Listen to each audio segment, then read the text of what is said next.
Sorry. Bigman. Castle Rock, do you know Bigman? I don't. That's my first time interacting. He's a New Zealander, and he has wow. strong opinions about New Zealand Lots of stuff. and its immigration policies. Yep.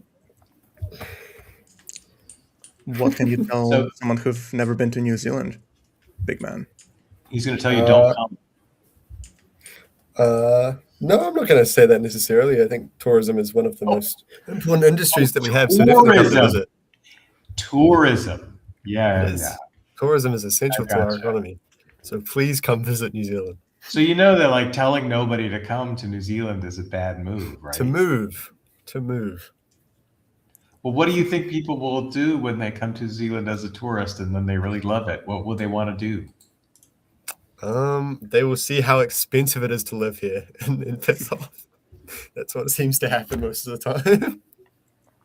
Yeah, it's probably pricey. Honestly, to be honest, I get offers to go to New Zealand for a year for lots of money all the time. Yep. Fair enough. Because Hey, Robin. apparently they are short infrastructure in the doctor realm. They definitely are. Because And we are- doctors train, and then they move to Australia because they can make more money. Yep.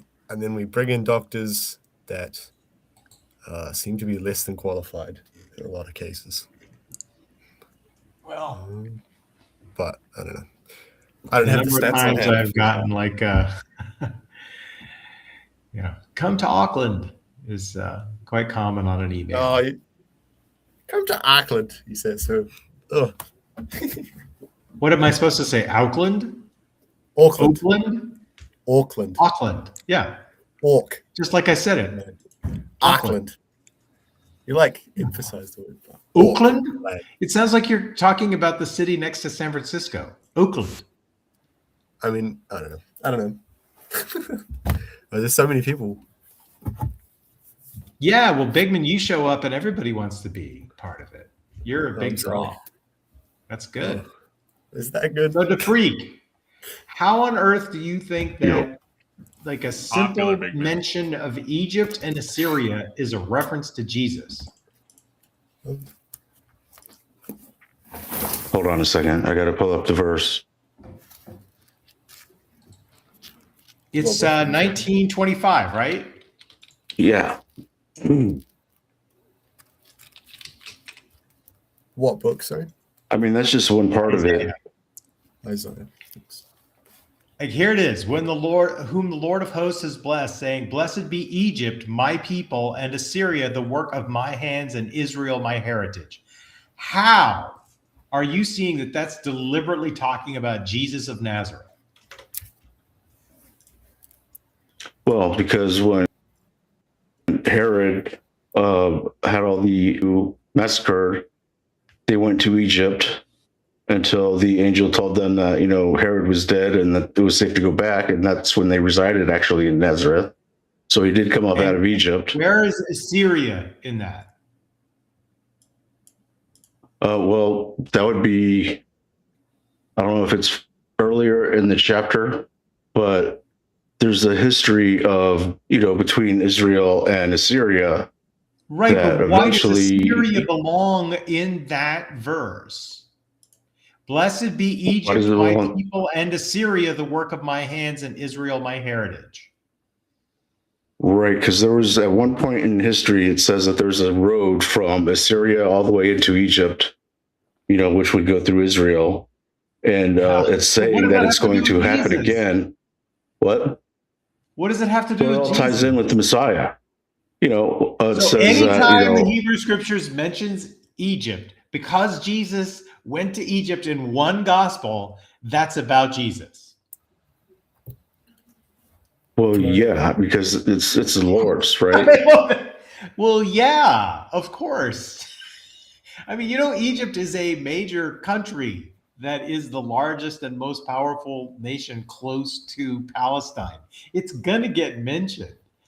And you understand why Egypt carries a whole lot of weight with the story of Yahweh, right? Sure. That's why Yahweh Israel was chosen. originally a Sinaitic god. He's a version of the Egyptian god Ptah. and he came up from the Sinai into Palestine as like a copper smelting god. And then he got the characteristics of the Northwest Semitic god El and the characteristics of Baal, the storm god, and they were all applied to him. And so they had to have an explanation for why this god from the Sinai came up north. And their explanation was it came from Egypt through the Sinai. Okay, so was that before or after the 400 years of captivity? There was no 400 years of captivity. I don't know how many times I have to explain this.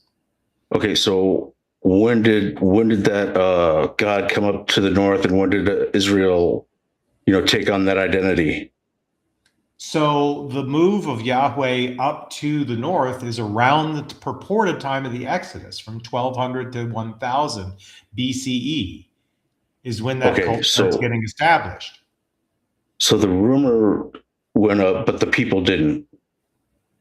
No, do you understand how, like, in the ancient Near East, like certain regions would have affinities to certain gods, but it's not like permanent and stays forever exactly the same way, right?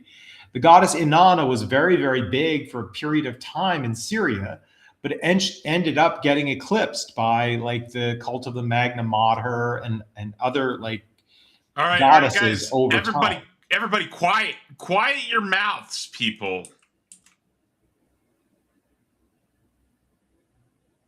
Ladies and gents, step to the mic.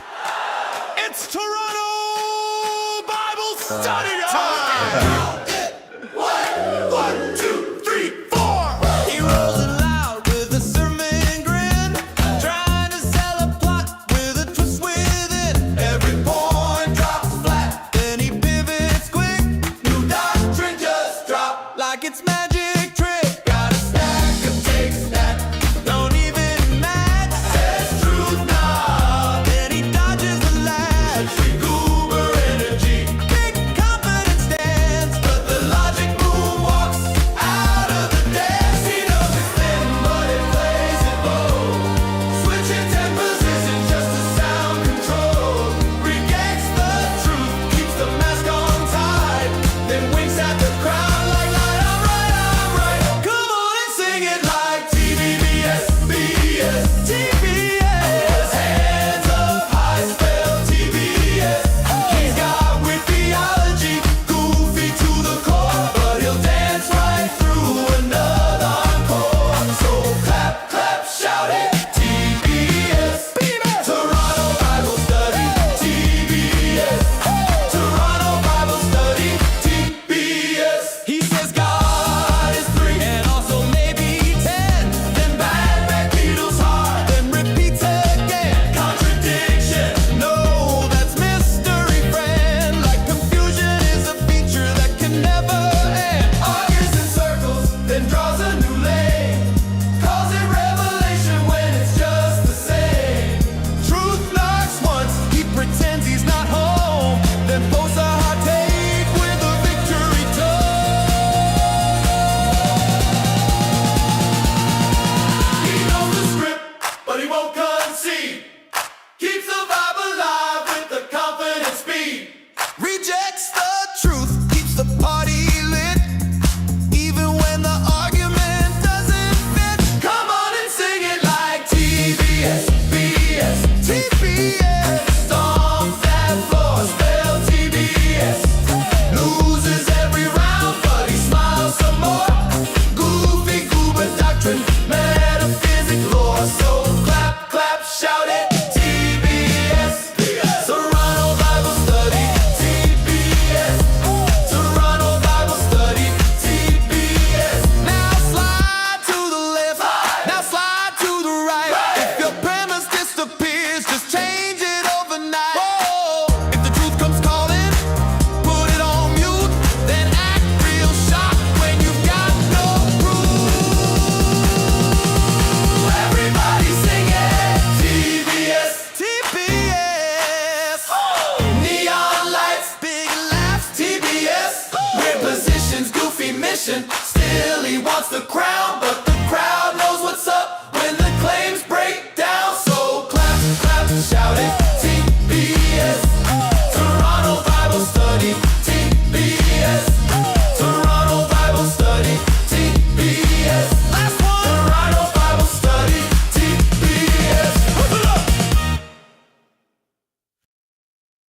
All right.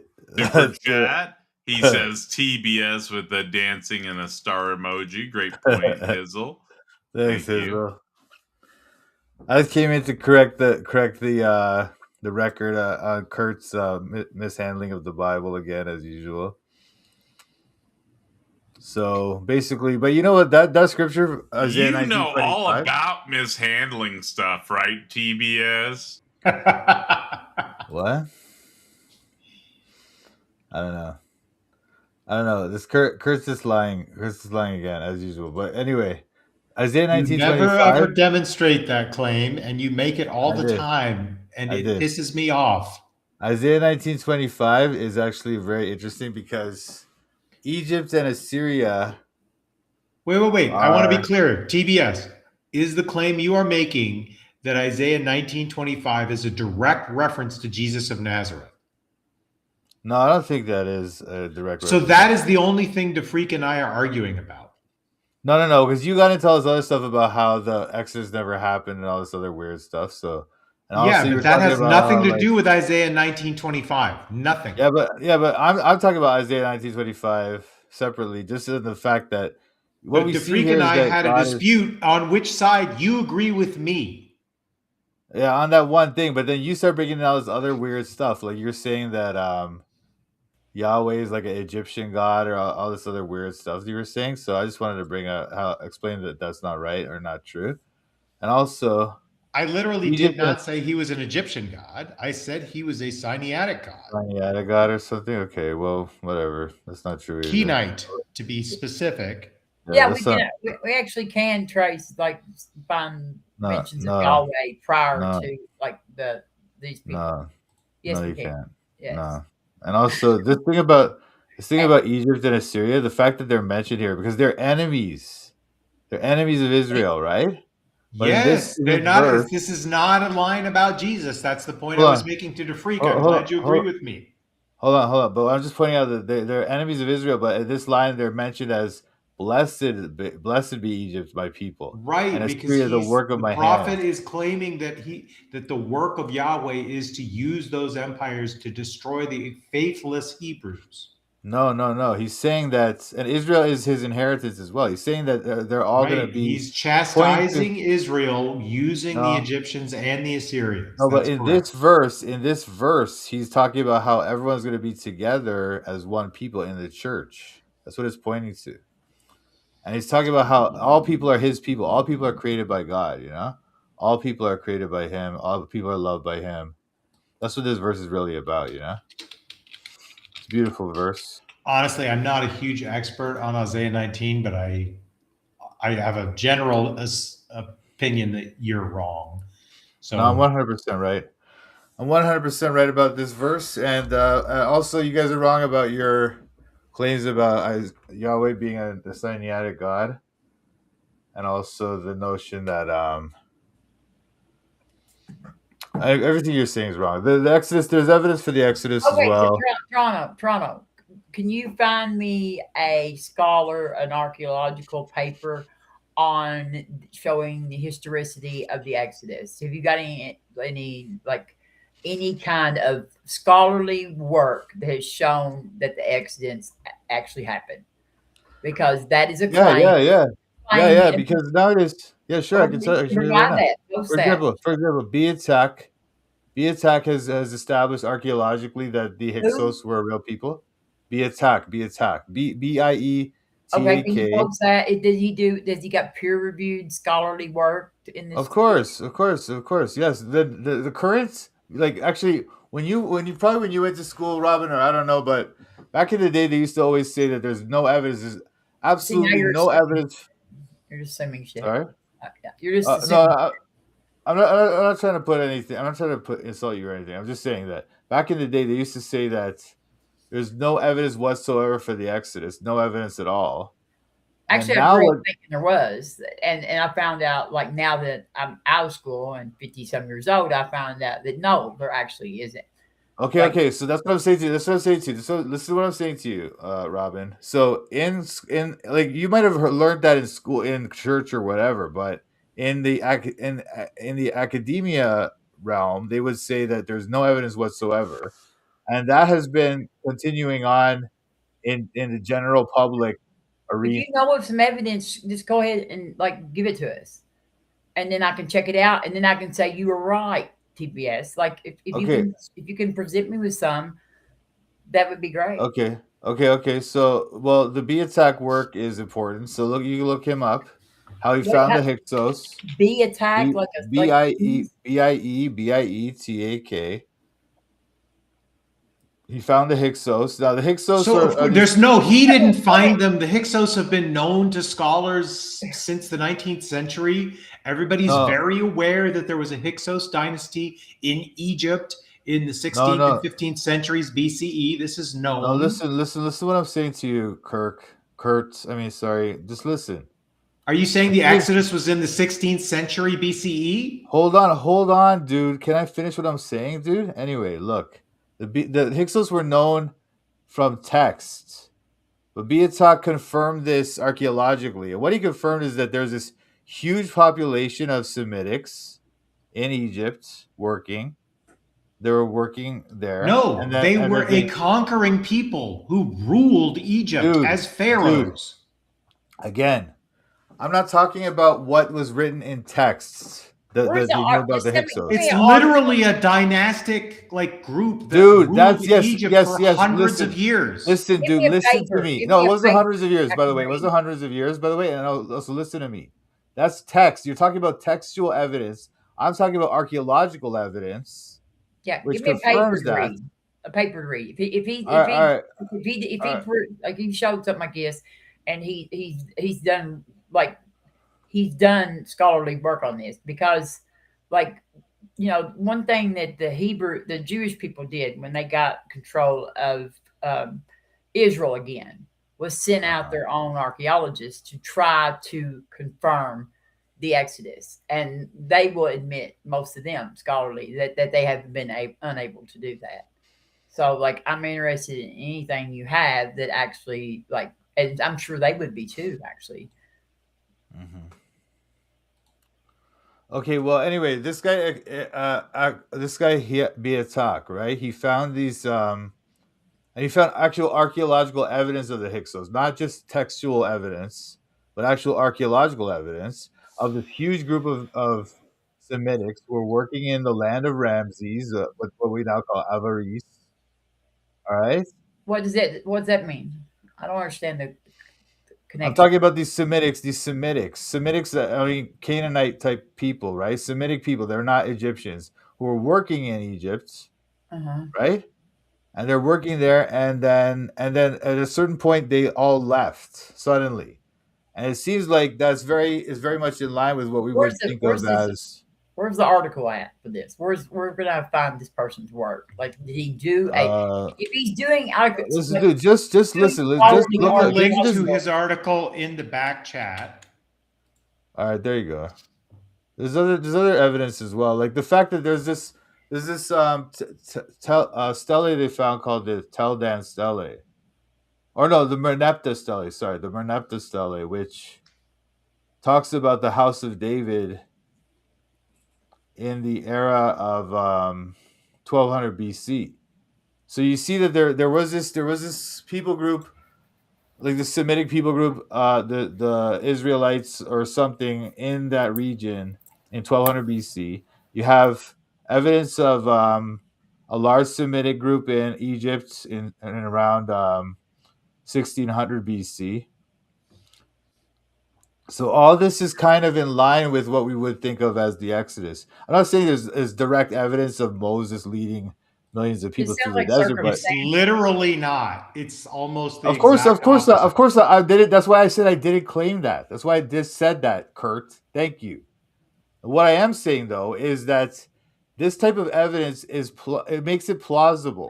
Whereas before they were trying to say, "Oh, there's no evidence. It's stupid. The whole idea is ridiculous." Well, no. It's plausible that this may have happened. Something like this may have happened because the fact is there was this huge Semitic group living in Egypt at the time.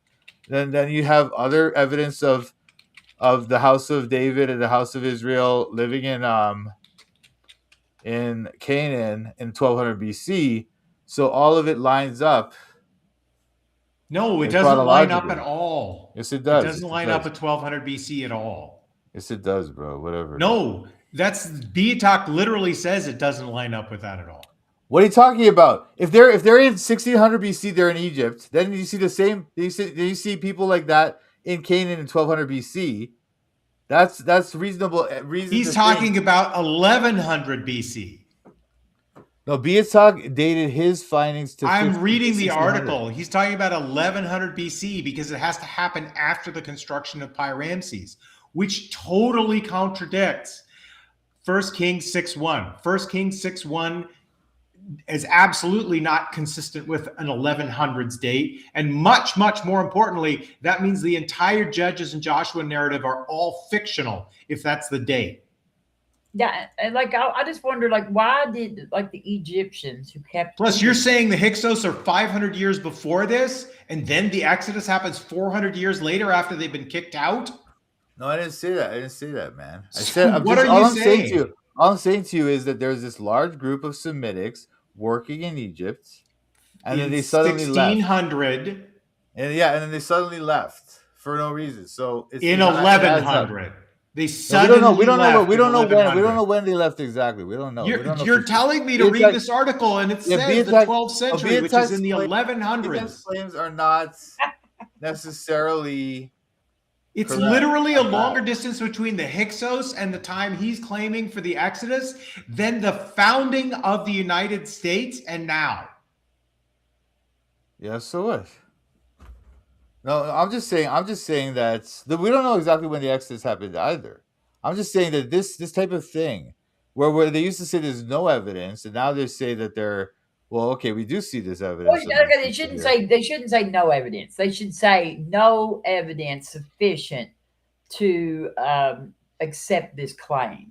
Like there can be evidence. No. Well, Like the Bible is somewhat evidence of the Exodus. It just isn't any evidence that's sufficient to accept that claim as true. No, well, that's also too bold. Like when you say something like that. it's not sufficient. It's not sufficient. There's No, wait. We're not saying sufficient to prove it or to make it like this very strong claim, but we're saying that it's plausible. okay. Like so, I'm but saying to is it plausible? It's possible, maybe, but is it plausible? Like when you, I think it's plausible. how many people were left Egypt during the Exodus? Like there's as many as like 3 million people. Supposedly, like some of the math. According to the story, yeah. According to the Bible, it's millions. Yes. Okay, 3 million people. Okay, 3 million people left Egypt. There's no mention of it in Egypt's records of any kind anywhere. Any of this. And then, Kurt. Oh, wait, hold on. Sorry, Robin. Kurt, Beatok documented at least 2 major population drops at Avaris, not just one. Anyway, and then you go out into you got 3 million people that go out into this little desert because the actual 40 acres of or 40 years of wandering was in a very small land space. Like there's so that we should be able to find some sort of like archaeological evidence left. No, not necessarily. Not necessarily. People who wandered around. There was 3 million people that wandered out of Egypt. I know. But And this is the thing. This is the thing, 40 Robin. years in desert, and we cannot find any evidence. I know. But this is the thing, Robin. Because there are these people that live in tents. They don't build things. They don't build like They cities didn't that leave are behind strong. bones. They didn't leave behind like No, but that's the thing. That type or of thing can get covered up with sand. It's in the animals desert. No, what I'm saying, it's in the desert. It gets covered in sand. It gets hard to find yeah, we've done or whatever. They've Yeah, done. but you can't just dig everywhere in the desert. Sometimes they find stuff, sometimes they don't. You know, it's like, they do find stuff. We've But they don't managed to find find like dinosaur bones that are like 80 some million years old, but we can't find like in this little bitty patch of space. We can't find a couple of little bitty patch of space, dude. You imagine, you know how hard it is to go around and dig in the ground there for millions. It costs millions of dollars. They have to send people out there. It takes like manpower. It takes like a lot of work, and they can't just dig up everywhere. Just go around the desert. Let's dig this whole desert. It's not a huge desert. It's not a big space. It is. It's a huge space, dude. Come on, think about it. Think about. You're talking about the Saudi Peninsula. I mean, it's pretty big. Well, it's The not Sinai Peninsula is fairly large, but it's almost all desert. And any disruption of the surface can be investigated with ultrasound before you decide to dig. Yes, we have all Yeah, kinds.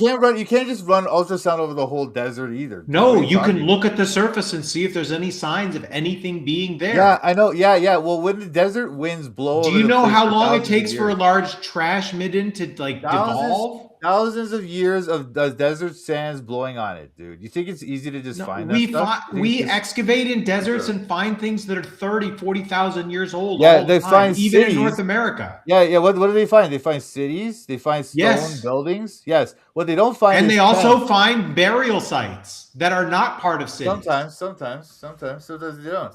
And usually when they find these things, they're found because of like some other thing that came up. It's not like it's like you just walk around and find stuff. You just walk around and say, hey, why don't we just dig Right, over that's there? why and, there's a find stuff? discipline called archaeology, TBS. Yeah, I know. And they don't just go around in the desert and say, okay, let's just start digging. Let's just find some stuff, guys. Let's go. It's not how Here's it a works. problem too.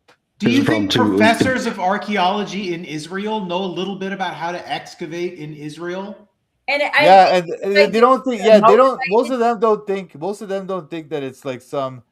Most archaeologists in Israel do not think that it's some kind of knockdown evidence against their claims of the Exodus that they don't. No. The consensus of archaeologists in Israel is that the Exodus never happened. It's a myth. Yeah, right. That's Yeah, the right. It's not because- consensus What you're in saying, you're Israel. talking about It's not the a out of consensus. Africa It's not a theory, consensus. scientific theory is also bunk. Look, what the freak? Let's talk about out of Like- Africa, Like bro. you Don't don't even, talk about the that. freak. What are you talking about? Well, I mean, if they couldn't find The any freak is Israelites arguing while about digging around in human that spot, then evolution, how which is a they didn't find totally any out of unrelated African topic. migrant The freak. people. We have all kinds So- of like different hominid species of like fossilized hominid species. I don't know what you're talking Mhm. about. You're not making any So sense. the out of Africa theory is debunked by basically what you're No, claiming. it's not. It's not. It's not. They didn't find anything then. They didn't find anything then. You're So, lying. I mean, just The make it freak, make I don't sense. think you even know enough to know what you're talking about here. Yeah, you're just making shit up. And The genetic Okay, so evidence they went around tracing in the desert looking for Israel, and they didn't stumble upon any of the out of African migrants that were coming out of Africa, right? Are you this dense? Yes. No, I'm just pointing out there's Do a you understand what contradiction there. time That frame your claim is bunk. Do you know what time frame we're talking about with humans coming from Africa? Do you understand the time that is postulated to have happened? Well, you're telling me that they could comb the desert and not find anyone in Israel, but they did find those people that were coming out of Africa. Do you think there were 600,000 people who left all at once? This is not really helping your point, DeFrey. It doesn't really matter. They It's didn't like find anything, right? not helping your Oh my argument. at God. all. Yes, they have found things. They've found many things that show that Anyway. modern Homo Okay, sapiens okay. came out of Africa sometime between 100,000 and 70,000 years ago. Okay. And Anyway. they were settled there Robin. and stuff. Yeah, All right. I all don't right, hear all what you right. just said, but it Anyway. probably wasn't worth hearing. I think Anyway, Robin. Frank, you're hurting your own argument, not helping it. Actually, All right, that's fine. Anyway, absence of evidence is not evidence of absence. All right. that's true. I agree. Yes, it So- is. Oh, It we got a is. new taco member. Pootie Cat is an odd idiot. Thank you so much for getting Sorry, a taco but- membership. That's greatly appreciated. Yeah, okay, Kurt. Literally saying a fallacy is actually No, evidence. absence of Kurt. evidence is evidence of absence when you would expect the evidence to be there. DeFreeze, Yes, Yeah, well, you're- we don't you necessarily have a expect spouse. evidence. Imagine you have a spouse of either gender, and that spouse is in a committed relationship with you, where they're only going to be in the relationship with you, and you suspect that they're having an affair, and they tell you, no, I couldn't be having an affair because I was in a hotel lobby between 1 o'clock and 5 o'clock in the afternoon when you think I was with this other person. And then you go to that hotel and you interview everybody and you ask if they saw anybody like your spouse. And those people all say, no, I never saw anybody like him. And I was here that whole afternoon. And then you look at the video camera surveillance and you look all over the hotel lobby on the video cameras. And that person is not showing up on the video cameras. Is that absence of evidence of absence? Hypothetical speculation. It's not hypothetical. It's literally how we solve the kinds of questions all the time. It was a yes People or no tell you they were question. somewhere. It was a You yes or look no to question. see. The freak throws that out there. You confirm whether they were where they were at. And if you don't confirm it, you assume they weren't there.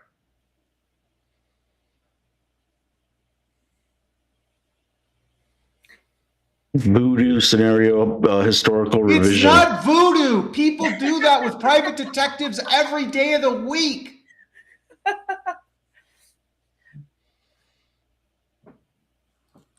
Anyway, nomads tend to leave very little evidence of their traces behind. So Yes, but they No, had armies animals. of 500,000 people leave huge traces. not Yeah, necessarily. 500,000, Like I say, it was over 3 they're million. nomads. They're And, like, building tents. They live in tents.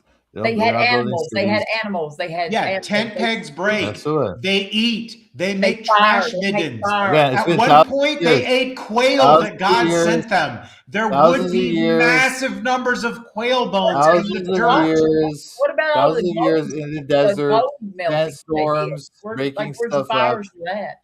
When they like melted down all this gold and made all these. Where do you think the Torah came from?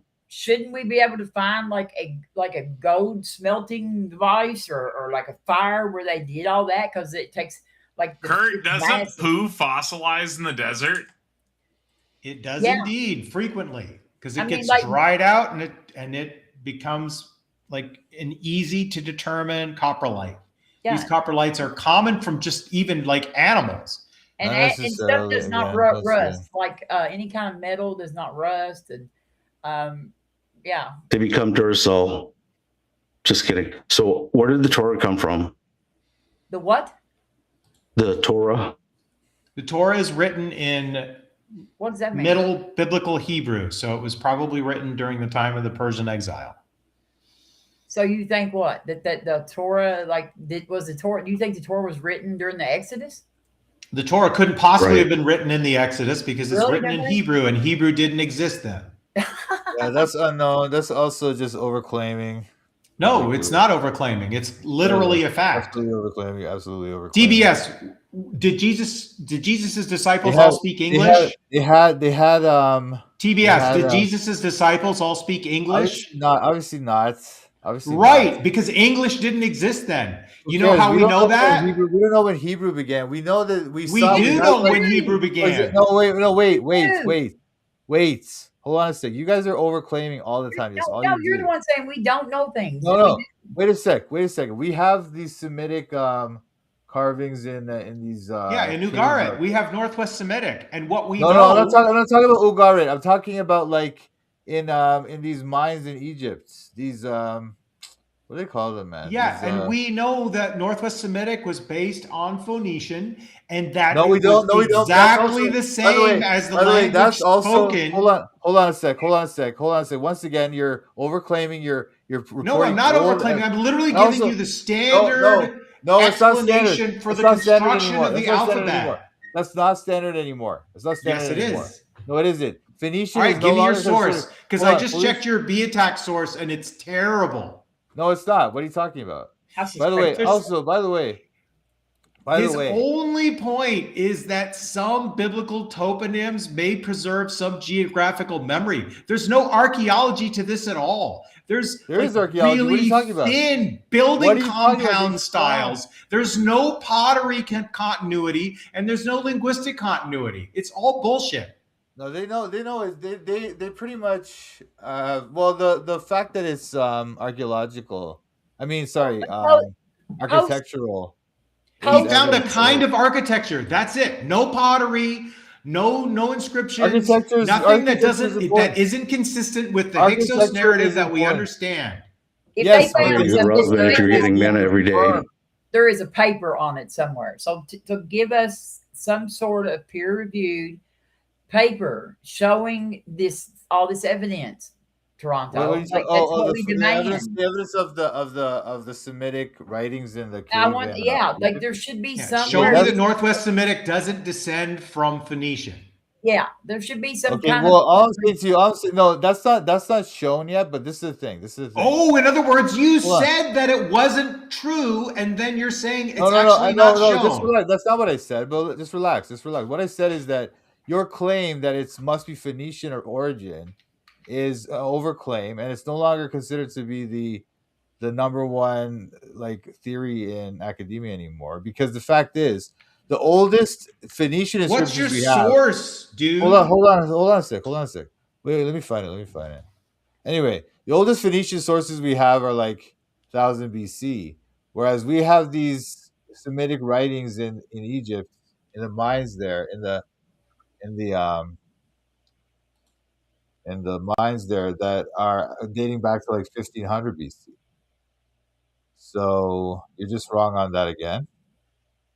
I thought Egyptians wrote in hieroglyphics or something. No, that's the thing. There's Semitic miners working in Egypt who use the proto like Hebrew alphabet or proto. It's not Proto-Hebrew at all. There was no Hebrew. Just be quiet, man. They call it Proto-Sinaitic, but it's yeah. In other words, not Hebrew, dude. Yeah, well, that's not shown either. It could be Hebrew. It could be. No, it's not Hebrew. There's no Hebrew until the 10th century. Again, you're just overclaiming. Once again, these No, I'm not overclaiming. I'm giving. Have you read Mark Smith's book on this? Hold on a sec. That's insane. That's insane. These Proto-Sinaitic carvings or etchings in the mines use letterings, use like script, which is very similar to Hebrew, and that's why you could even call it Proto-Hebrew. And so, let me find this stuff, man. It's like it's in my computer. A lot of the Dead Sea Scrolls are Hebrew. Of course, the Dead Sea Scrolls are Hebrew. We're not talking about that, bro. We're talking about older than that. We're talking about like 1500 BC. Just throwing some non sequitur facts there. Well, I mean, Carp said 10th century. So I mean, come on.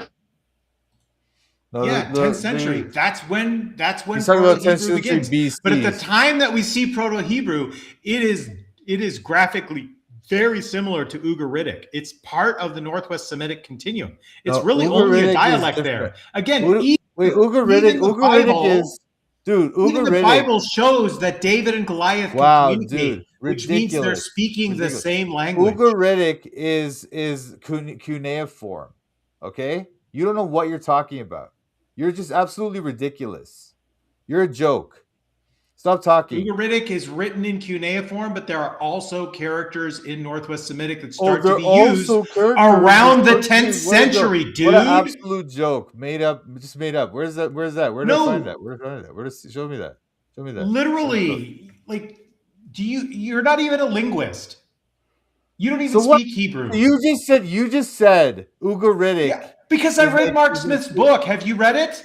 No, I know. I don't. Okay, because actually, the scholarly consensus is that Hebrew was not adopted by the Israelites until they settled in Canaan. So, like, that would be post Exodus. Look, this is what I'm saying. Look, Robin. Like, whatever. There's other scholars that disagree. Okay, well, they didn't. I was giving you my evidence. I'll give you my evidence here. Okay, Proto-Sinaitic appears in the Sinai area. Anybody who wants to be educated can just follow the link that I just put in the back chat, and you'll see that the earliest alphabetic writing was Semitic, and it is in like 2300. Yeah, Semitic. And it's Egyptian. And by the way, is that the Cambridge link? Yes. With the source at chatgpt.com? Yep.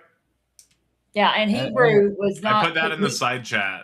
I mean, like most historians have applied Hebrew to the Israeli people after they settle in Canaan, which is post Exodus. Right, which is the time of the United Monarchy period. Like, yeah, well, that's just that's 11th century. That's just them putting together these things that they're just basically guessing. But here's what I'm saying to you. Again, Here's the what I'm saying to you. linguistics Actually, this doesn't was matter. after It doesn't Abraham. even matter. Hold on, Hebrew hold on. could have existed in 1200, and the Bible would still be written in middle biblical Hebrew because it has Persian loan words. It has Aramaic loan words. People who Yeah, study later their on. life, like learning this stuff and like digging around, looking at stuff, they learn in all these texts and all these different languages and stuff, but they're guessing. Really? No. I'm not saying they're guessing, but they are kind of they're putting together stuff that's scraps, right? Now, what I'm saying to you is this: my guesswork on the same material. So your guessing is always like useless because you're not like in this field, are you? What do you do for a living? No, I'm just pointing to the same evidence that they are, but I'm pointing out certain things here. Like we see this Proto-Sinaitic writing in Egyptian-controlled mining regions around 1850 to 1550 BC. All right, which overlaps with the same Semitic populations I was talking to you about in Egypt at that time. Okay, Canaanite laborers that were on these Egyptian expeditions or something. Right, and none of that is Hebrew. It's not remotely like Hebrew. No, they're using this Proto-Sinaitic script, and it looks like Hebrew. It does. Looks like it. It also it looks like it. I mean, French looks like English, but they're totally different. No. Like, look, dude, what are you talking about? First of all, by the way, the earliest indication we have of Phoenicians in that region is like 1000 BC. So why would we ascribe this Proto-Sinaitic alphabet, the only alphabet in human history, pretty much?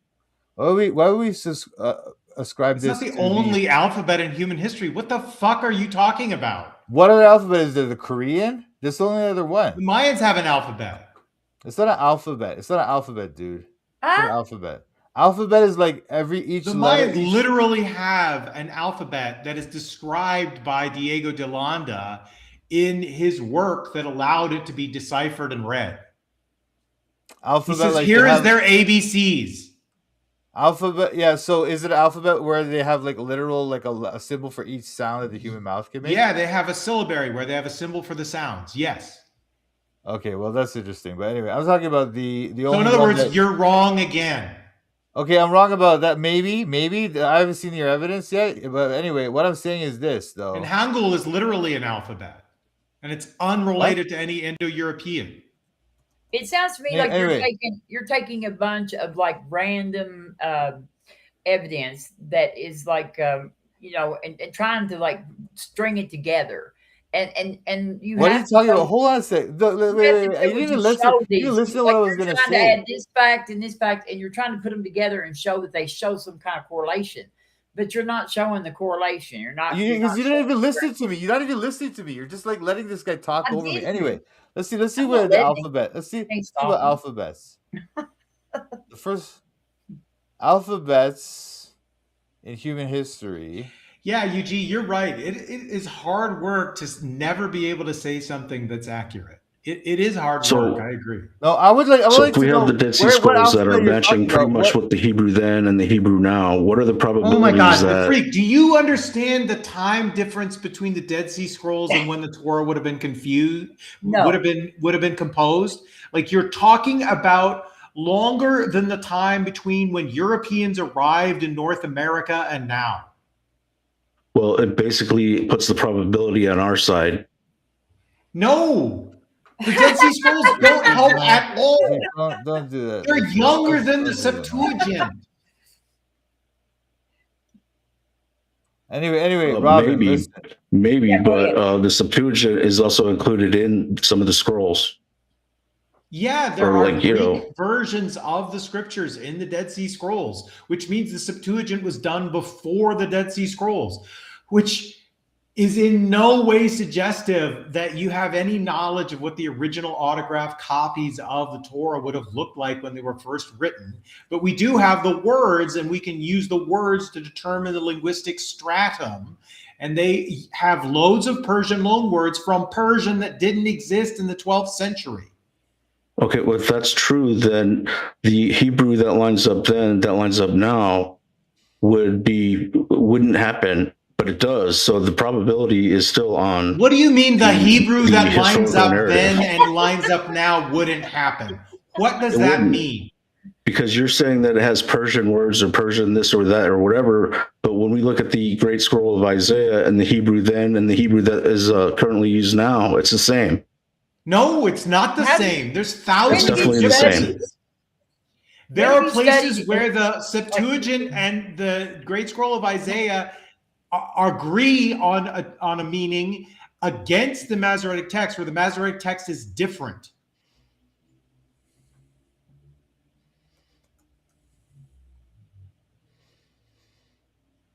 And just so you know, like the biblical Hebrew was like went out of use like around the 3rd century BCE, and wasn't revived until like the 19th century.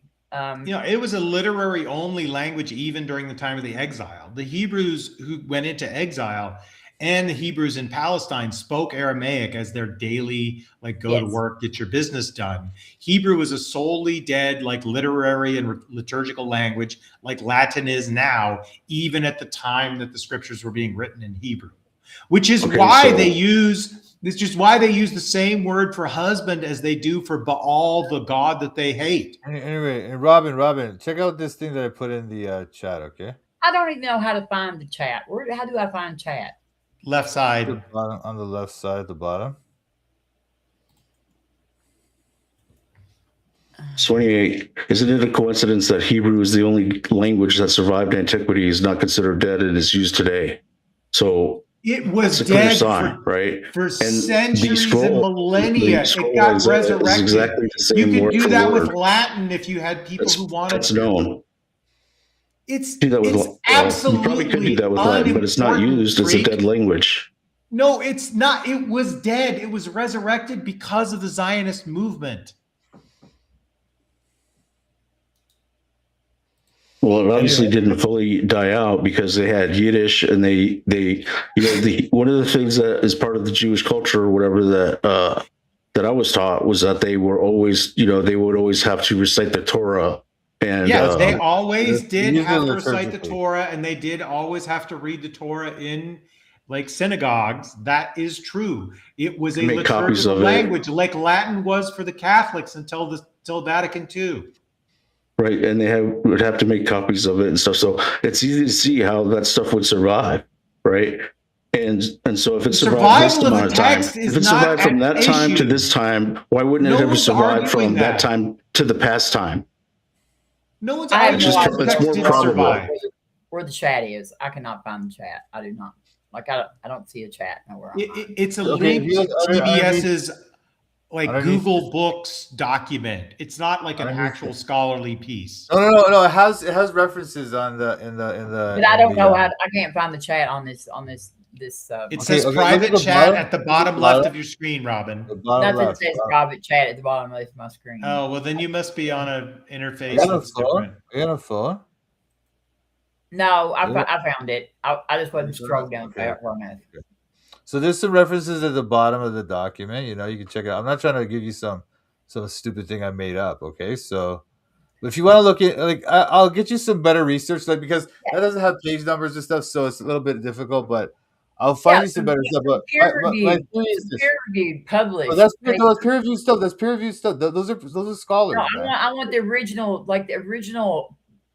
article from peer-reviewed study. It's not all articles. Sometimes it's in books, man. Anyway, my point is this. Let me just explain the narrative here. Okay, so in Sinai, in around 1850 to 1550 BC, they have these etchings on the walls of these mines. Okay, and those etchings are in Proto-Sinaitic. Okay, this is long before the Phoenicians were even in the region. All right, and so it's more like logical to think that the Sinaitics came up, or the Semitic people came up with this thing. These are Semitic populations in Egypt, by the way. The Phoenicians are Semitic. Okay, yeah, well, Phoenicians worship Baal. Listen, hold on. Hannibal is named Hannibal is because he worshipped Baal. The reason his brother is Hasdrubal is because he worshipped Baal. I understand that, but we don't have evidence of their actual civilization until 1000 BC. Whereas Yeah. these carvings are from like 1850 to 1550 BC. Okay, So they're much older. Are you claiming that these would have been the Jewish slaves? I'm saying that they could likely have been, but regardless of whether they're not, Why do you think they were speaking a language and writing a language that they didn't even have yet? They did not even dude. That's what I'm saying. This language until they moved to Canaan. Wow, dude. And hang on one second, y'all. There's a super chat from G2C saying thanks for sending the gifted membership. Kurt, that is for you, I believe, sir. Oh, well, you're welcome. I greatly appreciate it. We know they were Semitic. We know they were using this alphabet that has very, very similar. And we know it's not Hebrew.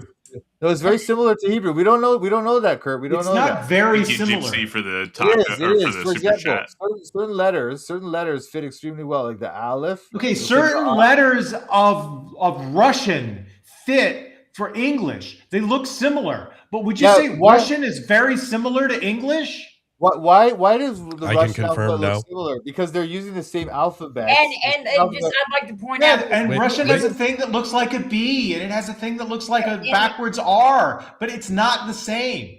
And you don't understand? All these alphabets come from this alphabet. All the Russian alphabet, the Greek alphabet, the Roman alphabet, all the alphabets come from this alphabet in Hebrew or Phoenician or whatever you want to say. But I'm just saying that's correct. The theory that it's Hebrew is better than the theory that it's Phoenician. No, it's not Hebrew and it's not Phoenician. It's the ancestor of both. This is what I'm trying to explain to you. It's like evolution. It was not unique just to the Israelites either. Like this is not like they were not the. I know. I understand that, Robin. But what I'm saying to you is that the matching, the letters that match to Hebrew are very significant. Okay, Aleph, Bet, Gimel, Dalet, and others. All right, it's like quite a few. There's quite a few, and also they use Hebrew lexemes in the writings on the walls. All right, that's more controversial. Yeah, scholars, we have a lot of words that have a lot of Latin stuff in them, but that doesn't mean we speak Latin.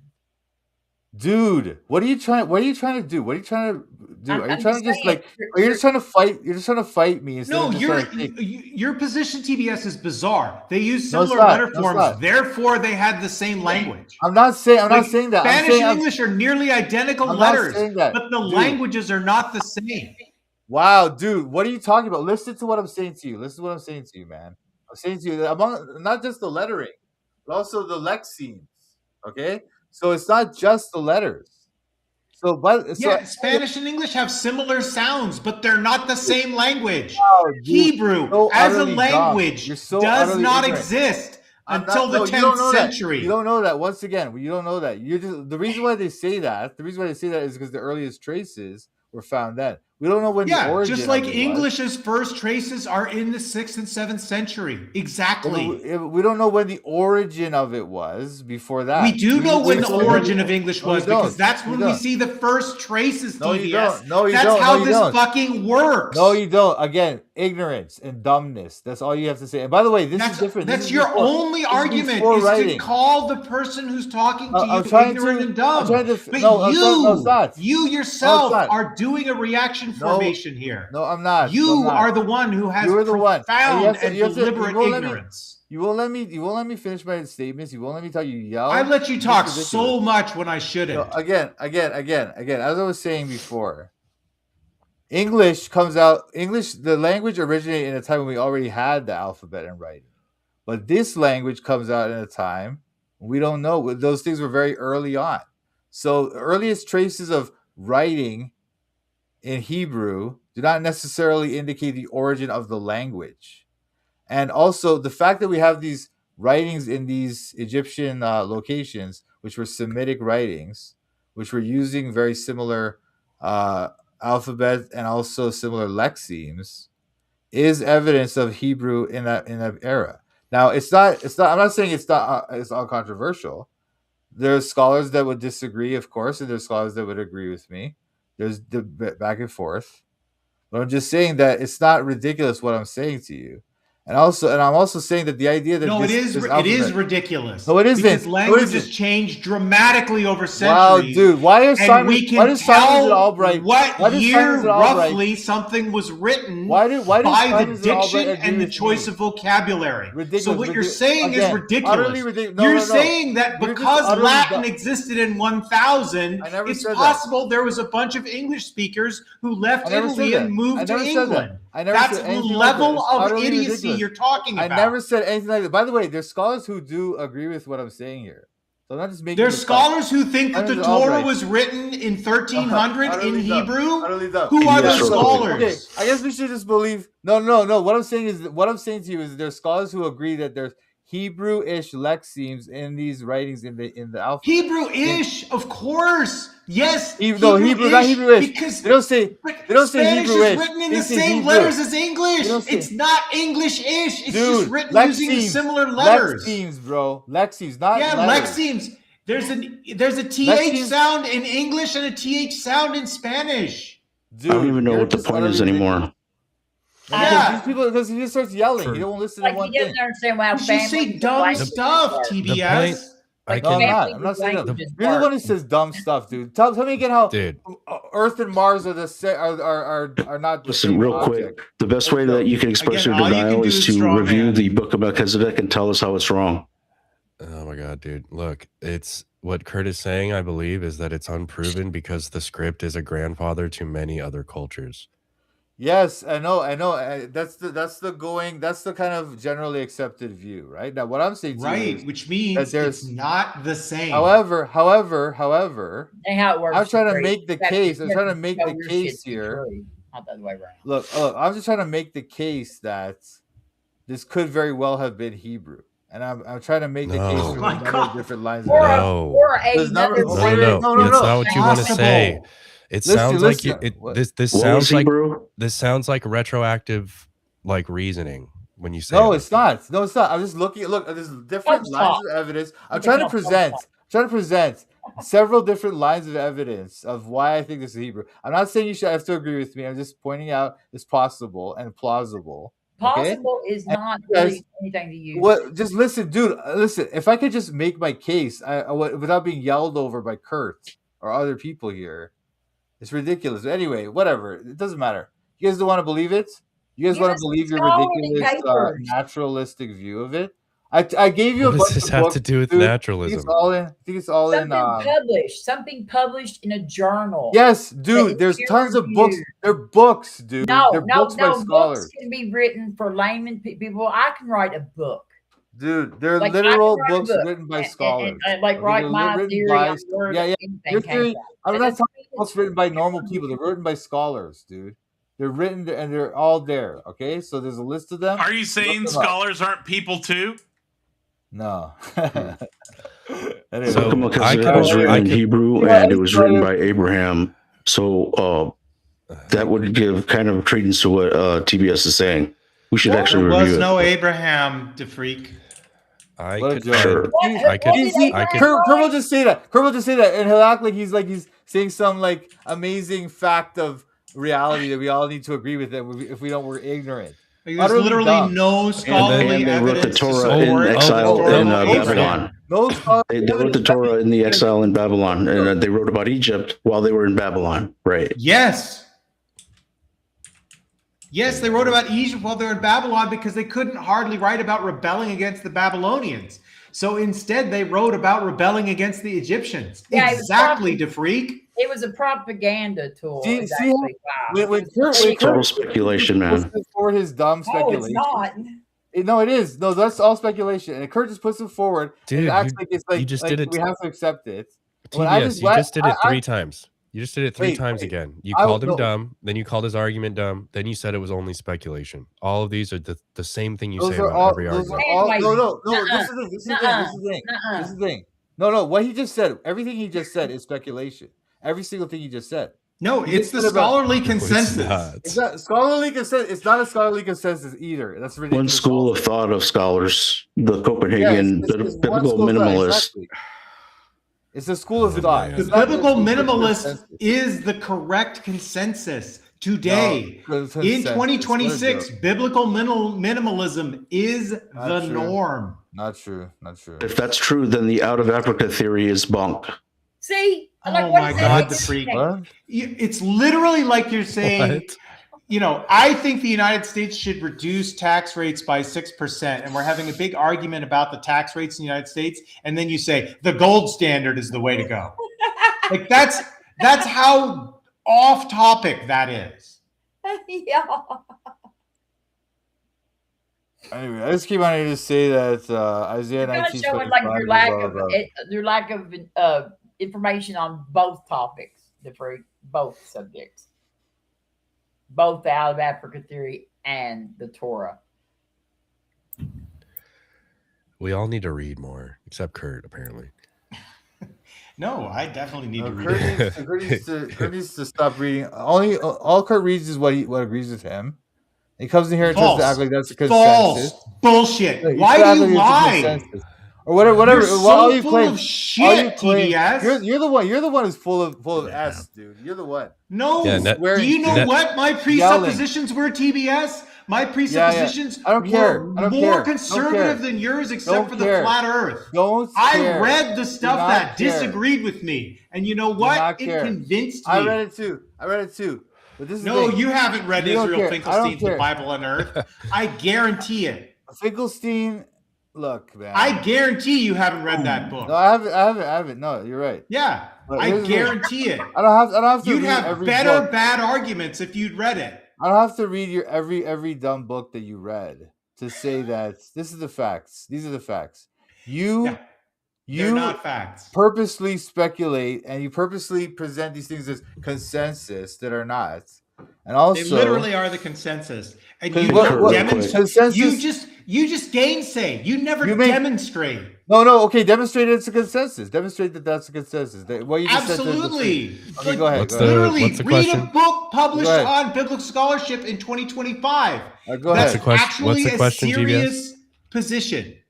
What do you want? Is biblical minimalism the scholarly consensus? Okay, at this time. On that school of thought, but I'm going to use if that was true, then you're talking about migration from out of Africa to Mesopotamia back and forth at least 2 times. God, the freak! How many times before Egypt occurred, before the Exodus? How many times do we have to explain to you that your position is talking about something completely unrelated to what we're talking about? TBS, not really, but you can keep saying that. It's all right.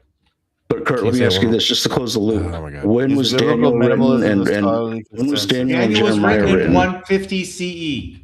Okay, so after they were out of Babylon, then they wrote about Babylon, right? It wasn't written then, the freak. It was written in 6th century or 5th century. It was written in 150 CE, and again, the reason why they say that, Babylon when they were back in Israel. Is that right? The only reason they say that is because it prophesies everything so well. It prophesies all their stuff so well. What prophesies? Okay, so what about the city of Tyre? Why does the city of Tyre still exist? If the prophecy was so good, like overlap. That's just one, like Tyre, yeah. Like that's a prophecy that would be. That's not in.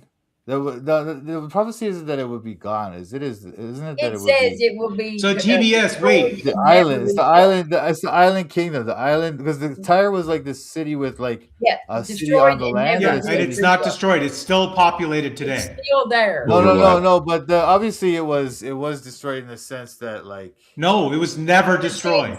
It was. It absolutely was destroyed. No, it was never destroyed. It has been continuously inhabited since the prophecy was made. Destroyed. No, it was. It was. But Alexander went and destroyed the whole. Alexander conquered it, but he did not destroy the city. He did not destroy it. Like it was not completely destroyed. It was damaged, heavily damaged. Well, what was the prophecy? It's in Lebanon. What was the exact prophecy? The prophecy was that no one would ever live there again. Yeah. People live in Lebanon. They live in Tyre right now in Lebanon, and so like there's one prophecy that failed, just one. No, it might be. But wait, what happened? What happened when you Googled what is biblical minimalism the scholarly consensus? What did it tell you? There's so much I'm prophecy guessing with it Tyre told that you you can't yes, really make it and that's definitive. why you're not saying anything. It's a I problem. didn't That's the Google it. I one didn't thing I Google it. won't. Hold on. One of the one things Oh, I you won't argue typed it about in is so you Tyre can because of the Google it? overlap. There's just too much overlap. I'm typing something else in. Yeah, I'm asking Okay, a different okay, question that my, here it is. that my baked AI will give me a slightly better answer to. Strict biblical minimalism is not the scholarly consensus. Strict. Notice the word strict is doing so a lot that's of work important. there. That's Your important. AI is baked, dude. It was it's a major telling you what you influential want to trend. hear. Sure, buddy. It was a major influential trend in the 1990s. Feels more mixed than that. Mainstream today is closer to a critical middle position. Scholars usually do not treat the Bible as straightforward history, but they also do not adopt the strongest minimalist claims across the board. The strongest across the board, which means the consensus is that the you were Bible saying- is not to be taken as true unless there's evidence for it. Which is Yeah, well, biblical minimalism. Obviously, the scholars adopt a view called methodological naturalism. Of course, they're going to assume the Bible is wrong. No, But- that's not what methodological naturalism is. That ain't got anything to do. Well, that's it's just certainly like- part of it. It's that's certainly what we part of use to it. study No, it doesn't require people. any It's just methodological another theory. naturalism to have an army defeat another army in the field of battle. That doesn't have anything to do with anything supernatural. And yet what they find is these battles that they're talking about never took place, and there's no evidence of them. And the cities that were supposedly conquered were desolate and abandoned at the time of the supposed conquest. So that's the problem. It has nothing to do What with city? methodological What city are you talking about? naturalism. What city are you talking about? Almost Tyre all again? cities that are described as being conquered in Joshua. Yeah. What? What about Jericho? Jericho had a population that would have been able to field, as far as I recall, less than 200 troops if they had gone to battle. It had a total population size of less than 5 hectares. So the prophecy of Tyre wasn't that it would be rebuilt, but that it would be. It would says not be it rebuilt. There's a does lot of say- different it books says- that. Yeah, it would be says it destroyed, would not not be be rebuilt, rebuilt. and never lived in Never again. rebuilt again. That's exactly how I can get you the whole verse. It says it will be destroyed and never. It uses the word never. Like Yeah, well, God it is absolute terms. It will No, compared never to- be rebuilt again. No, compared to what it was back then, that's what it's talking about. Like compared to It being doesn't say that. That's not what it No, says. no, It's never. No, think about wait, again. Robin. Think about the genre. You're being think very about- dishonest right now. I'm Terrell. not. Listen, Yes, listen you are. closely. No, Like stop. words don't stop. mean words. No, You have no, Ezekiel again. actually saying No, that it no, was no. a failed prophecy too. So No, there's just so much overlap that it's hard to argue it either way. Wait. Ezekiel is speaking in poetic language as a prophecy, okay? He's talking about this mighty city, this great, rich cultural center of the region. Stop. Don't start making noise until I finish my argument, okay? The argument is this. He's talking about this incredibly rich and mighty, proud city that has now been reduced to this poverty-stricken place where they literally throw the nets. As it talks about the nets, the rocks with the nets, literally prophesies that. That is literally what you can see there today. So that's what it's talking about. It's not saying that I'm going never to pull a be rebuilt. TBS and rage quit because I'm so mad. But I do Yeah, gotta because go you to can't, because you've been utterly destroyed. Oh yeah, absolutely. To freak. Yeah. The freak and TBS together have just Mars owned and me Earth. like shoes. Mars and Earth were the same object. This guy literally tried to say that. No, he Look at what didn't. Kurt- That's such a dumb rhetoric. What did he say? I'm gonna go and rewind it. I'm gonna go check the thing. What asked him, like, were Mars and Earth different objects before humans? And he's like trying to say that. Do you want me to try and explain what he meant by that? Whatever. tell it me. was. Yeah. I know what you're gonna say, because he'll go back and forth. He goes back and forth. He'll say no, that yes they were, but then at the same time they weren't, because no humans were there to like salience, has the salience of the objects or whatever. What Did a I go to joke. sleep and wake up in a fucking different world or something? What are we talking about Mars and stuff for? Do you want me to explain what he was being particular about? Yes, please. No, everybody knows, dude. It's just a bunch of foolishness. You guys try to hide we? from the facts. Do we all know? Robin just asked what I was talking about. So Robin knows. does she? She just asked me. I was joking. I was just reading chat and just lost the whole plot, I guess. I don't know. So part of the issue with the conversation between Eli and Kurt is he was asking if, say, the apple remains, if it keeps its identity when there's no observers to identify it. Oh, It's okay. a very strange question, because by asking if it keeps its identity, you're kind of like, without clarification, you may be sounding like it is still being identified. Well, I don't think that Kurt was saying the apple ceases to be true. It ceases to be the state of affairs that's in the world. What Kurt was saying is this word, or this is me paraphrasing or like trying to interpret him. What Kurt was saying is that this word identity is very sticky. It does these extra things that we don't want when we're talking about no more observers being there. Do I think that the classical laws are built into the world? Sure, like I grant that. I don't fucking care. Things behave they behave as if they are themselves and they're determinate from other things. Like, I don't care. Kurt is a lot more clean with his language. And when you ask him if the apple maintains its identity when there's no observers, he's probably thinking, that sounds weird. It sounds like you're saying someone is identifying it. It's just sloppy language. And so, especially when you're in a debate for 2 hours on things that I've explained to Eli for hours. I've talked to Eli for like 6+ hours. And I've said, look, tag doesn't work for these certain things. You have to be able to justify or defend these premises. And there's hidden premises inside of tag. And you have to defend those too. Otherwise, it's invalid. Well, And so, what are the premises? What are those? What are the hidden premises? I'm just saying, Kurt was trying to say that the different objects, like the apple and the rock, they have their same chemical properties and they have their same physics, and all this. The structure of the materials exists, whether the minds are there or not. But that objects, ontologies, and stuff, the distinct identities only arise when we analyze them, right?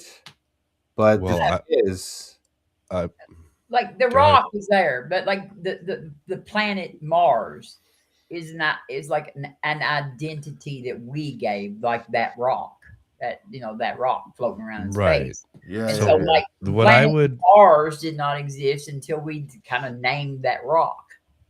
Sure. So what I would request is that when we say that planet Mars has its own ontology, it's kind of weird to say that word instead of like it has an ontological status that persists, because, and then even that's maybe a little weird because we're talking about what constitutes Mars, and in what way do things exist? That's what ontology is. It's like how does stuff, Yeah, what stuff do we existence. grant The existence, right? ontology of Mars doesn't depend on human minds, does it? Well, so again, if we say, does its ontological status depend on our minds? I would say that makes sense to me. No, it doesn't. It remains Mars. But, we're not here naming it. We're not here deciding whether or not it exists. So when we say ontology, I get what you're saying, but I think when Kurt's trying to be like hyper technical and Eli is trying to just say, oh, well, Mars and Earth are the same, like they're not even talking to each other anymore. Yeah, that's true. That's true. That's true. That's true. Okay, that's true. Because if you go, that's why I was kind of trying to make it more distinct than that. I was trying to like actually get to Kurt's position, but the thing is, Kurt's position is still unstable because he wants to have this mind independent reality. He wants to say that there's real regularities in nature prior to minds. He wants to say that there's no actual contradictions. Whether there's minds there or not, there's no contradictions in reality, okay? But then he also wants to say that there's no mind-independent distinctions except under analysis or under salience or something, So that's why those four things, those four claims of Kurt's don't sit together well. They don't fit. They don't Why make did any we sense start together. questioning Kurt's like Kurt's Well, all his stuff after he leaves? Like when he's not even here to defend himself. I think it was That's because true. It's all on tape, dude. It's all on tape. He's on tape. He's gonna be. No, but like he's not even here to defend himself, and I certainly am not in no shape to defend Kurt's like whatever. Whatever. Nobody on fire is trying to defend his ridiculous position. He holds the same position. I don't think it's ridiculous, and no, I'm not like such an anti-realist as Kurt. I'm not, but look, that was my fault. I bit the bait. Because he said Mars and Earth are the same to you when Kurt was leaving. I don't think that's the case, TBS. No, that's what I'm saying to you. He does, yes, I know, but he's going back and forth. Like whether Tyre was destroyed, because that's where I feel like that I lost you there on this, got derailed. You guys go ahead. I don't know shit about biblical history, so go ahead. All right, look, this is the thing. Neither does TBS, but it hasn't sold. Tyre continued to exist. Yes, Tyre continued to exist. But what I'm saying to you, the thing is, if you take that line out of its context like that, you won't understand. If you read the whole chapter, the whole section. No. Okay. So you can see that it says you're going to be able to like pass nets there, like it'll be the nets, past your fishing nets, like the nets. Yeah. That's the thing. So those fishing nets, everything will be gone. Like no. Be an open place to fish. No. It's not what it's saying. Those people throw fishing nets like that to this day. That's what it's saying. What it's saying, though, Robin, it never disappeared. No, Robin, think about it. The nets. They're predicting the nets. The reason they're predicting the nets is because Tyre was this amazing capital of trade in the region, rich, powerful. Okay, and then it became reduced to this place where they're throwing fishing nets off the rocks. That was the point of it. Not that the city would literally never be lived in again, but it would just never be like that again. It would never be this mighty city. Can you look it up? You look up. Read the verse. I will make thee like the top of a rock. Thou shalt be a place to spread nets upon. Thou shalt be built no more. For I, the Lord, have spoken it, saith the Lord God. But build no more. Build no more. The word said, it will never be rebuilt or something. Read that. Yeah, build no more. Build no more. Yes, I know. Build no more. But what I'm saying to you is build no more is not literally never having a house built there again or having buildings. What version of the Bible are you reading? KJV. Okay, good. How about look up the let me look up the New Standard Revised version. Like the K. Why, dude? Listen. No, listen. Dude, listen to what. No, it isn't. Listen to what I'm trying to explain to you. This is what I'm trying to explain to you, dude. It's not trying to say that the city would never have anyone living there ever again. It's trying to say that there'll never be this great city. That's not what it's saying. What I'm saying. It is what it's saying. Because think about what he's saying. Look, there's 3 chapters he spends on this city. Just talking about this one city, right? Talking about how they're so proud, and even compares their king to the devil and stuff, right? They're so proud, they're so full of pride and so full of riches and might, and that they think that they'll never be defeated. And he's saying that they're going to be defeated. They're going to be brought down low, brought down to poverty, brought down to nothing. And that's exactly what happened to them. It's not that they'll never have like another building there again. That's not what it's trying to say.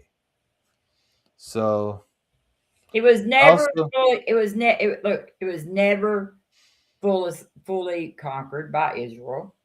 In Ezekiel 26:28, has detailed prophecies about its downfall, and it would become a desolate city and be thrown into the sea. And it never was. No, but that's the thing. It's still there. People live in it right now. Yes. Yeah, I know. Listen, did you not hear what I just said like 10 times, dude? Yeah, but you're adding. You're ignoring. I'm not adding anything. You're adding to the scripture. I'm not. You're taking it too literally. You're reading it too literally. You're reading it willingly. Do you believe in the Noah's Ark? Look, dude, don't go there. Do you believe in Noah's Ark? Don't go there. That's not what literalism is, Robin. Okay, please. Robin, don't start with me. Noah's Ark. Tell me. Don't start. Do you believe in Noah's Ark? Tell me.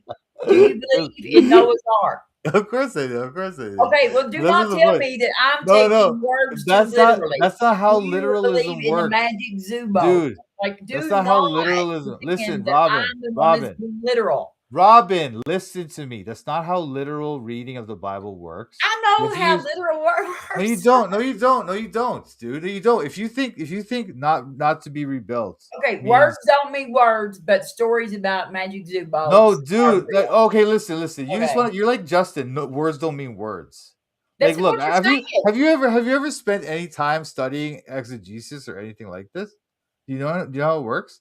We look at the genre. We look at the figures of speech. We look at what the author's trying to do in the context.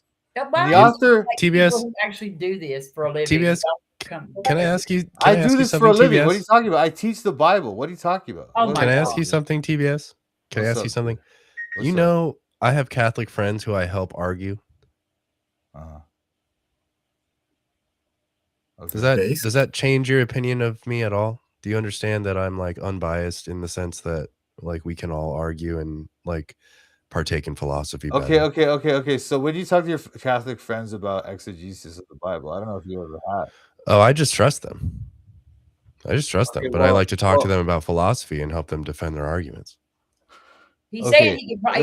that's irrelevant to me, bro. It's literally irrelevant. I'm just saying you're not in this like lion's den that you think you are. I don't think like maybe Robin is the saying that. lion. I Maybe don't- I Robin's don't the know what- lion and I'm just like the cub. But I'm a Okay, lioness. I'm not suggesting I am. Lioness. I'm just Lioness, saying to lioness. Robin, what Robin's doing right now is the same thing Justin was doing to me the other day. Trying to say, oh, words don't mean words. Just because words can be used in figurative ways in all the time, they're always used that. And the Bible very commonly does that. The Bible does that all the time.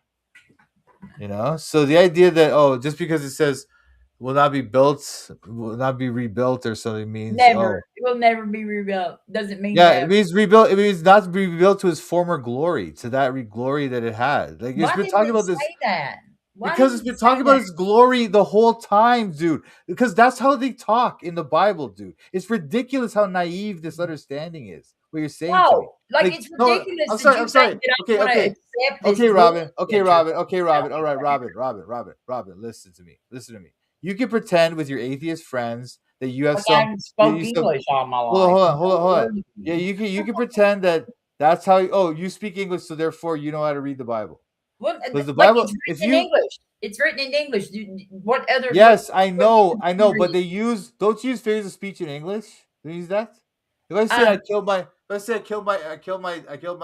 brother, right? That means I killed him, right? If I say kill my brother at Mario Kart, that means I beat him in a video game, right? That's a Okay, figure of yeah. speech. So in the Bible, they do that too. I And suck at that's Mario. why I you're suck at just- Mario Kart. I'm so bad. Like I I suck hate at all it so video much. games, and so Oh, probably so does I love probably- I love Counter Strike, but man, Mario Kart, I'm cooked. Like, Anyway. you think God spoke in video game language? He spoke in metaphors and Metaphors. used That's this kind awesome. I love that admission. I Dude. wish I would clip that, please. He spoke in metaphors. So it's like obviously he admits it. He literally says which that numerous parts are times. metaphors? Which parts are Doesn't he say I will speak to you in parables? I will speak to you Okay, in... that's Jesus we're talking about. No, I'm talking about it's also in the OT as well. I'll speak to them in parables, in dark sayings. The dark sayings of the wisdom of God, man. The dark sayings. The So sayings maybe that Adam and Eve was a parable. Maybe Exodus was a parable. Maybe what a joke. What a Magic joke. Zoo Dude. Boat was a parable. Again, you have to understand the genre of these different books. Different books are different genres.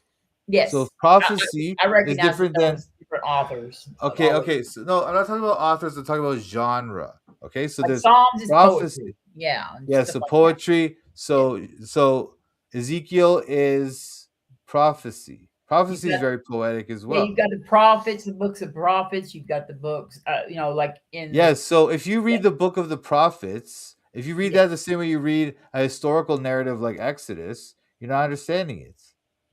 And if you read even in Exodus, if you read chapter 50, which is a song, you think that's to be read the same way we read some other story in that book, then you're not understanding it. So like- when you read Ezekiel 26 and try to say, oh, build no more means literally will never have anybody living there ever again. Well, you're not understanding it. That's how that works. To never And rebuild. Professor Hizzle asks, can Jesus rank S on Rainbow Road? Great question, Hizzle. Thank you for this. Yeah. He probably could. What What kind? is it? I didn't understand that question. What does that mean, Hizzle? I'm I'm not sure. Did he do very well in the level? I'm not sure if there's letter rankings in Mario Kart, but it Oh, just okay. means to like get the best rank. I know basically. no video game shit. Not at all. Like none. Get good, Robin. Get good. cheesy. No, but you know what, Rob? Like, the fact that you bring up that Nebuchadnezzar thing, the tire prophecy, and What? act like that's some. Listen. This is what I'm gonna say. The fact that you bring that up and act like that's some knockdown thing, like, oh, but that proves the Bible's false. You know, that No, shows that. no. Hold on. Listen, hold on a second. Let me. I never made that claim. Can I finish my point? Yes, you did. You did. You literally said that that's a failed prophecy, proving the Bible's fake. That's what you said. And all I'm saying to No, I you did is, not. I said it was yes, you failed did. prophecy. Okay, well, failed prophecy, whatever. The fact It that you is. said that shows that you went out and studied all the atheist dumb arguments against the Bible without Dude. even thinking about what people who study the Bible actually say about these things. You know? All you do is say stuff is dumb, TBS. You gotta Yeah, It is up your dumb game. arguments It is that I dumb. cannot The refute. argument Those that dumb this arguments that wait, I wait. cannot Yeah, the argument that this tire I prophecy cannot is engage failed. with. I have to just No, say wait. words, don't mean words. The argument that this tire prophecy failed is utterly ridiculous. Okay, TBS and Similar- Robin are going to similar hook to- up. Oh my god, it's just so Just boring. admit it. Be honest and admit that it's a failed prophecy. No, it isn't. It absolutely is not. And the fact that you're trying to say I'm not being honest, it shows you don't even understand what you're talking about. I think you're I'm just telling being, you. I think you're not being intellectually honest. I think you're No, I'm lying not. to me No, I'm and 100 yourself I'm 100% and being everybody intellectually else honest. in this. No, I'm 100% being intellectually honest.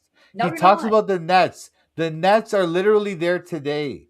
The nets, the fishing nets The on the nets rocks. from there, and yet though we cannot find one piece of evidence from the Exodus. Then, if the nets are still at Tar from back then, and we still can't find. No, the nets are not from back then, dude. Back then they didn't have nets.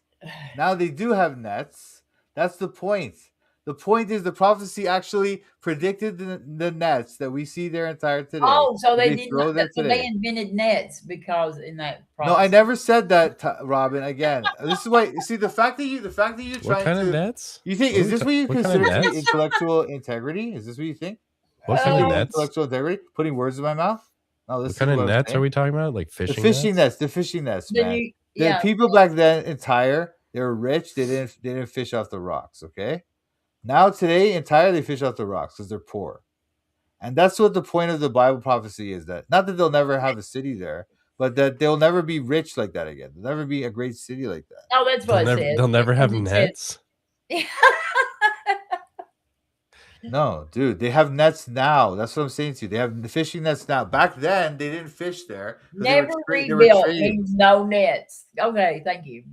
No, they predicted the nets, dude. You're just a joke. You're not trying to even be Oh, serious. you're joking. You're like gaslighting the shit. I'm not out of it. gaslighting anything. I'm not gaslighting anything. Yes, you're you are. you're the one gaslighting. You're the one This is gaslighting. I'm gaslighting. telling you. This is No, Diaz- gaslighting is when I tell you that the Bible predicted they will have nets today, and then you turn around and say to me, "Oh, they didn't invent nets," and try to say that to disprove what I'm saying. The Bible predicted that they would have nets there fishing off the rocks today, and that's what they're doing today. And back then they did not, because back then they were rich. So you think that the prophecies of the Bible stretch into 2026? Is that what you're saying? Well, I do. that's what's happening. Yeah, that is what's happening. And also, by the way, other prophecies too. Like Kurt was talking about how Daniel was written in 150 BC.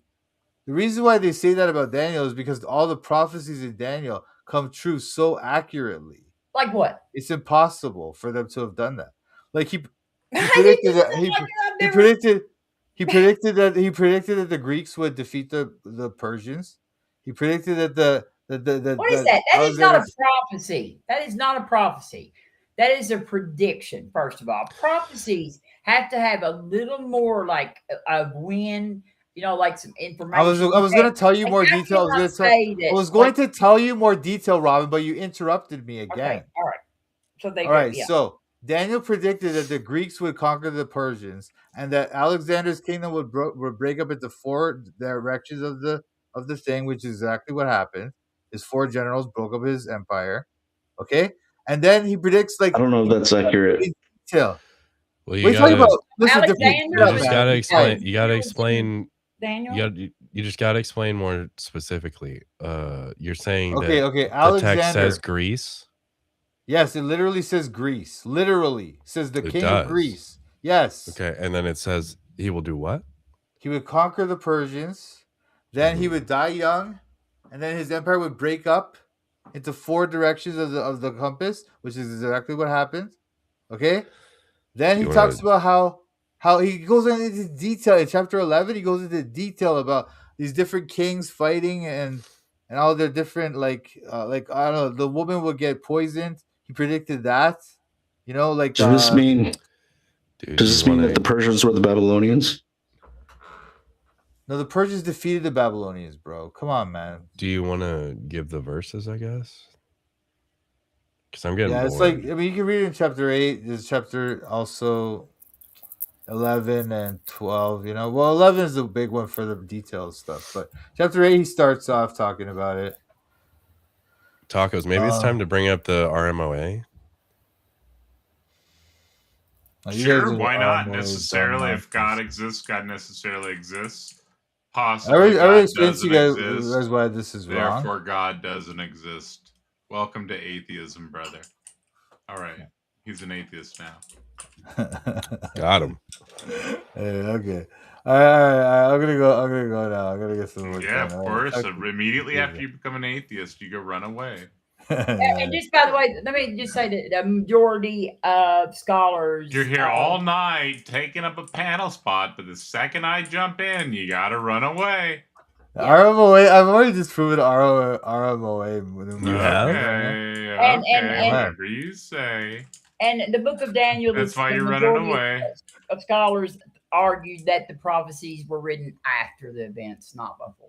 I know, but that's the reason why. That's the reason why they say that, Robin, because they can't admit that the prophecies of the Bible came true. Exactly. Well, you don't think that anybody had why are we so invested in proving God doesn't exist? Why? Because why is God allowing us evil atheists to fool people? The same way he allowed the reason he allowed Adam to eat the apple, the same reason he allowed all these sins to go on. He lets people sin. You think that Adam and Eve and the apple shit really happened? Wow, dude. Really? You because of that. Right? Anyway, okay, have fun, guys. It did not. They freak. See you later, man. All right, bye. All it took was one argument to break him. You see that, audience? This is how weak these people's positions are. Sorry, Tacos. I should have pulled that thing out on him a long time ago. So Bigman. Why do you think it is it Bigman or Big Man? How should I say? I mean, it's whatever. I just put in a name when I joined. So true. You can call me whatever you want, to be fair. So what makes you think God is possible? What do you mean by that? Like God is? I can imagine God. Like I can conceive of an ultimate creator. I can conceive of What's Christ it look like? coming down in resurrection. I can conceive of Christ, right? Like a guy who comes down. But that's a person. You see, you can conceive of a God, though. Like, what's a God? Well, I know that he's made in my image. I know, I know the attributes. Do you mean like I have human-like stuff? You're anthropomorphizing something into something that's. Well, and you don't want to say that he's human. You don't want to say that he's made in your image. You want to say that you were made in his image. Yeah, and you weren't, though. Like the story would actually be that Adam was made in God's image, and the rest of us were not. Actually, you get the point of what I was saying. I'm sorry. Yeah. So, what do you mean by conceive of? Well, I mean, we can all think that like there was a beginning, and then we can just like make that beginning like something that has a mind in our conception of it, right?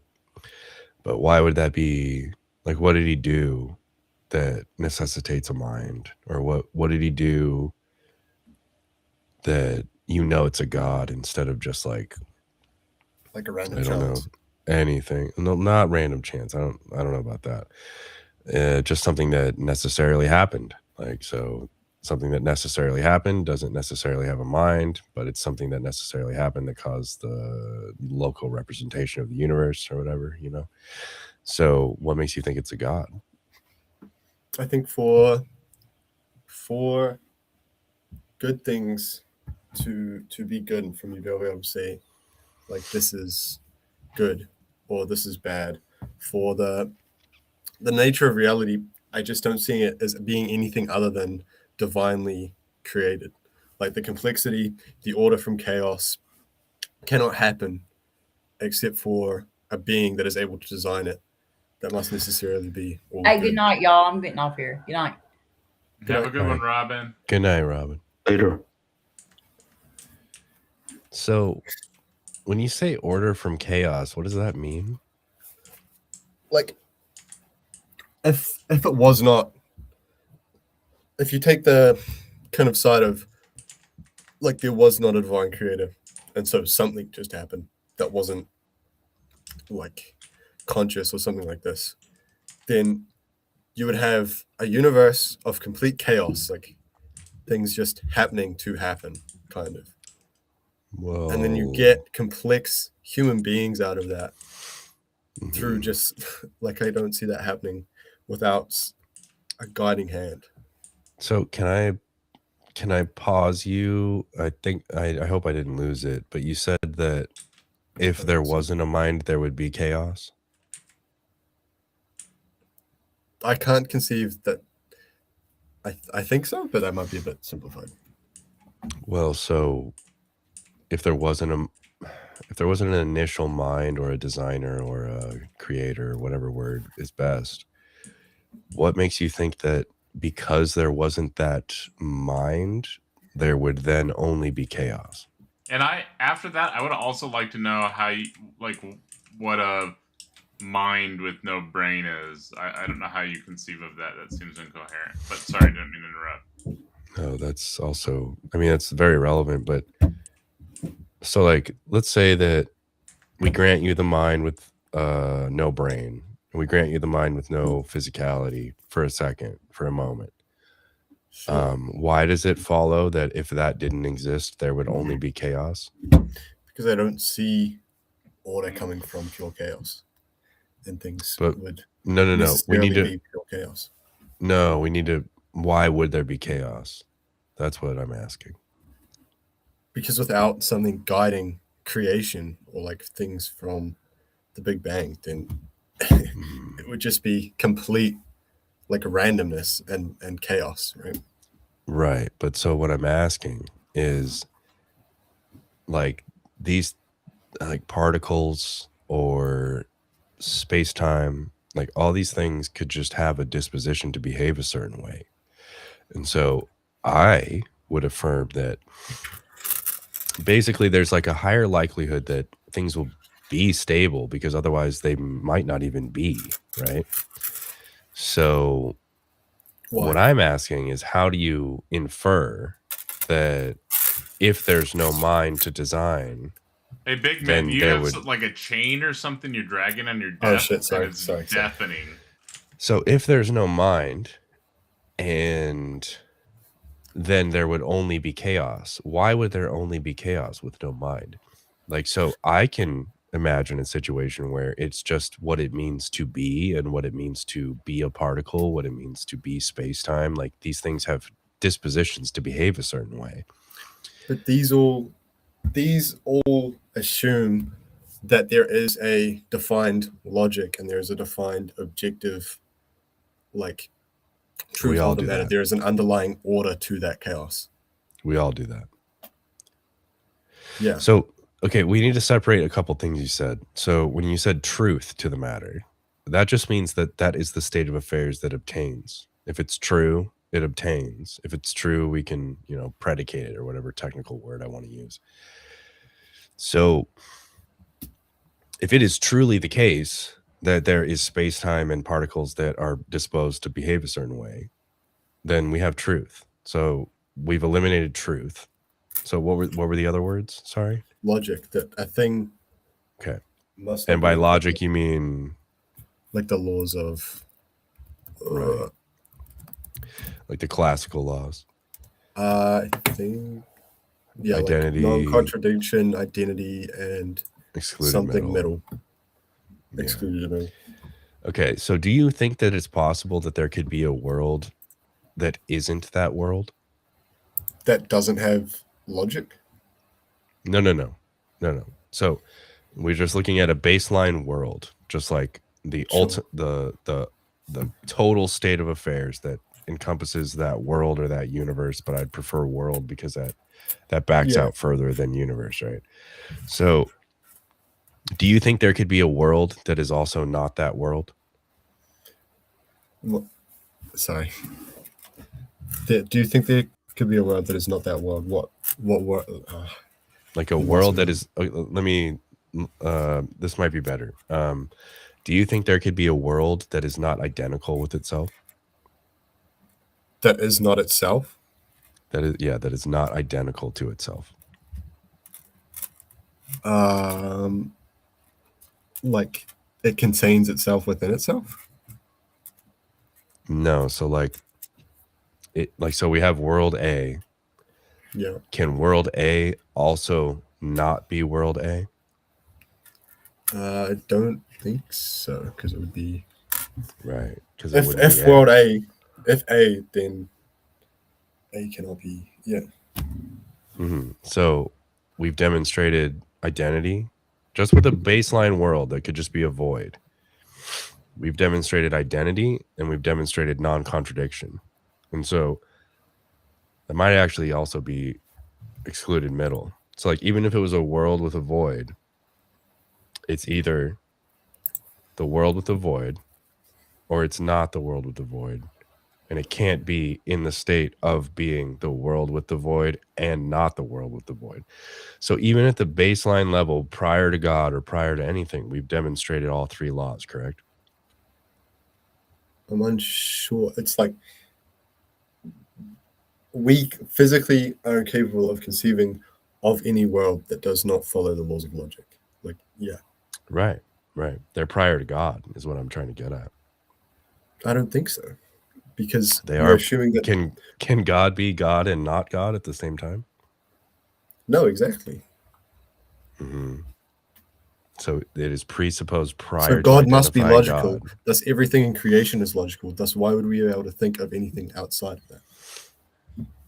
That's fine. But what I'm saying is that those three laws that for some reason is what people cling on to about how things are actualized and identifiable and determinately different from other things. That presupposes, or that must be presupposed for God to have identity, for God to not contradict himself, for God to not be in a state of contradiction, or he either exists or he doesn't. Because like, especially with God, he's divinely simple. He can only be one way or he's not there at all. Because if anything changes on a necessary being, then he's no longer necessary because all of his product, or I'm sorry, all of his like extensions to himself weren't necessary. I'm probably like oversimplifying like his accidental properties that he could have after creation or whatever. But his essential eternal nature could not change. If that changed, as far as I'm aware, then he would not exist. His like anymore. essence, yeah. Right. So all those things have to be presupposed to even have God. Because he couldn't violate them. So why are we talking about those? Is my question, I guess. You're saying that I'm not sure if I fully understand what you're saying. He can't violate his own identity, correct? Yeah. Okay, so these laws just exist. It's over. The laws do exist, yes. So we don't need to talk about them as if God proves them, or I mean, they prove God, because we have to presuppose all of them for God to even have identity. So they're just the case. So They're not evidence for God because that's just evidence for what it means to be actual and what it means to be a being. So we can move on from the classic laws of logic. We can just like figure out a different thing that shows God to be likely. You know what I mean? Can this also apply to the universe? I think so. Like you You know, have an actual Melchizedek universe, actually but you don't. explains the creation of the universe. Oh, you want to talk about the beginning of the universe? Yeah. Well, then we have to presuppose the beginning of the universe. Book of Melchizedek. I don't know shit about the Bible, DeFreak. I'm talking about like metaphysics and like philosophy. There's no contradiction in an infinite regress, correct? Infinite regress. I don't think Right, it's like- possible, actually, because once you peter out of energy, you're not going to bring it back until you're at 0 Kelvin. I don't know what do you mean by that exactly? In other words, the energy's going to peter out to the point there's no more heat, and you'll be at 0 Kelvin, and then you'll be at the singularity. I don't think heat death is the same as a singularity. Are you saying that are you trying to describe like a big bang, big crunch? Like it'll crunch back down? I think it would probably be more like a big bang, big expansion, bigger expansion. That dies, right? And there's no more energy. Right, until something sparks at least some sort of temperature. Okay. And why would I think that our observable universe is the only actual space-time that there is? Well, from our perspective, that's kind of just the way it looks. That's not my position. Right, but it looks like the Earth is flat from certain perspectives, and it's not. You're gonna have to explain that to me, but Maybe a burden of proof that there are other like realities. You would have to show that they exist, or just assert that they exist and be like, well, we could. Well, technically, that does suffice because we're talking about something we can't demonstrate like God. So we need to eliminate all logical possibilities outside of God because otherwise I don't see any reason to believe in God. Like I see more reason to believe in a multiverse than I do in God because I see one universe, okay? I see 0 gods. So we need to deal with logical possibility for sure. okay. So wait a second. You just said that you need to logically eliminate God, and No. are you saying that hasn't happened? I do believe that I don't know why I'm saying he. I do believe that most gods are logically impossible, but that doesn't really, what I'm trying to get at is that like for God to even be necessary for something, we must eliminate all other things that could have supported whatever thing we think he's necessary for. That's fine. But we haven't done that yet. Like God must presuppose the classic laws of logic. Like, and it sounds so weird to me to say that because they're not really laws. They're just like descriptions of what it means to like be a thing, what it means to exist or not exist, right? So we didn't get anywhere with that, and I don't think the Big Bang says anything about like a hard start of time and space and the universe itself. So then we just need to keep running down this train or this track where we say, okay, well, what else is logically possible other than God? All right. So how about the laws of physics? Okay, so like a fine-tuning kind of thing. Just heat and gravity, and the order that it brings to the universe, as far as we can tell, in solar system formation, right? So, did the universe actually create its own laws, or is it subject to those laws, or what's the deal there? Because I think you can find that it's just another chicken egg, circular reasoning fallacy, and that's why the outside of the universe, God creation, makes more sense. Well, I would easily admit that there's like a limited epistemic access to how things came to be or how things are the way they are and not another way. But just because we don't know exactly why or how doesn't mean that things couldn't have been differently, and that God couldn't also instill life into that other universe that was more coarsely grained or even more finely, coarsely tuned or even more finely tuned. Like basically the question becomes like, so God preferred us. He preferred, like, you know, apes for some reason. And he could have put consciousness and life into anything. He could have done anything he wanted because he's omnipotent. So we can look at like this big broad scale of like hypotheses or whatever, that like he could have even just never even had anything but electrons, and then he could have given each electron a mind, and then we have just electrons bouncing around and interacting with each other. Maybe they can even speak telepathically, who fucking knows. And then all the way to like, oh well, we could imagine like a more refined species of living organism. So the question becomes, why did he desire this amount of fine-tuning? It could be more fine-tuned, it could be less fine-tuned, to the point where life was on every single planet, or more fine-tuned overall physically, so that life was available on every planet. Like every single planet was, you know, it had its own star, its own moon, and it was all just like a single body orbiting, a single body and a moon orbiting said star. There's just a million possibilities, or not even a million. There's infinite possibilities with God. So like, why is this the fine tuning that we should see as evidence for God when he could actually quite literally do anything? Because it supports a being made in his image. Right. So he's an ape. You see what I'm saying? That's crazy. Well, his image is Jesus Christ, but also, I guess so, but that just affirms the ape thing. And Christ was an ape.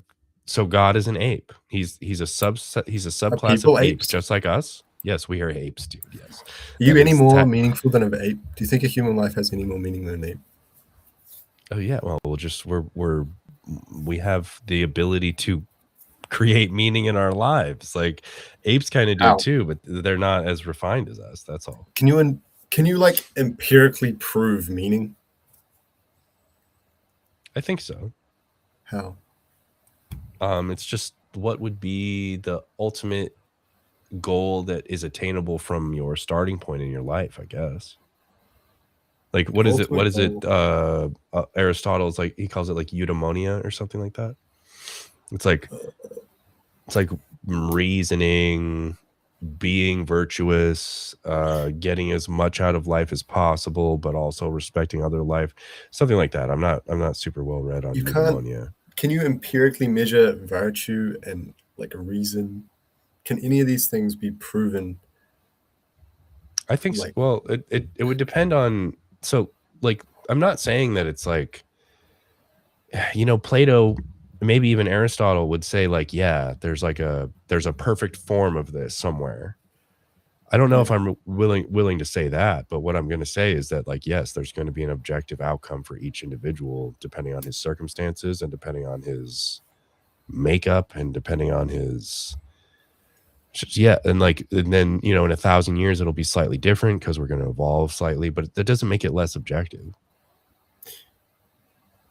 I would actually kind of agree with you there, because we don't see gravity, we can't really measure it, but we see the effects of it. It's kind of the same thing with virtue or all that other stuff. Sure.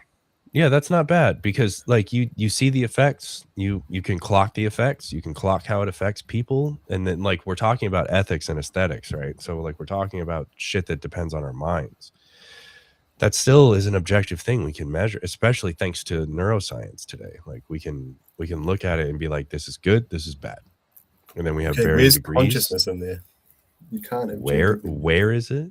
Yeah, like can you open up someone's brain and be like, oh, there it is? Kind of, like, but not really. Not really, right? It's kind of it's the combination of all the parts of the brain interacting. I wish Den was on panel. He had a really good explanation like a week ago. But it's like the reason that we're so aware and we're so reflective and we're so aware of our own death it's because of the complexity of our brain and the fact that we can store these memories, and we can say we only get like a, you know, maybe there'll be people who will never realize that they're going to die, whatever. But the fact that we know that we're going to die is what makes us so strange. Because like, I don't think many, even mammalian species, are aware of their own existence. Like, I think like it's like an amount of gorillas, and that's about it. Maybe like some chimpanzees or some shit. I don't know about that. If you go to like a chicken farm and they start, you know, hacking them up or whatever, you could hear the other chickens like, you know, kind of. Oh yeah. I don't mean to They discredit. kinda know. Yeah. I don't mean to discredit other species. I'm just saying that like there's a certain type of animal, and maybe it's octopi too. I don't remember, but there's certain animals that when they look in the mirror, they're like, "Oh shit, is that me?" You know what I mean? Like that's a I think I do. That's a thing that not all animals can do. Isn't it crows as well? They're sick. I love crows. Probably. Give me 2 seconds. I'm gonna get a beer. I haven't met you before, Mr. DeFreak. What are you like? Yeah, so you are a what did you say you were? I'm sorry, I forgot, because there was that other gentleman that was before us that was up, but he was a Presbyterian but an atheist or whatever. So I didn't catch what denomination or what your thoughts are or beliefs. I'm like a Catholic, but I'm decently new to it. Like I was agnostic for a long time, and then I kind of decided that I was only agnostic because I was being lazy. And I was like, well, the only thing that makes sense based, to me is Catholicism. So based, not being lazy could lead either way. Based. What do you think about all this, like, you know, revision history about, you know, Israel and Egypt and no Exodus and no Moses, no Abraham, no anybody? You know, what do you think about all that? I don't think it's. I don't know. I'm happy with saying like Genesis is metaphorical. I'm happy with saying Noah's Ark is metaphorical. Exodus, it's like it's an interesting debate. Like, so I wouldn't necessarily struggle with it faith-wise if it was mythological, but it would be interesting to know, right? So, I mean, I don't mean to interrupt if you guys want to talk about the Bible. I just don't know shit about it. All I was gonna say is, so like we've looked at these couple things, and it really doesn't push the needle either way. You know what I mean? It's just God can still exist, and all scientific models can be correct.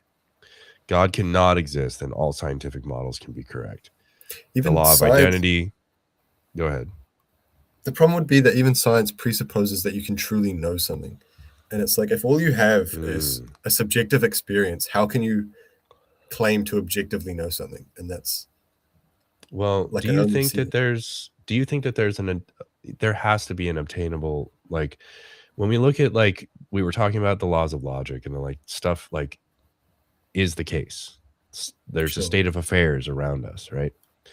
There's a point at which we all agree on the state of affairs, and it should be considered objectively true. We can all touch the rock, you know, like, but this like weird like bar or like unpassable hurdle that to have anything objective you need like God's mind.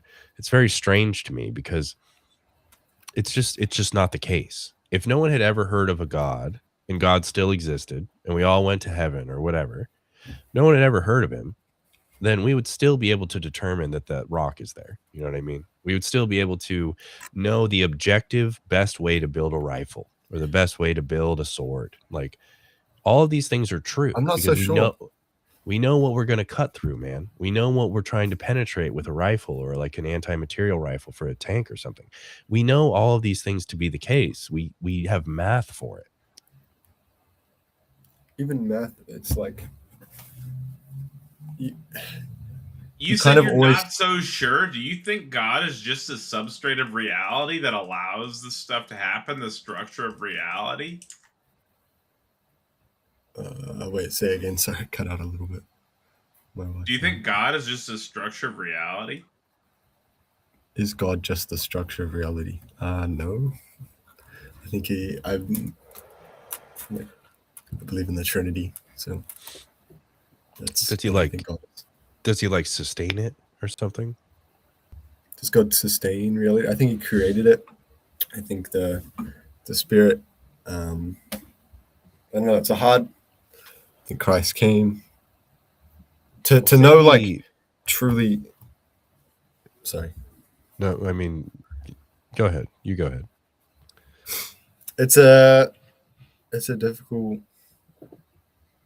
question. I think that God created, certainly, came down, certainly, is around us, certainly, and I feel like that's enough to Would kind you of say explain. would you commit to he's omnipresent? As in always knows what's Ev- happening at all times. No, that's omniscient. So like he's everywhere. Would you say that? I honestly don't know. Sorry. Well, I don't know I if that's wouldn't. Like, just to be honest Like, with I you, don't think. I wouldn't commit to that, because then he's the mustard gas in, those chambers. So Sure. But I think he knows that was happening, kind of thing. right. So why was that okay? Why is evil okay? Well, why would he smash out the Amalekites and then not smash out the Nazis? Well, first you're kind of supposing that we can know God's intentions and know, like, the plan, and I just don't think that's I don't think possible. so. I don't think so. I just think I want to know, like, what you think about that. Like, it's written in the Bible that he thought He things. genocided the Amalekites. Well, I won't even use that word. Whatever. He knew they were going to do bad. Whatever word we want to use, Sure. or whatever. So he knew that, like, he must have known that about future generations too. But we just see these atrocities happen. So, like, he stopped one but not the other, and I'm struggling to see why. Like, why would he allow? I mean, you're really asking, why would you allow evil, right? Well, it's more like Specific evil. it's more like excessive evil. When someone was capable of excessive evil in the past, he eradicated it. But then we see excessive, unjustified, crazy evil thousands of years later, and for some reason that's allowed. You also see unjustified, excessive, crazy good at the same time, right? Like, you What see is the crazy good? the crazy good is like the allied countries coming together, Mhm. and, like, basically the entire world being able to unite against them. You see, I don't know if that's the best example, actually. I don't know. Can Because I- we did some well, pretty fucked up stuff, but No, I think that's okay, because what I want to focus on now is that, so he didn't focus on eradicating the evil, but he focused on, say, empowering the good that was eradicating the evil. But I can just look at it and say the US had no interest to get into the war for a number of years. And then finally their hands were tied and they said, I'm going to stop this. And that sounds very human to me. That doesn't sound like God. yet there is human free will. Okay, but so now we're just attributing free will to God? As in, he allows us to have free will, yes. Or even further, he allowed the free will of the mustache dudes people, but he didn't allow the free will of the Amalekites? Like, why is that the case? Why was he much more personal with the Jews of the Old Testament than he is now? Yeah, I mean, because Christ is God, so he and Paul relaxed the laws and stuff. specification that only Israelites were his chosen people, right? Like, especially Paul, right? He said that, like, everyone is capable of being of this cloth or whatever. Well, I'm pretty sure it's like a thing of there will be no more prophets. It's something like that. I don't know the actual theological argument. That's fine, but God still exists, like, prophet or not, you know what I mean? Yeah. So he's, I don't know. I think to have true free will, you have to allow true evil. Don't you think that if God really was actively involved and actively enacting his will, don't you think it's counterintuitive to not have any more prophets? Because the prophets were who decided, or at least one prophet was who decided what would befall the Amalekites.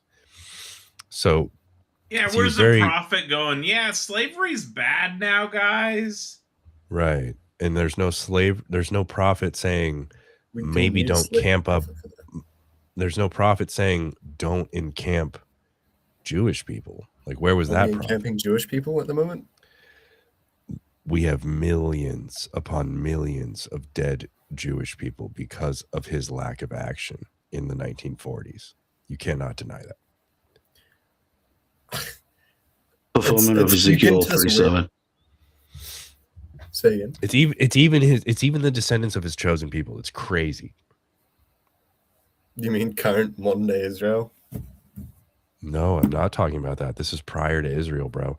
I know you're 20, but look, this is not how, like, I don't know what you think about Israel. I don't like Israel. No, I don't. But this is not the Israel that we're talking about. Like, they didn't exist. That country didn't exist until post World War II.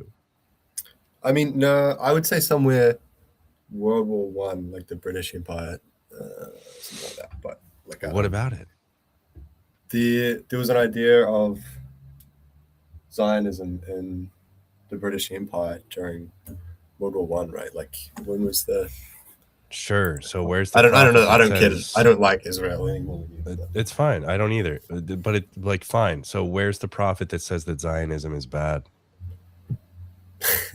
Why? Do you think that every time anyone has a bad idea, we need a prophet to come down and say, "Hey, that bad idea"?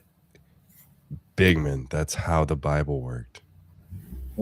There's prophecy saying that Zion will be the case. Isaiah 66:8. Is it not the case that even though they had a bunch of prophets coming down and saying, "Hey, don't do this," they kept doing it? So then we just got literal. So God gave up to come down. You don't want to. No, you don't want to say God gave up. He gave his son, his son, comes down. Okay, and now we're in this weird area where we have to say that God designed a system where shit went wrong, and then he had to sacrifice either his son or himself to satisfy our sins. That's crazy. Yeah. In order that we maybe Book of Melchizedek.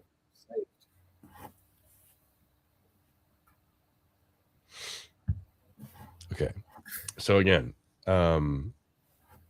so what does God do?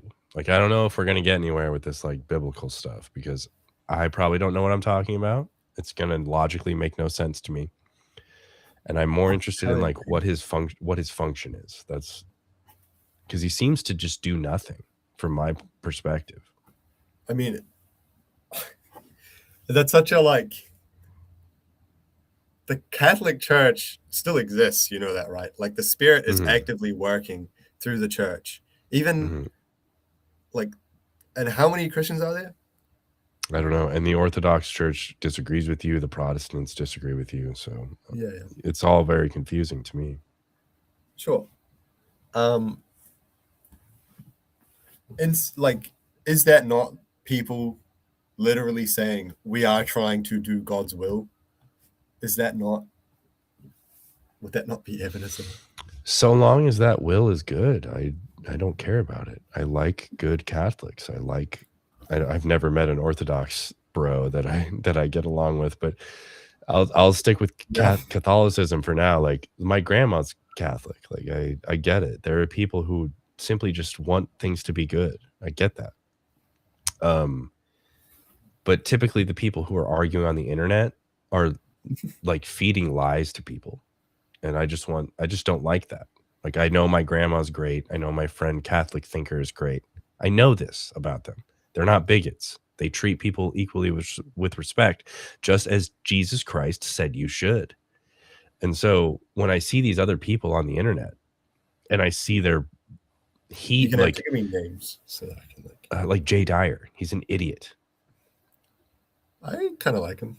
But He's an idiot and an asshole and an anti-Semite. maybe I haven't watched him enough to really comment. I'm not gonna lie to you, dude.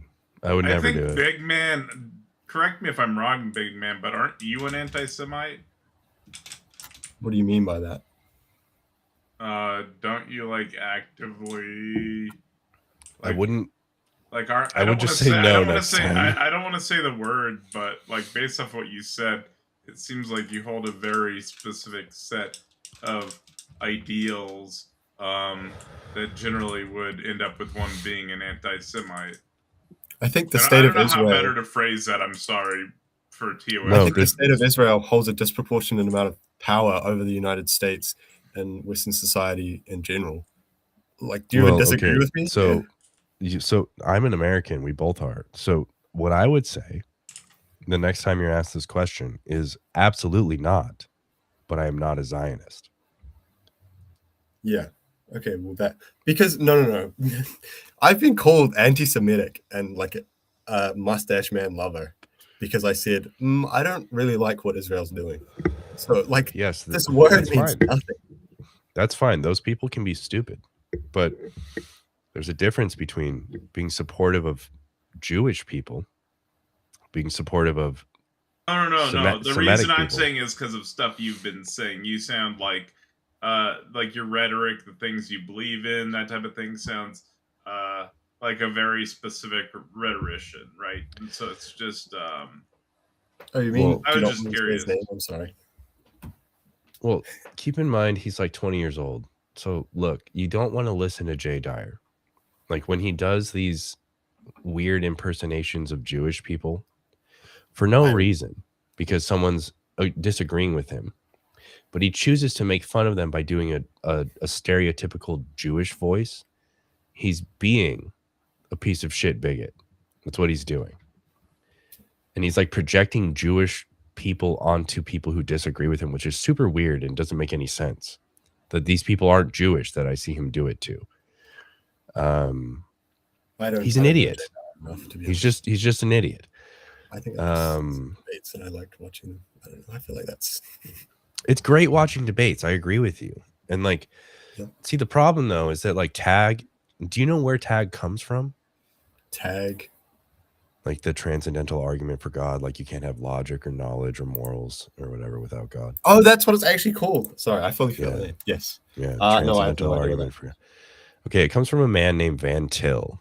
And Van Til's goal was literally to stop conversation. It was literally so think about it this way. Like the rhetorical goal of someone who's running tag is to say, well, no, it's actually impossible that you even have morals, knowledge, or logic, or whatever the fuck they choose, unless you are sourcing it from God. So what they're doing, like, it's great to argue for God's existence. I don't care. Great. Let's do it. If you prove it, I'll fucking be a believer. I don't care. The problem is saying that simply by engaging while not believing in God, you actually can't hold a position. You actually can't justify your knowledge. You actually can't have morals. You can't have logic or knowledge. That's called a conversation stopper. That's a dishonest tactic. It's purely rhetorical. It has nothing to do with getting to the truth. It's all rhetoric. It's all, you actually can't do this. And it's so that the audience can say, the analogy I like to paint is that they want to be that like drunk dad figure that's like, he smacks you or whatever. And he says, I'm right because I'm right. End of story. That is not an argument. That is trying to cease argument. You see that, right? He argues pretty toughly. I agree. Well, no. He doesn't do that.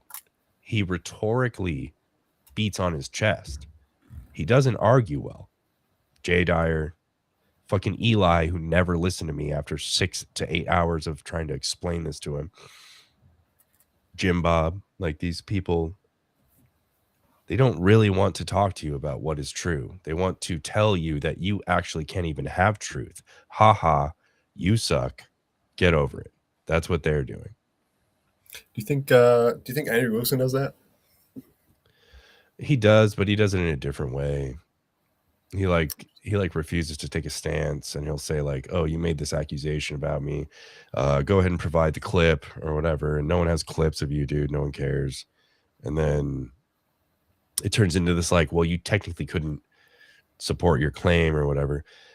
I don't know. Like Andrew, I've talked to him, and it was just kind of awkward. And then I've seen him like somewhat fairly debate Kurt. So like I'm not sure what Andrew's I really doing. like It's that. really weird to me. I have watched some Andrew Wilson debates since that thing, and what I see is like he goes into these debates and he like is matching energy, and then like some random person, what you see in the clips is like some random person will be like, just start yelling at him, right? And then he's just like what the fuck, like.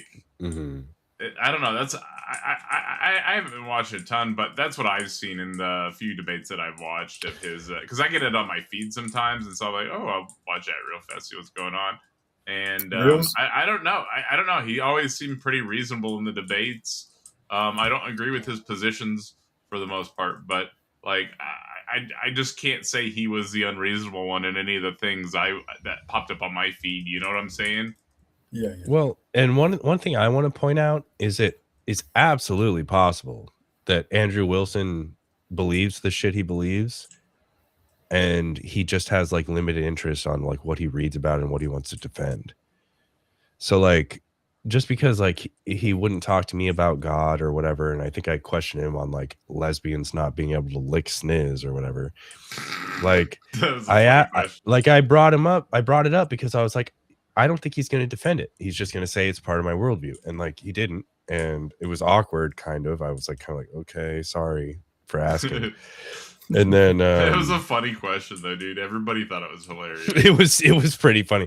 But no, I mean, he doesn't have to like talking about religion. You know what I mean? Like I can't make him. Yeah, you can't make him do it. Do I disavow every single thing he's ever said? Yes, of course I do. Really? Yeah, I don't agree with. Yeah, he sounds crazy. He sounds crazy all the time. It sounds like he's promoting some type of like dictator, crazy military dictatorship, and I'm just not about that, you know. Yeah, but half the debate with Kurt was like, well, we should use democracy to end democracy. Like, if you don't think that's a contradiction, I don't know what the fuck to tell you, dude. I mean, I guess, but the problem with that is like, I look at it from the view of a non-American, so it's kind of hard to. Well, keep that in mind, though, dude. Like he sounds batshit insane to me.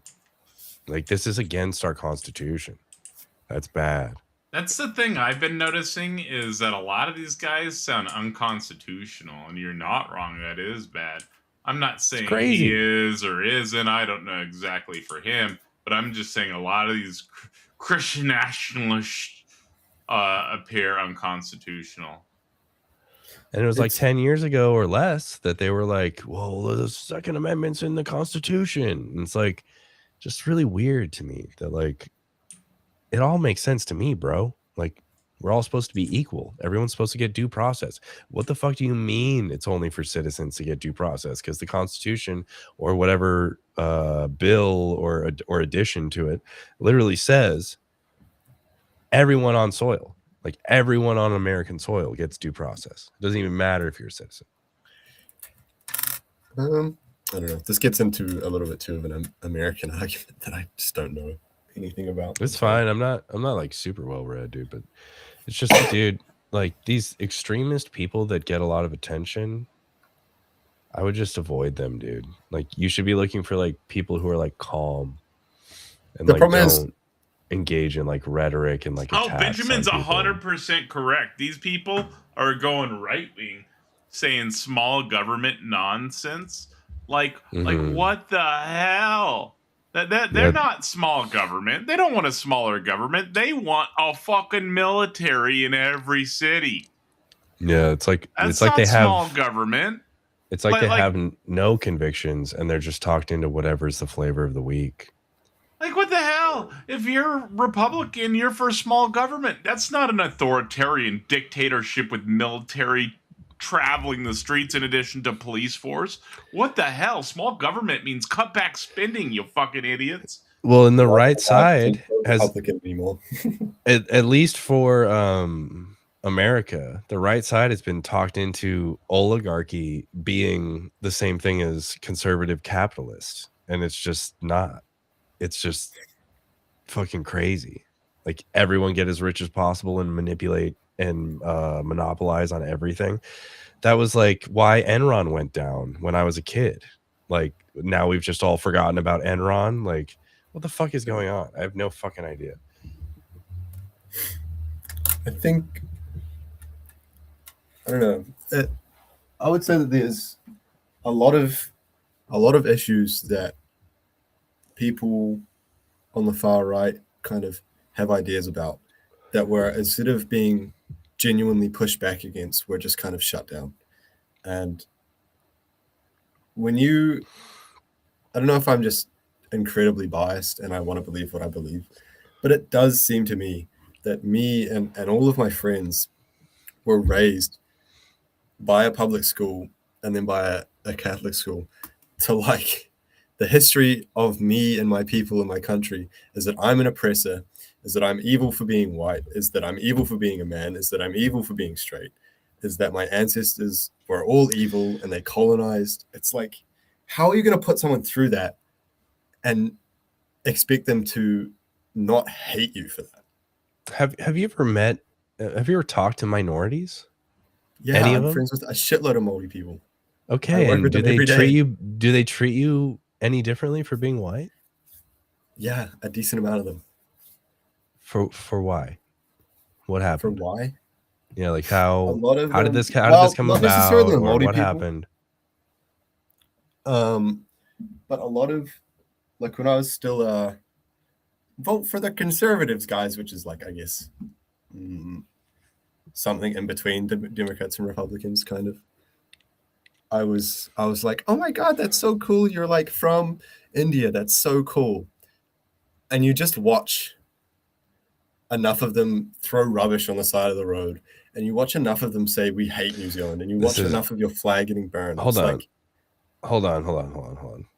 Is this all on TV or in person? I've seen my flag get burned at a pro-India rally in Christchurch, New Zealand. I've seen them throw rubbish on the side of the road. The flag burning, I don't care. How much rubbish? Like, they're just tipping it out the side of their window. Like at the dock in Akaro.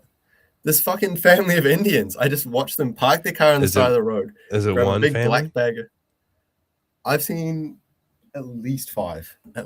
Five wait, families. Did I just hear him say?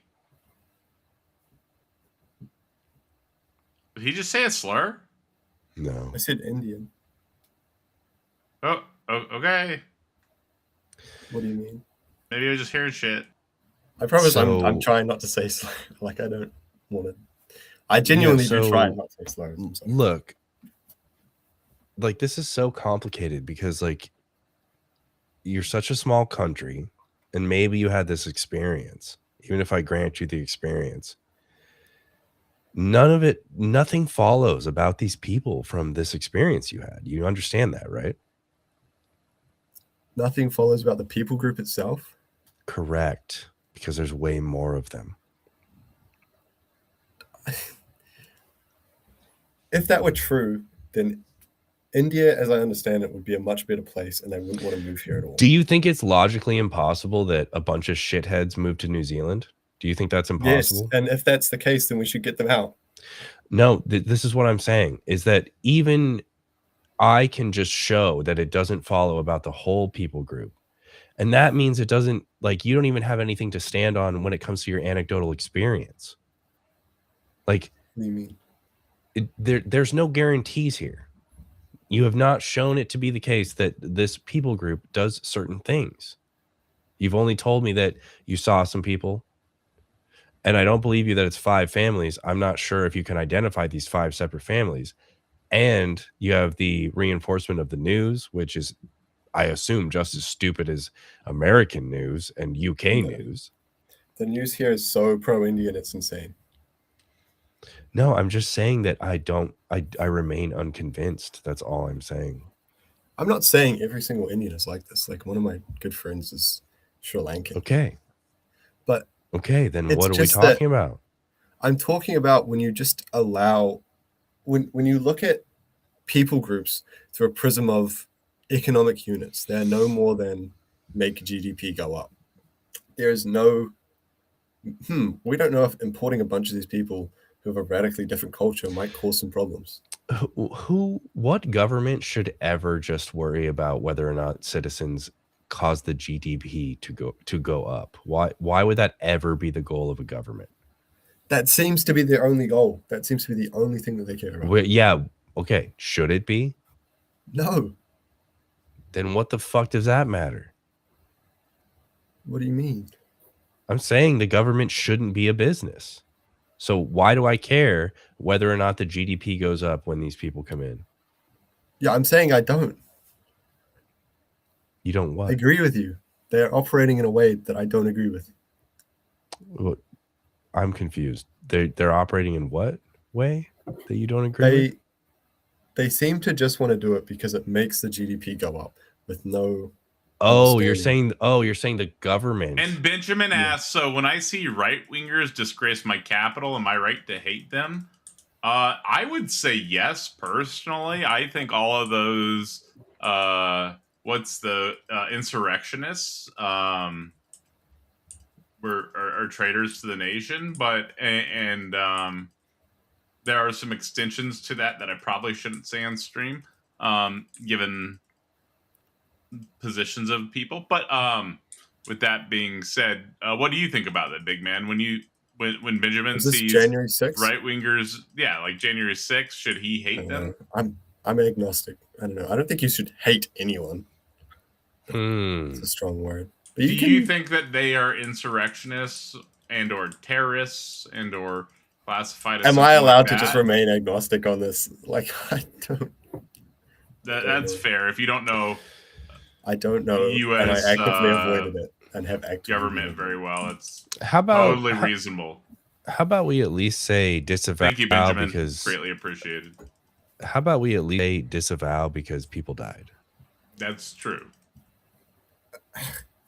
What do you mean? Like, did they? I think he's not wanting to talk. I think it's kind of like the Emiru thing, where Emiru didn't really know about ICE, but like was forced to talk about ICE, and now everybody hates her type thing. I think that's what's going on here.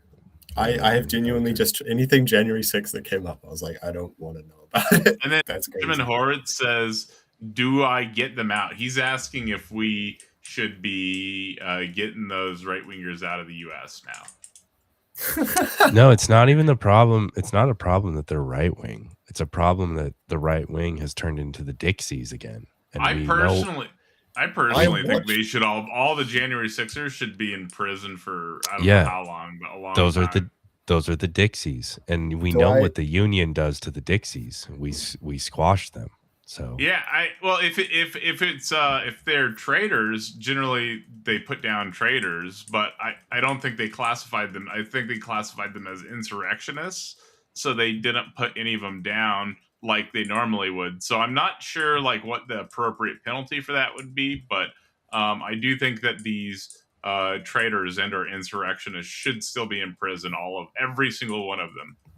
Which they were all pardoned, even the ones who assaulted police officers, and they were pardoned by Trump, who is so pro-police. I don't particularly like Trump, so good. Based. Yeah, he put tariffs, and that made us align more with China. It was pretty retarded. So he's such an idiot, dude. There's I can't think of a dumber person off the top of my head. My government have said that they would be, if America puts forces on the ground and they request that we come too, then they would send me. So I really, really hope they don't do that. Yeah, that's bullshit, bro. That's I don't know exactly what the fuck we have to do with it. Do That's you have exact- to? Do you have to be in the military to own a gun in your country? No, you don't even get a gun license. Oh, When so you you can just join, go it's so buy a good. machine gun? No, you have to go like through this massive process that takes like 6 months, and they come check out your Oh, house. gotcha. Make sure you're not an insane person. Yeah, Yeah, but I it doesn't get- even work. There's a lot of states that are kind of similar to New Zealand. Yeah, that's not a bad thing. That's Huh? probably a good thing that they don't let insane people have guns. I mean, Well, yeah, I'm but like, makes I'm it like harder big. on I'm big on guns. I'm like a really big gun nerd, but I get it. Regulation, like I don't Hey, I understand. like guns too, but like I don't own a bunch of. I own a shotgun and then some guns to shoot at like trees and stuff with, you know. Mhm. And I've never even fired them. Bro, hunting is so fun. Get out in the wilderness for a couple of days, stalk some I just- deer. I just love shooting. True. I used to want to do like competitive pistol shooting, but then COVID happened, and Oh. it just kind of made me not want to do it anymore because of the cost. And Oh, I yeah, never picked it back up because then I started reading philosophy, and then dude, that's all I ammo was got doing. so expensive. Yo, oh my It was god. crazy. Second COVID hit, it was like, yeah, you can't afford any of this anymore. Yeah, I was trying to it's still buy. crazy. I got my shotgun around COVID, and I don't know exactly how much more it is, but like if I got I'm getting blasted in this game. If I got shotgun bullets now, it'd be way more expensive. And it was literally just like a pack for like home defense. It wasn't anything crazy, you know. Or I got a pack for home defense and then a pack to shoot at a range, so I could practice with my gun, you know. Mhm. How often? I don't know. I don't know if it's my place, but like, you should know how to use it if you own it. I guess. Oh yeah, dude. I used to train twice a week. Oh, I don't do that, but you should Yeah, I still was buy all some and about know it. how to shoot your gun, you know. Yeah. Yeah, I was all about it. I was like, there was a friend of mine actually who was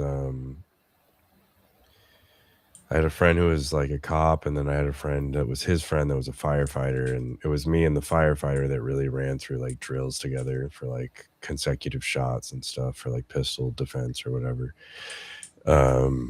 Yeah, I've shot many rounds. I like guns a lot.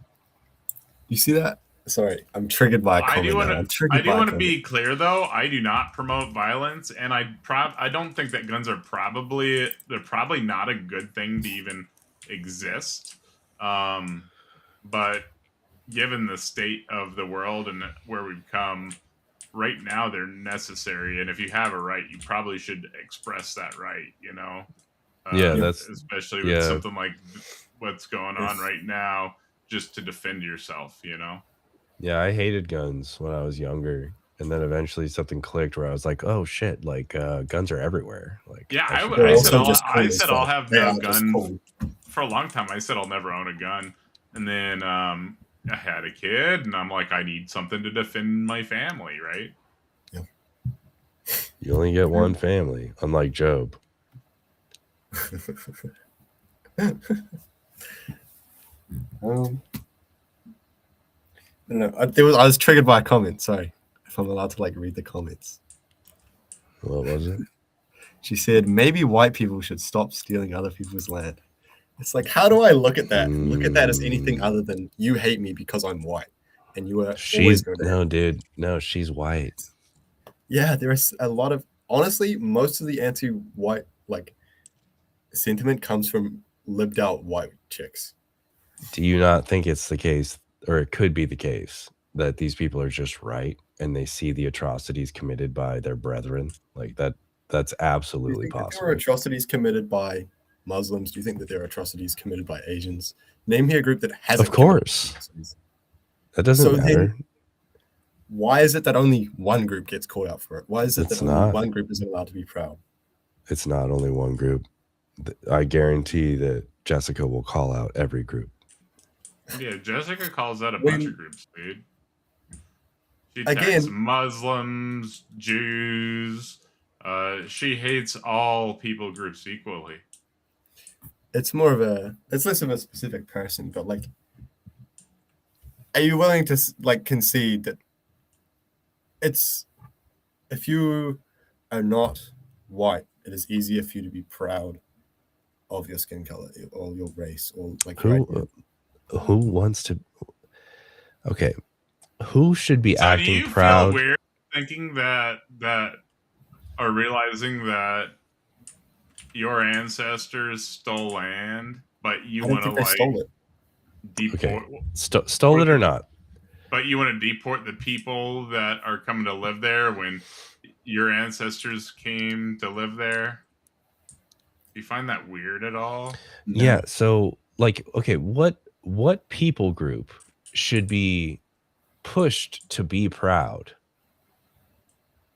The before people of the country, the nation. Before, hold on, pushed to be proud. Somebody's got like a sounded like a wind tunnel or some shit. I don't think it's me. I don't know. What people group should be pushed to embrace being proud before minorities, because they have been consistently not allowed to be proud.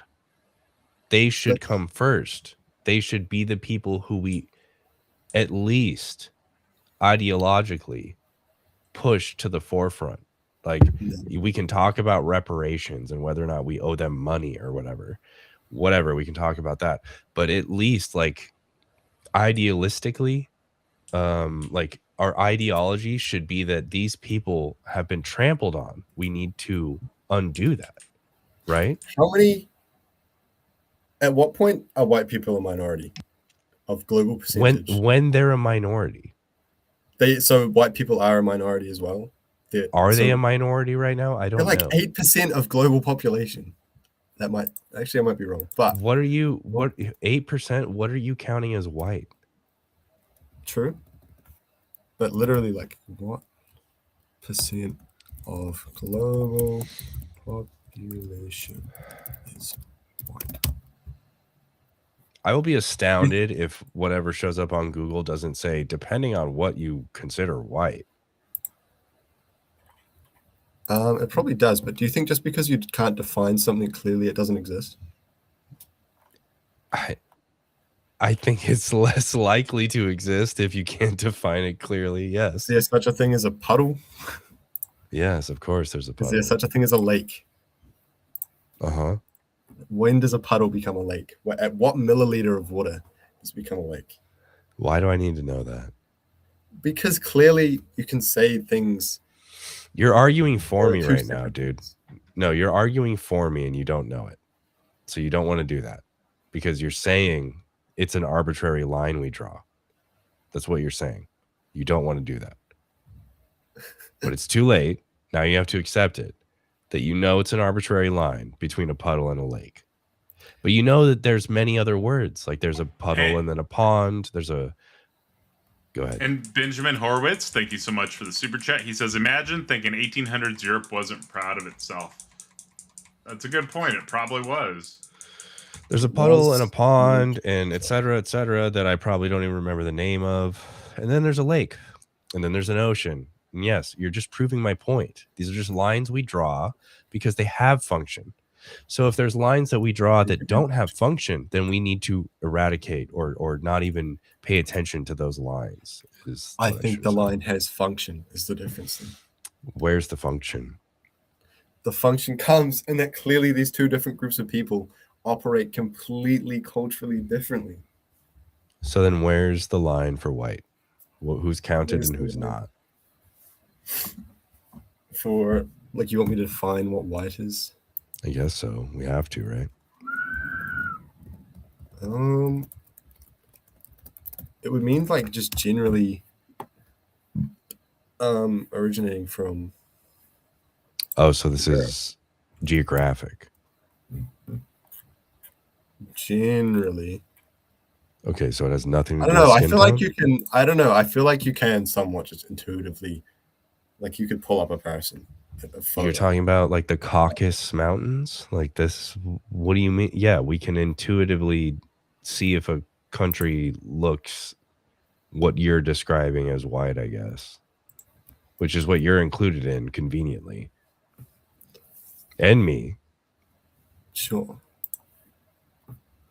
So why do I care? It's a hard to define thing, but it clearly is a thing that should be defined. And sure, there may necessarily be people we would describe as white, but I still remain unclear on what that is and why I should care about this line. Wait.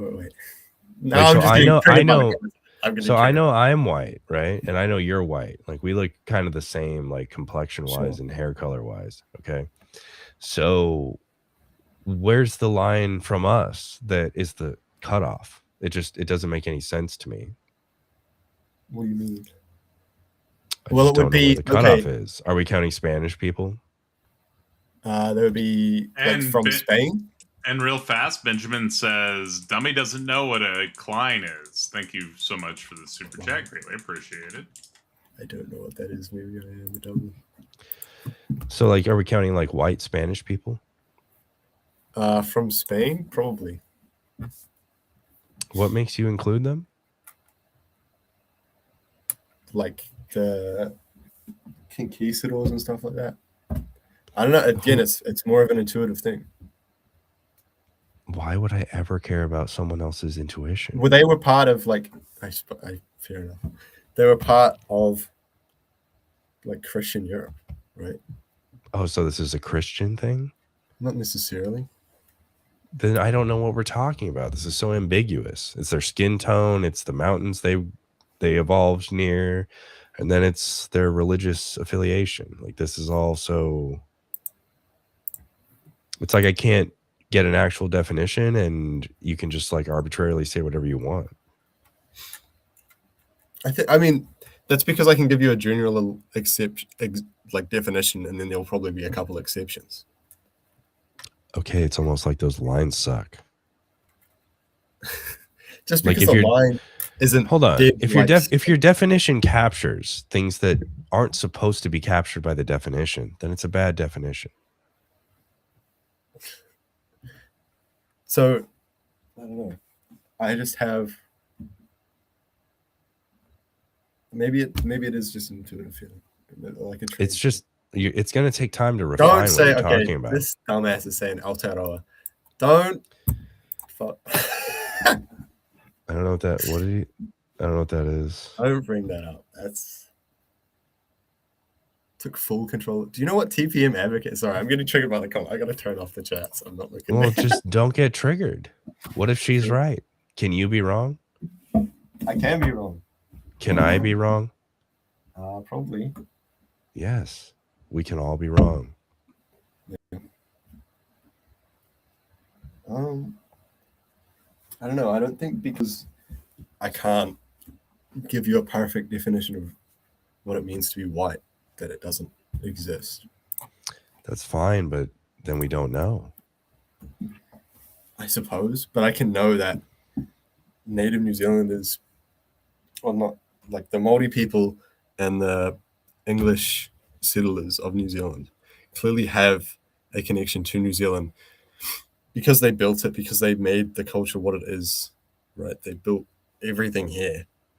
But I can just undercut you and say that whatever things that they learned from the people that were indigenous to the island, whatever things they learned, whatever they intuited from their civilization, that helped them build what they did.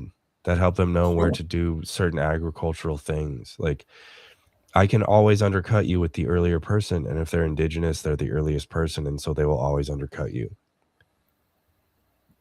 I don't disagree that the Māori were a big help in building the country.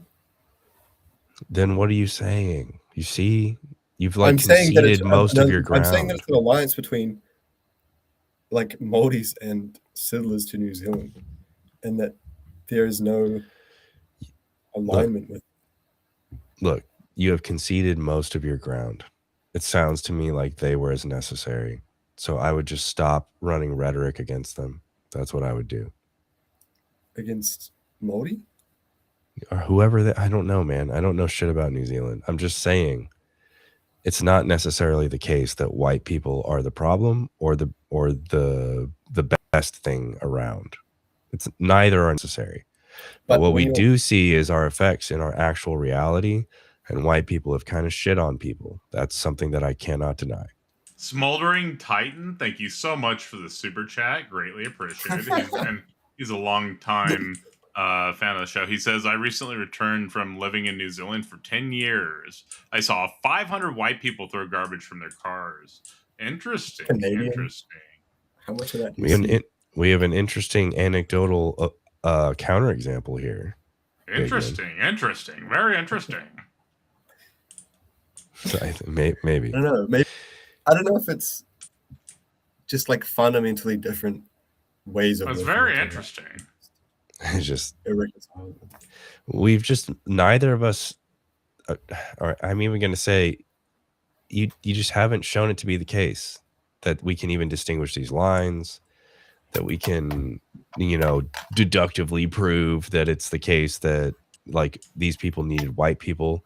Like we're never going to do that. So we shouldn't use such like strong language that like white people did so much. It's more that it's a response, because clearly there was some point and there was some benefit. And so when I'm told you stole this land, you have to give it all back. You are personally responsible for this. It's like I have to take my own side at some point. Sure. So you stole this land. If they're saying that to you, that's wrong because you're 19 years old. Okay. So we can identify this person as being maybe some like hyperbolic, or I was told that at 12. Okay. And was that an adult who said that to you? Yeah. That is insanely immoral. That is insanely stupid. I will grant, like, totally. That's stupid as fuck. Now, give it all back. I don't even know what that means, because you all live there now. So, like, it can be the case that there are stupid people who are exaggerating the correct case. You see what I mean? Sure, but I understand the position of like, you think some massive harm was caused by colonizers coming here, and I just don't know that I've seen that. It has to. Okay. Like, imagine the American colonization, right? Sure. We colonized. We shouldn't have put them in their territories or whatever. Like, I disavow whatever. But then we also didn't have to have a general in charge of shit giving them blankets laced with smallpox, knowing that they would die from the infection. So we need to look at every single little thing and see how, yes, there were racist people who were murdering indigenous North Americans. That was the case. So we look at that and we say, yes, there was incredible harm. And then there's still the ability for cultures to assimilate, even though there was even way more harm than what I mentioned prior to what we're looking at right now. So yeah, if someone says that I stole this land, yeah, that's pretty dumb. I didn't steal the land. However, I'm willing to look at it and say, wow, I've really reaped benefits and you did not. And that's not okay either. You see what I'm saying? I guess, but I just don't see it. That they're not benefits. I mean, it's just going to take time, man, because like that's just how shit went down. You know what I mean? I suppose. There's a new guy. Hey, someone's playing with keys or something, and it's very loud. Every time, I'm sorry. Sorry, it's just it picks up it.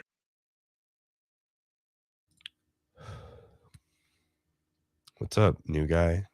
I don't know if we can hear you right now. I'm gonna go have a smoke and be back in 5 minutes, if that's all right. Yeah, no problem. Yeah, if you're talking, we can't hear you, or I can't.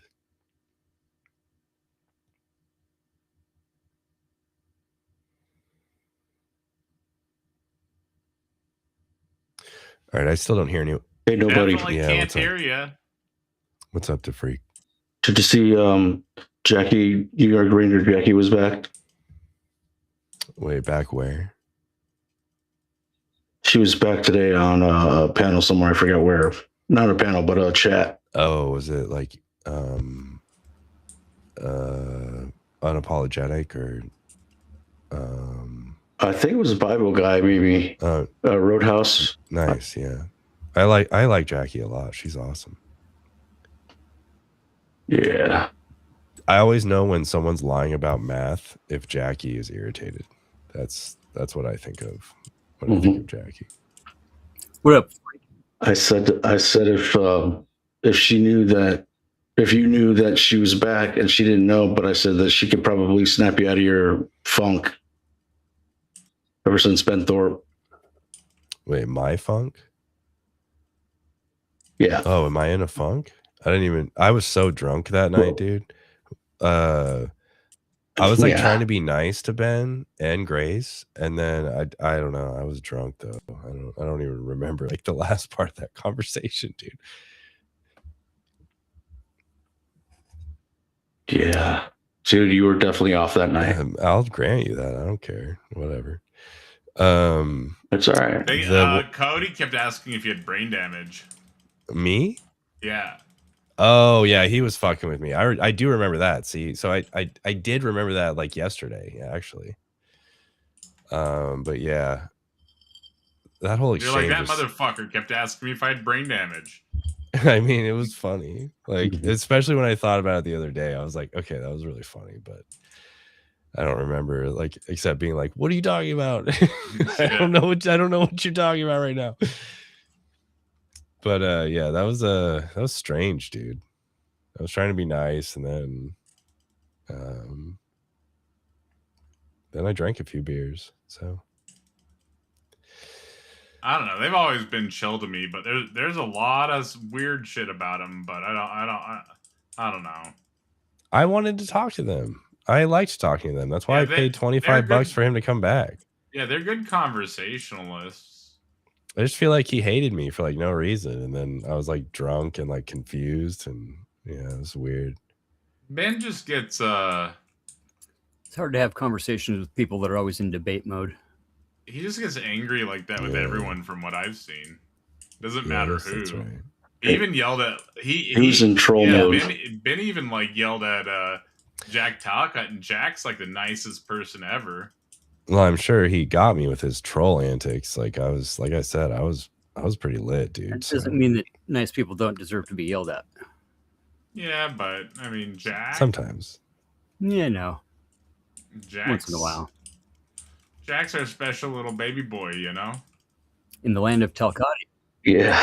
Nobody yells at Talcottian. Ben was in the going to court mentality. You know. Yeah. All right, I'll be right back. I gotta use the restroom. Be right back.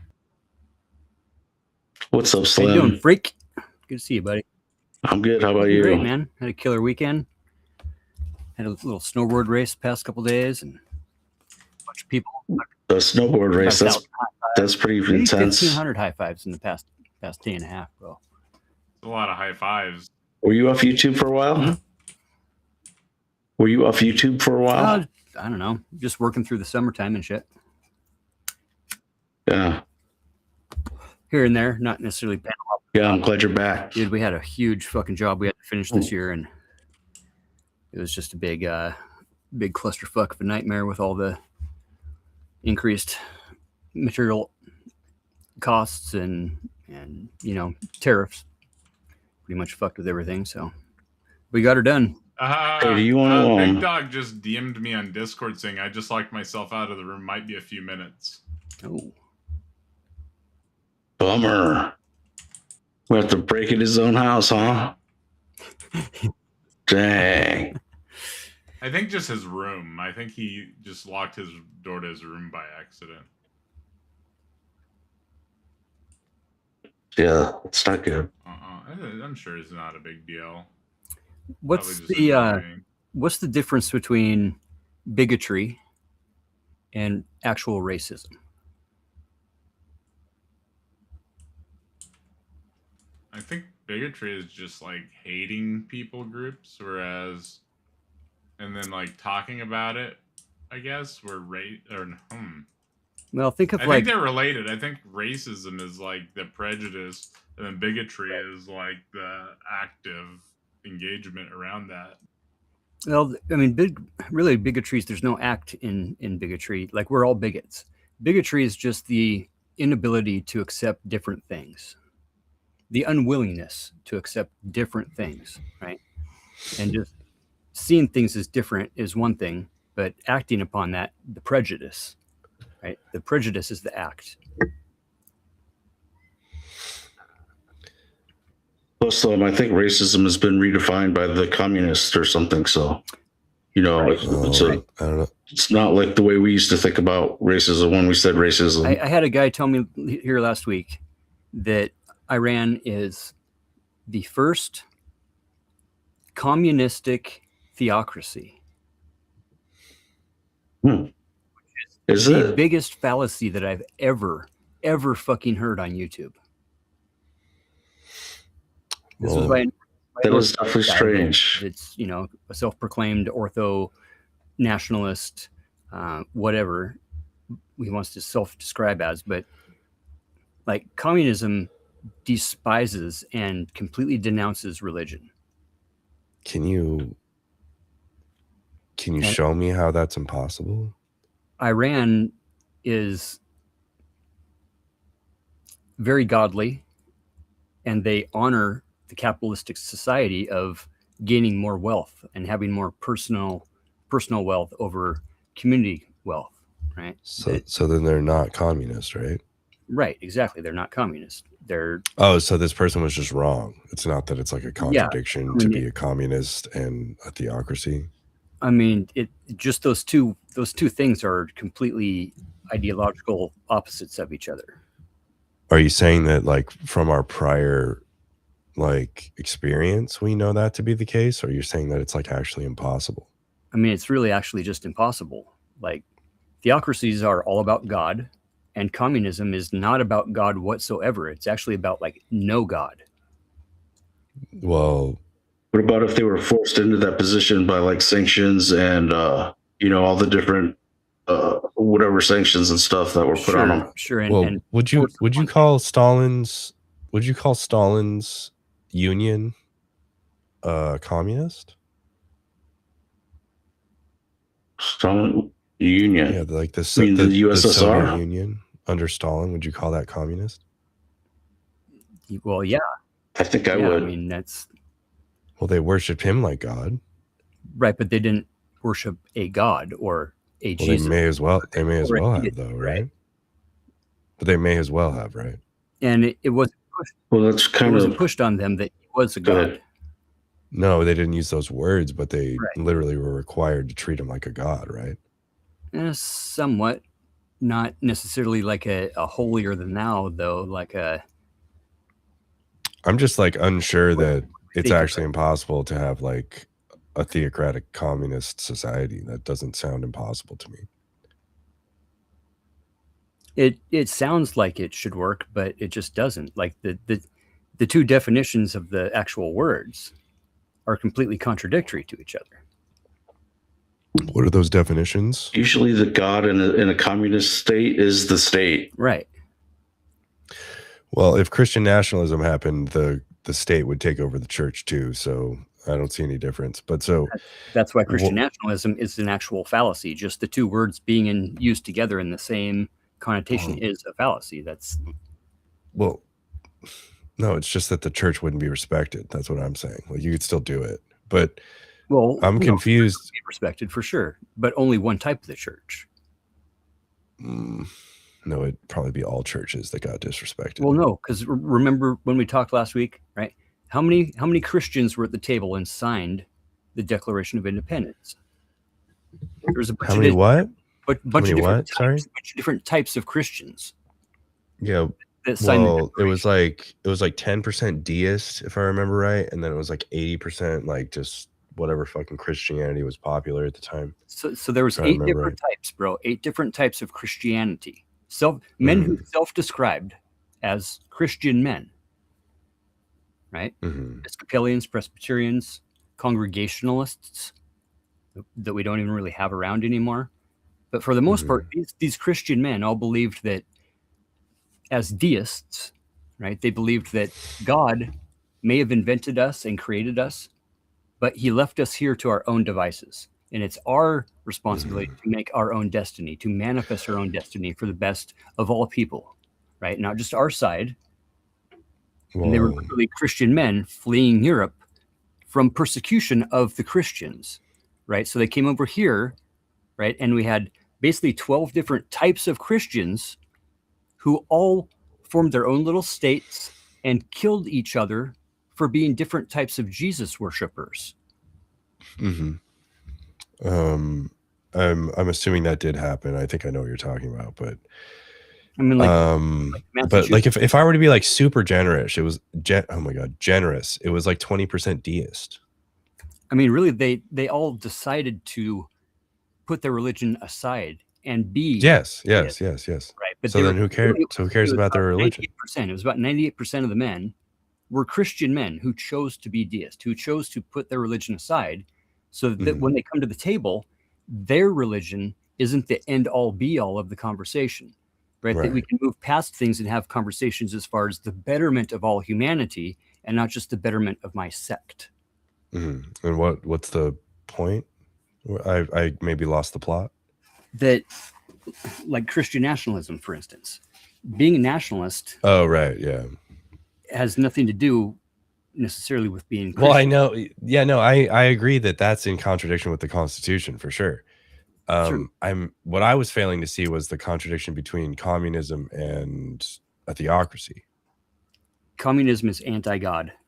Even if your leader becomes being a god, right? They're anti-religion. Anti-religion, I should say, rather than anti-God. Which ones? All of them. There's never been a majority theocratic, or as in most of people are atheist. There's never been a communist society where most people are religious. That sounds impossible to me. Communism is also like not about personal wealth at all. It's about community wealth. Right? What does theism have to do with personal wealth? It's a contradiction to the fact that they're being used in the same connotation. Like a theocratic communistic society would do what? Yeah, what would be the contradiction? Let me rephrase the setup here, okay? It was proposed to me by an Orthodox dude, right? That Iran is the first, right? The first and perhaps the only, okay, theocratic communist society. Communistic theocracy, right? Okay, and can I ask you a question just to clarify? Orthodox what? It was an Orthodox what, dude? And an Orthodox guy on fucking YouTube. So like Orthodox Christian? I guess, yeah. That's what orthos are. Is well, there's like Orthodox Judaism and stuff, but so yeah, Orthodox Christian, yeah. Okay, so he's saying that Iran is both communist and a theocracy. And while I would agree that they could be considered kind of a theocracy. Oh, and there's an interesting point from Benjamin in the chat. He says many Muslim nations are theocratic and socialist. Interesting point, Benjamin. Thank you for the super chat. Socialists aren't communists, but there can be socialistic tendencies in the communistic society. And socialism, I would say. I mean, that's. I mean, that sounds weird to me. Like I would think that everything is socialistic in a communist society. Right? Am I stupid, yeah, Chad? Yeah, kind of, yeah. That's I mean, really, it's a good way to think of it. That right. So, like arbitrarily, pure socialism doesn't really exist, right? Pure democracy doesn't exist either, right? That there's a blend of everything, and when we try to take these words and just segment them, like in today's society, right, where we literally have a guy who's a leader, right, a very big prominent leader in the world, who says that the other side, the side that's against him, are Marxist, communist, socialist. What's wrong with Marxism? Nothing. But when we use these terms to divide ourselves, in essence, to make people choose a side. Well, Marxism is a response to capitalism, is it not? No, Am I I- mean, Marxism is a theory. It's not even like a way of living. Marx was a hippie dude living off of his rich dead parents' money. That sat in the library and thought about things. None of his stuff was actually ever like implemented into society. These are all just theories that he had. Okay, maybe chat can again tell me if I'm wrong. I think Marxism is a response to the abuse of capitalism. It is. It's if I'm- anti-capitalism. Okay, so how could it ever be wrong? Like, we have to endorse that at all times, because the abuse of capitalism, as we see right now, is bad. So, for sure. Yeah. And so that makes you a am Marxist. I wrong? Right, Maybe that- Jessica's saying I'm wrong, actually. I don't know. Yeah, Muslim Masons are theocratic. Yeah, and socialist, but socialist to a point. Every country, every society has socialistic traits, but aren't pure socialist.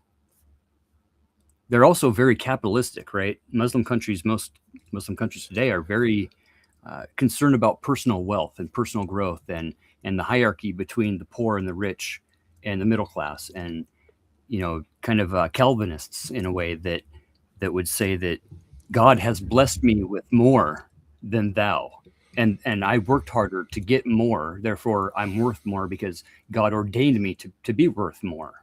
It's rationalizations and justifications is all it is. Well, yeah, and the Jehovah's Witnesses think that 144,000 people are getting into heaven and everyone else doesn't. And Mike Huckabee's trying to usher in the War of Armageddon.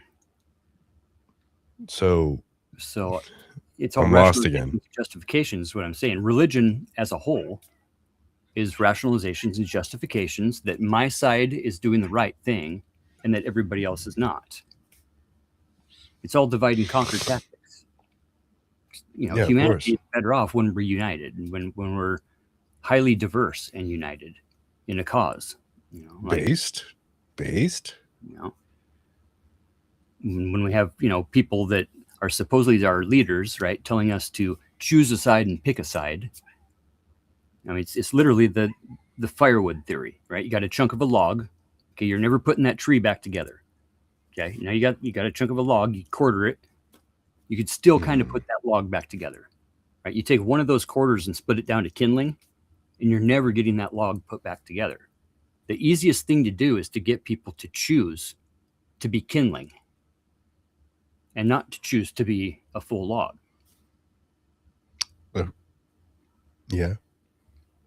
Fear. I mean, it's all fear. It sounds equally true for capitalism and communism to me.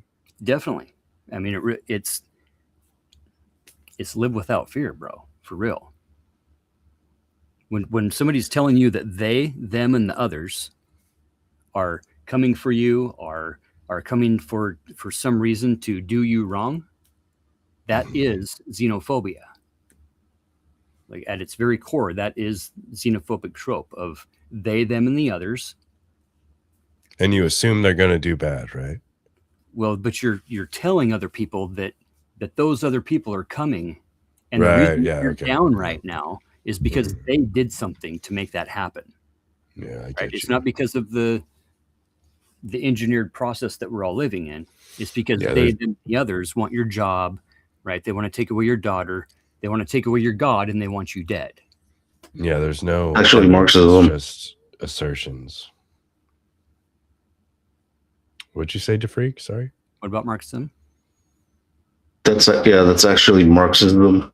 The class warfare. What is Marxism? We're coming to take your stuff. Haha. Right. You mean like after the society has been abused by the corporations? Is that what you? I mean, No, Marx- that's like one of the premises of Marxism. The class warfare between the proletariat and the bourgeoisie, and Mhm. And why is that? taking of your stuff. That's a Marxist ideology. Right, but why are they taking it? Redistribution. But why are they redistributing things? Redistributing things? Because I don't know exactly. Because the rich have abused the poor. That's what Marxism is. And hoarded all the wealth and justified that, by saying that their God allowed them to do that.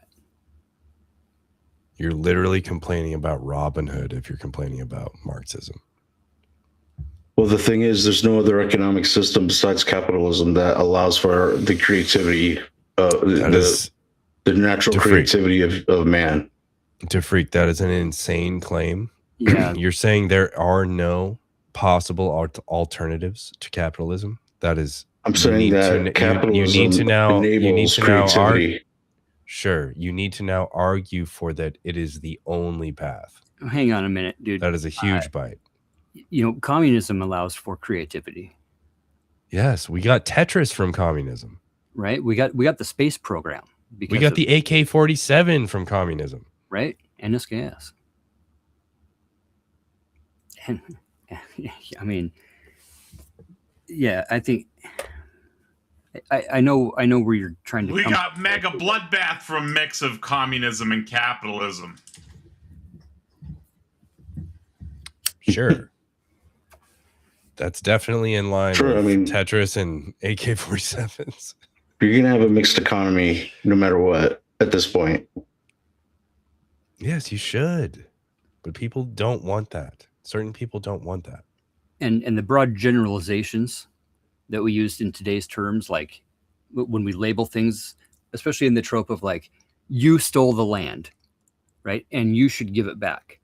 Well, you personally didn't, right? But I'm going to lump you in with the color of skin that you have. And I'm going to say that white people stole the land and white people should give it back. But now that brings it into like today versus the past. And none of that shit, it's all divide and conquer tactics is what it is. It's bullshit. Yeah. It's fear mongering and scapegoating. Totally. Well, yes. We should still acknowledge effects that majorities have had on minorities. Definitely. But yes, we should not alienate each other. Correct. And like when homie earlier was saying, what do you say, like native New Zealanders or something? I'm assuming that meant like indigenous. I think so. He was talking about New Zealand. I don't know shit about New Zealand, dude. Kind of same thing with Australia, where you've got the indigenous, the dark skinned brothers. But once you get into the second generation of somebody living on that land, now they're native to that land as well. So saying native is kind of a disingenuous term that gets thrown in light and loose and is a broad generalization, which ends up causing prejudice really that way, that it inherently makes people want to choose a side, even though they don't have to. Yeah, we just need to acknowledge the technicalities or the impacts that each people group have had on other people groups and make sure that people groups who were marginalized and even caused to have lesser capabilities because of who they were, like they should be propped up proportionately to compensate for that original offense. And it just becomes like this really hard conversation about like how long do these reparations take or whatever. Right. I don't really care about that. What we need to acknowledge is that the necessity of the reparations exists. And so we can talk about how fast it's going to be. We can talk about how aggressive it's going to be. I don't know. These are all things we're going to talk about. However, what we need to do is make sure that no one looks at them and says like they're trying to steal stuff from us. Like they're trying to demonize me for being white. Like that shit is just stupid. So all of that needs to be stomped out. And then we can have the real conversations. The unfortunate truth is that We're stuck having this dumb conversation first that the reparations are even necessary. And that's just crazy to me. Marxism. That's not Marxism, DeFreak. That's literally has nothing to do with that. Is that what you said? Did I mishear you? No, we're talking about redistribution, right? That's not. Okay. Okay, I'm gonna get my last beer. I'll be right back. How does the so redistribution.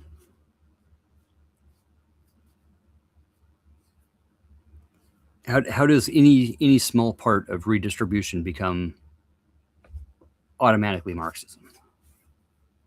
Because that whole that thought of redistribution it wasn't exclusively Marx's. That's true. But I guess it's the whole Robin Hood thing. I mean, really, he was just pulling different ideas out of books and putting them together in his own kind of way. Yeah.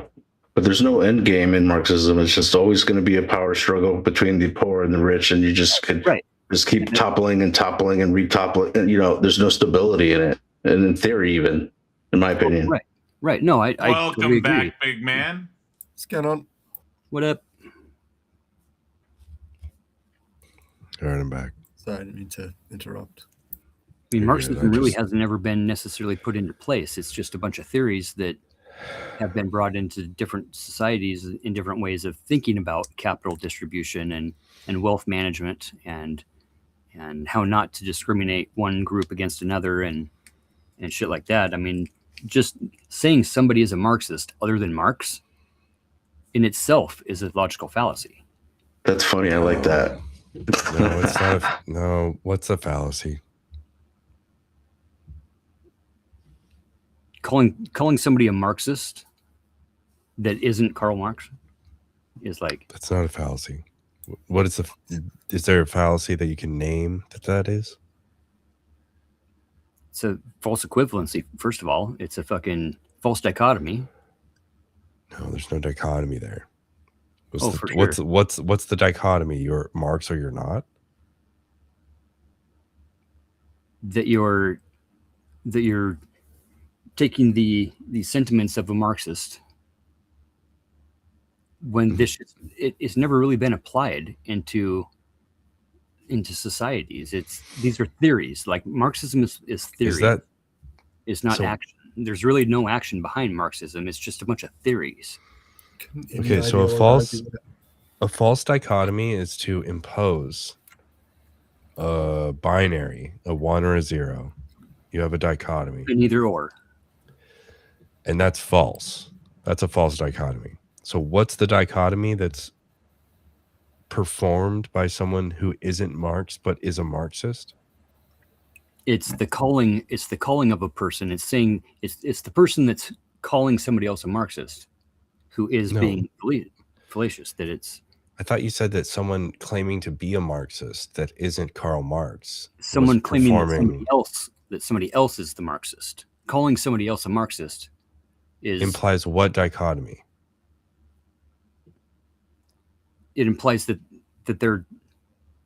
they're attributing all of Karl Marx's theories. How does that follow? Why wouldn't they just like appreciate the ones they like? Well, like redistribution was only one part of the theories that Marx was dealing with. Mm-hmm. Right? So say someone just is pro redistribution, that doesn't just make them Marxist automatically. Like redistribution, that's actually like, didn't Jesus say like sell all of your worth, right? Give away all of the shit that you have and give yourself to the less fortunate, and there will cease to be less fortunate. So I'm confused. That's redistribution. So Jesus was a Marxist.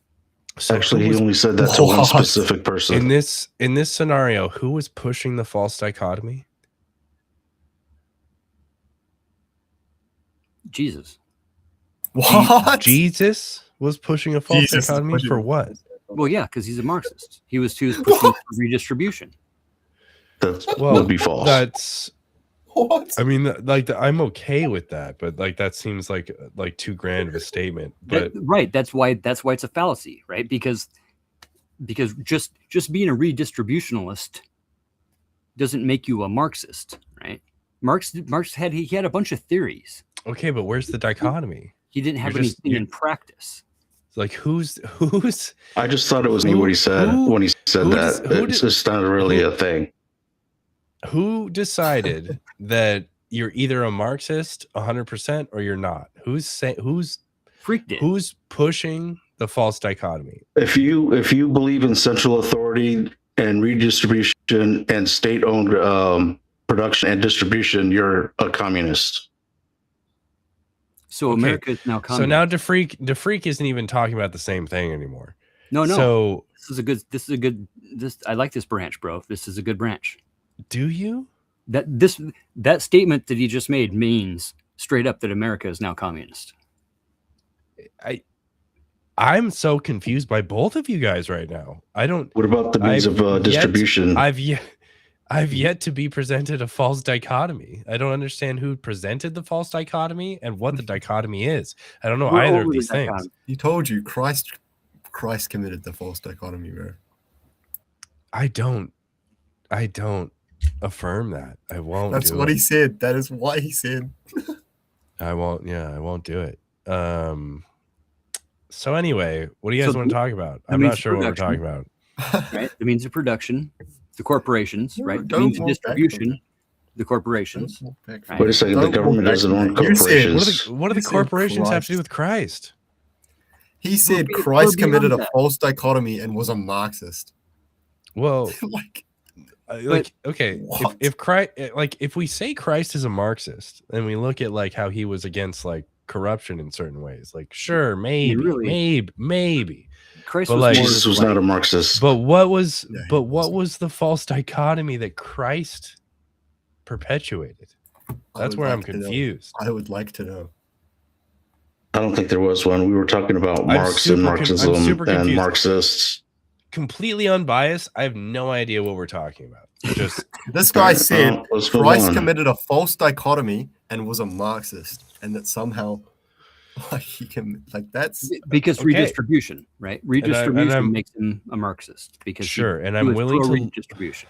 Sure, and I'm willing to look at that and be like, he partook in Marxist behaviors. Like I agree with you there.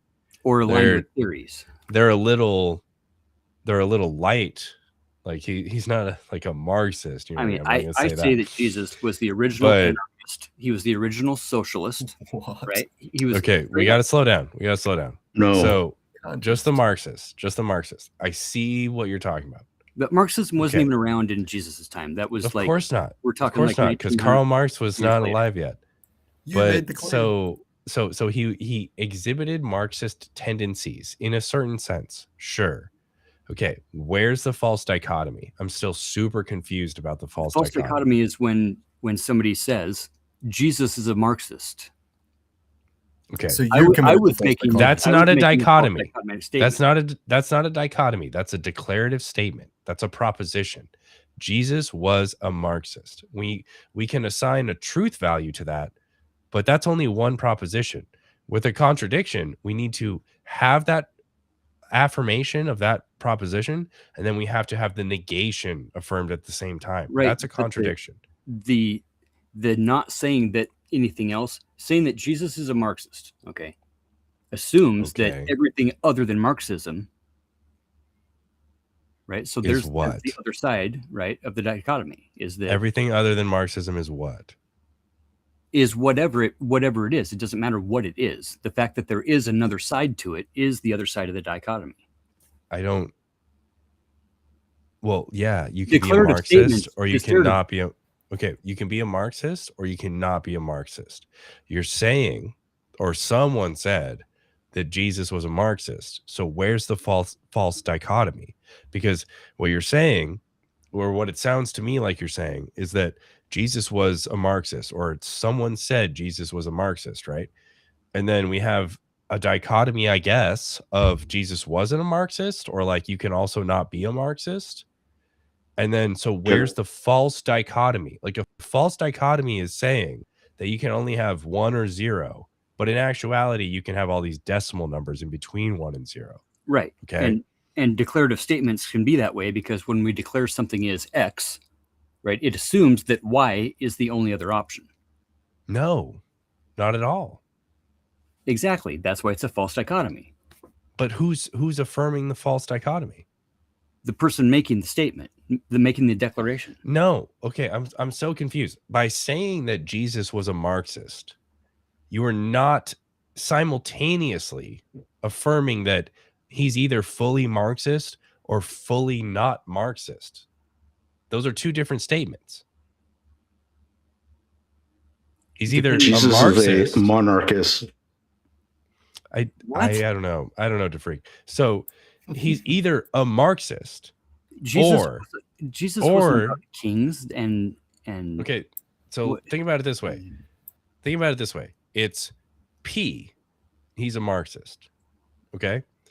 Or what do you, dude? You're like hung up on the dichotomy thing. It's like this. It's like an obsession or something. Because I need to know what he even meant. Like I need to know. Do you not need to know? No, I'm good. We can move on, but I want to know. Okay. Okay. Go ahead. Go ahead. I'll forget about the dichotomy thing. How is Jesus a monarchist? Jesus is king. Yeah. King and king. Yeah, king. Sure. But oh my God. What red letter verse is it where he said, "I am the king"? Well, it was. He said, "Follow me," right, and trust in my Father, the King of Kings and the Lord of Lords. But that's just an interpretation of how they were using words in those days. He didn't mean like king with a crown. He meant like the best of the best. Right. So when Pilate asked him if he was the king, he said, "My kingdom is not of this world." So his kingdom is coming, right? But he would be a monarchist because of that. We also see in Malachi that he declares himself a great king, and we also see, and like I'd say, he's a king, right? But he was when you say that he told that guy to sell everything, and then he would come with him or whatever. He only said that to one specific person, not to like the whole crowd or whatever, because otherwise Jesus would be a capitalist. Well, no, that was said at the base of Mount Sinai, and Matthew and Mark both write about that in two different ways, but with the same. Yeah, but he's talking about the one rich guy, the rich merchant. Right, but he's saying that as a whole to people in general, like sell everything you own, not just to one person, but to the crowd. Like no, he was talking to that specific person. And using that as an example of how everybody should act, not just that one person. I would disagree with that. That if everybody sold all of their possessions and gave all their possessions away, and every person gave themselves to the less fortunate, there would cease to be less fortunate. We do see is the apostles doing that in Acts. But when Jesus said that to that specific person, he was talking to that specific person, because right after he said, how hard is it for a rich person to enter into the kingdom of heaven? It's like a camel through a needle, whatever. So it was really only for him. It's basically saying it's impossible for rich people to get into heaven because they're greedy, right? And they hoard, right? They don't give away their wealth. They hoard wealth, right? They rationalize and justify why they should be more worthy of God's riches than giving those things away. So really, like, rich people are Catholic, or rich people are the camel, right? And the camel will never get through the eye of a needle. Right. Therefore, rich people will never get into heaven, right? Well, it's a matter of the heart, but people change. So, and it's he was saying that about that rich merchant person. Right, and the rich merchant who's more worried about his own personal wealth than about the group that he's in and around and creating with wealth, or not creating with wealth.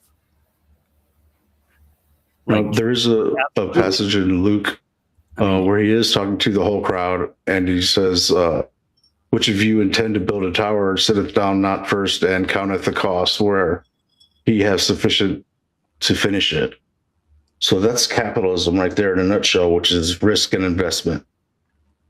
And that is talking to the crowd. So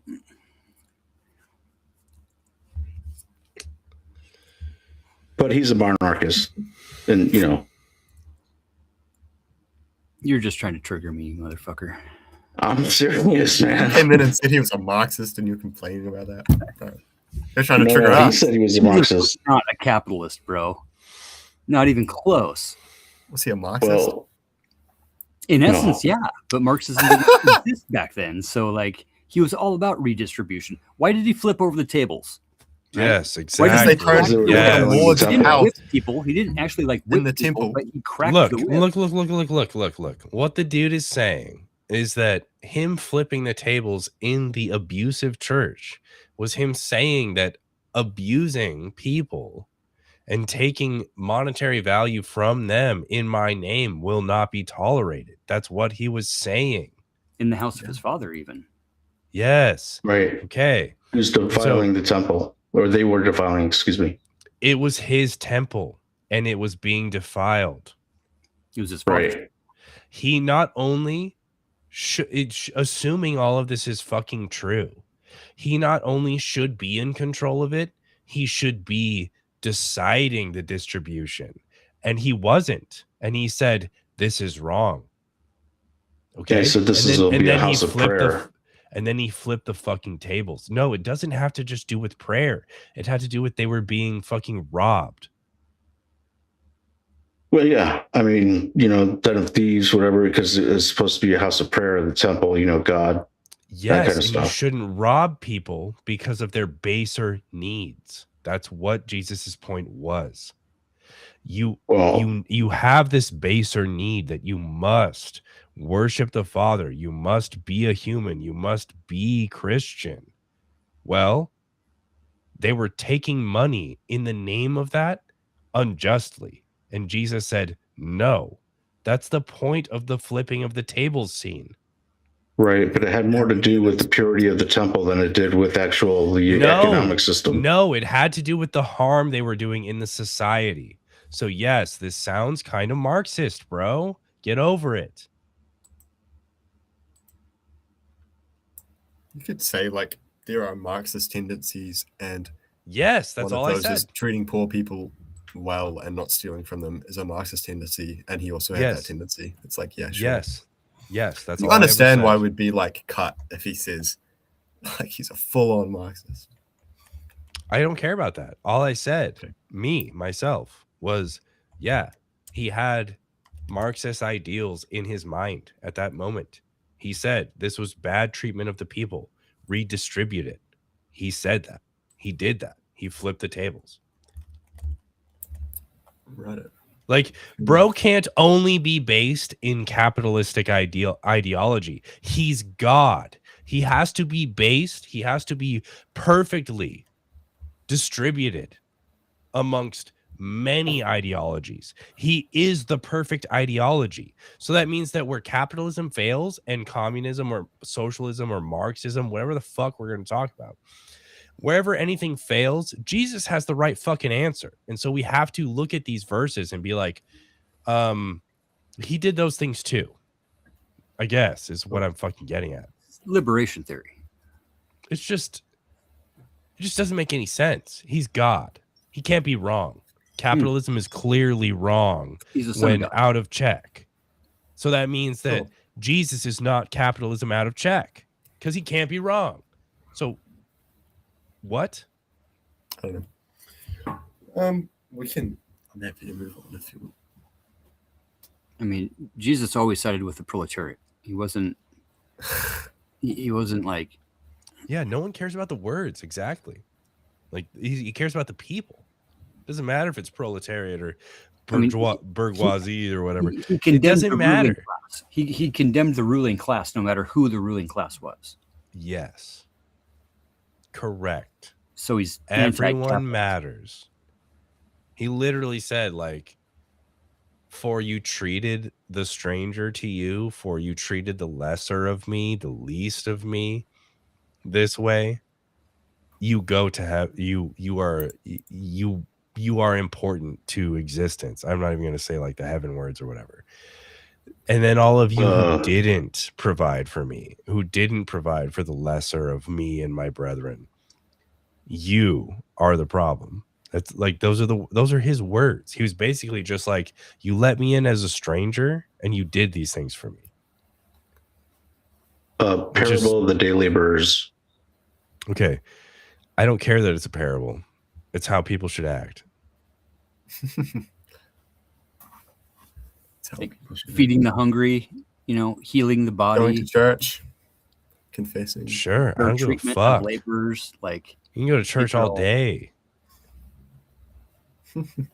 Does a church serve a purpose that helps other people that are fucking impoverished?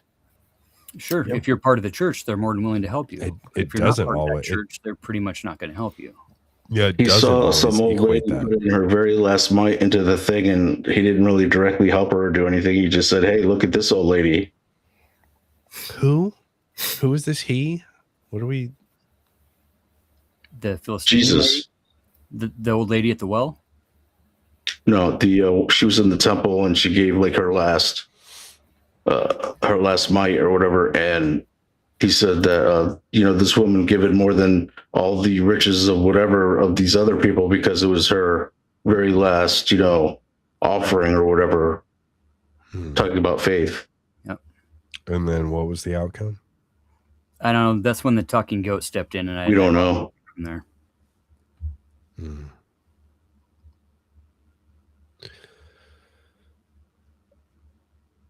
Yeah, Jesus has some cool moments.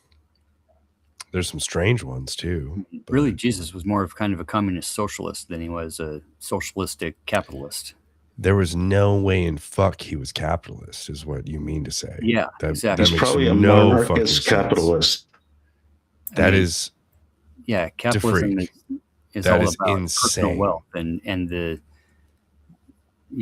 it's that is insane to freak. Well, it's kind of a weird distinction because I don't think the Catholic Church would fall into like socialist or why or capitalist. Right? Go ahead and explain why. Just do it. What do you mean? It's like explain how it's impossible that they could do that. Like what do you mean? How is it impossible that the Vatican could endorse socialism? Because socialism is usually secular. Okay. It's not impossible. How is it impossible? I said, how is it impossible? When the Catholic Church had control over multiple countries, it didn't turn them secular. They were monarchies, right? It didn't turn them secular. I don't care about that. They're a theocracy thing themselves. I don't care if they turn shit secular. I'm saying, how can you defend that if you're a theocracy, you can't be socialistic or communistic? This is what we've been talking about for like an hour. There's no contradiction. John Paul II actually was fighting for religion and communism. No, I want a contradiction. I want a contradiction between communism, socialism, and theocracy. I want it to be shown to be impossible. Part of communist ideology is the rejection of religion. So that is a presupposition because of our prior knowledge of communist states. That is not logically impossible. Well, I'm saying it's a contradiction because communism, as I understand it, part of that is rejecting religion. Now we have like 4 layers of this not making sense because you're saying it's your understanding of communism and not the facts that make up what communism is. And you haven't produced a contradiction between either the facts of what communism is and theocracy, nor your personal interpretation of what communism is and theocracy. So please provide a contradiction between either scenario, between the left and right of either scenario is what I meant. I actually agree with you. I think that theocracy can be plugged into communism and work, but one of the features of communism is the centralized authority of the state and ownership of production and distribution. But you can still be religious. But you would grant all ownership to Jesus anyway, so it doesn't matter.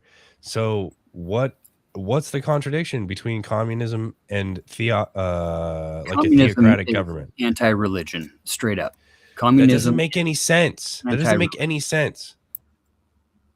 Tell me what words, when you think of communism, when you define it, tell me what words include no God. Anti-religion. Marxism. I didn't ask for you to reassert it. What in the what in the definition of communism contradicts God? If you just like look at like the definition of communism by itself, there probably isn't a contradiction. But if you look at the wider theory of Marx of how these were implemented, then there is no. That's an appeal to like tradition or some shit. That's like an appeal to like shit that we know was the case prior. Just because there hasn't been a successful communistic theocratic state doesn't mean it's impossible. That doesn't make any sense to me. Okay. I think we're like equivocating a bit because I'm saying communism and all of the examples that I can point to was anti-religious, and you're saying the pure definition of it is not anti-religious. And it's like, okay. Yes, I'm saying two things. I'm saying not only is the definition not anti-religious, we have seen numerous, or I'm only going to appeal to Stalin. We have seen an example of communist people behaving in a theocratic way, worshiping a man. I don't care if he was God or not.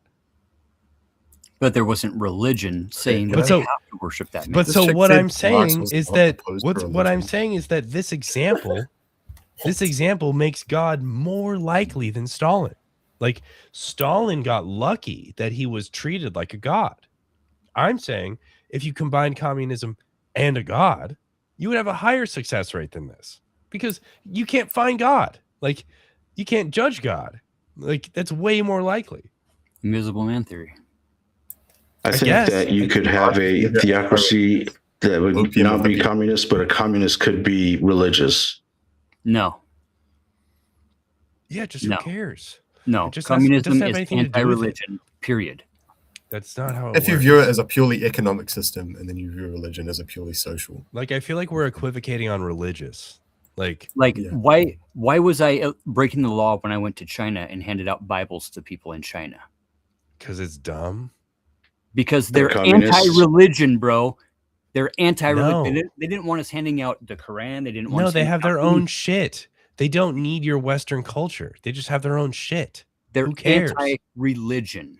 They're anti your shit. All religions. They're anti your shit. That's what it is. No, they're anti-religion. Like they call you Guaylo. Sure. Yeah, white devil. Sure. Like, why would they listen to So your they hate book? white people.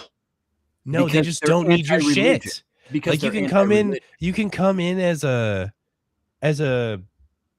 tourist. You can even like work there on a visa. Sure. But they don't need your shit being preached. That's a totally different argument. That's a totally different situation. Would they have allowed any other religious person, right, to preach a religion? I don't care about the religions that they allow or not. Because that's up communism to them. Is anti-religion. No, period. You're saying they're anti-Christianity. That's different than anti-religion. No, they're anti-religion. You said the Bible. Christianity. You said communism the Bible. Is anti-religion. Not wrong. Marxism surely is wrong. There are Buddhists who believe in gods. Buddhists they just don't need your shit. That's it. How is a Buddhist a fucking communist? That's not what I said. Well, I said that in Chinese society there are Buddhists who believe in gods. Sure, that means they're not communists then. Because communism that doesn't follow. That's what I'm trying to say to you. Communists just because they're communists, they can still allow religion. Oh my god! So Buddhists. I feel like there's Buddhists that are commies. There are communistic Buddhists that believe in gods. Yes, they're communist. Yes, right? And they have a religion. They believe in religion. Correct. That's a fucking fallacy. That's not a fallacy. Go ahead and name the fallacy. Communism is anti-religion. Name the fallacy. I need to know the fallacy's name. How about take this? Fuck off with the fallacy. Who gives a fuck what the fallacy? You brought it up. Communism. You brought it up. Communism. You brought is up the anti-religion. fallacy. I don't care what Marxism fucking is. fallacy it is. You I don't care okay? what So forget fallacy it forget the is. fallacy. Forget the fallacy. I don't care what one it is. I'm saying that there's something forget the inherently fallacy. wrong with that statement. Forget the fallacy. That a Provide the communist could be a Buddhist. Okay. Right? A communist. Yes. Communism is anti-religion of all kinds. No religion Wrong. whatsoever. Incorrect. They're atheistic. Okay. They're So- atheistic. Communism, Okay, so true we're communism, forgetting. atheist. No, incorrect. So we're forgetting the fallacy. Okay. It has been. What's the contradiction between, like, say, theistic Buddhism and communism? What's the contradiction? Communism doesn't allow theocracy. It doesn't allow. This is theory of incorrect. God. This is incorrect. This is incorrect. Show me where it does. Show me where communism allows. Oh Religion. my God. Buddhists Under who in Venezuela, believe under what's his name? Shit, I forgot his name. Chavez. Buddhists, It was like that. Buddhists who believe in gods. Are not commies. Yes, they are. Sometimes. That's a hell of a claim, brother. It's not. That's a hell of a claim. You're like denying Chinese culture at this point. I mean, I guess you can see it that way. That's fine. I've actually been there and handed out Bibles to communists.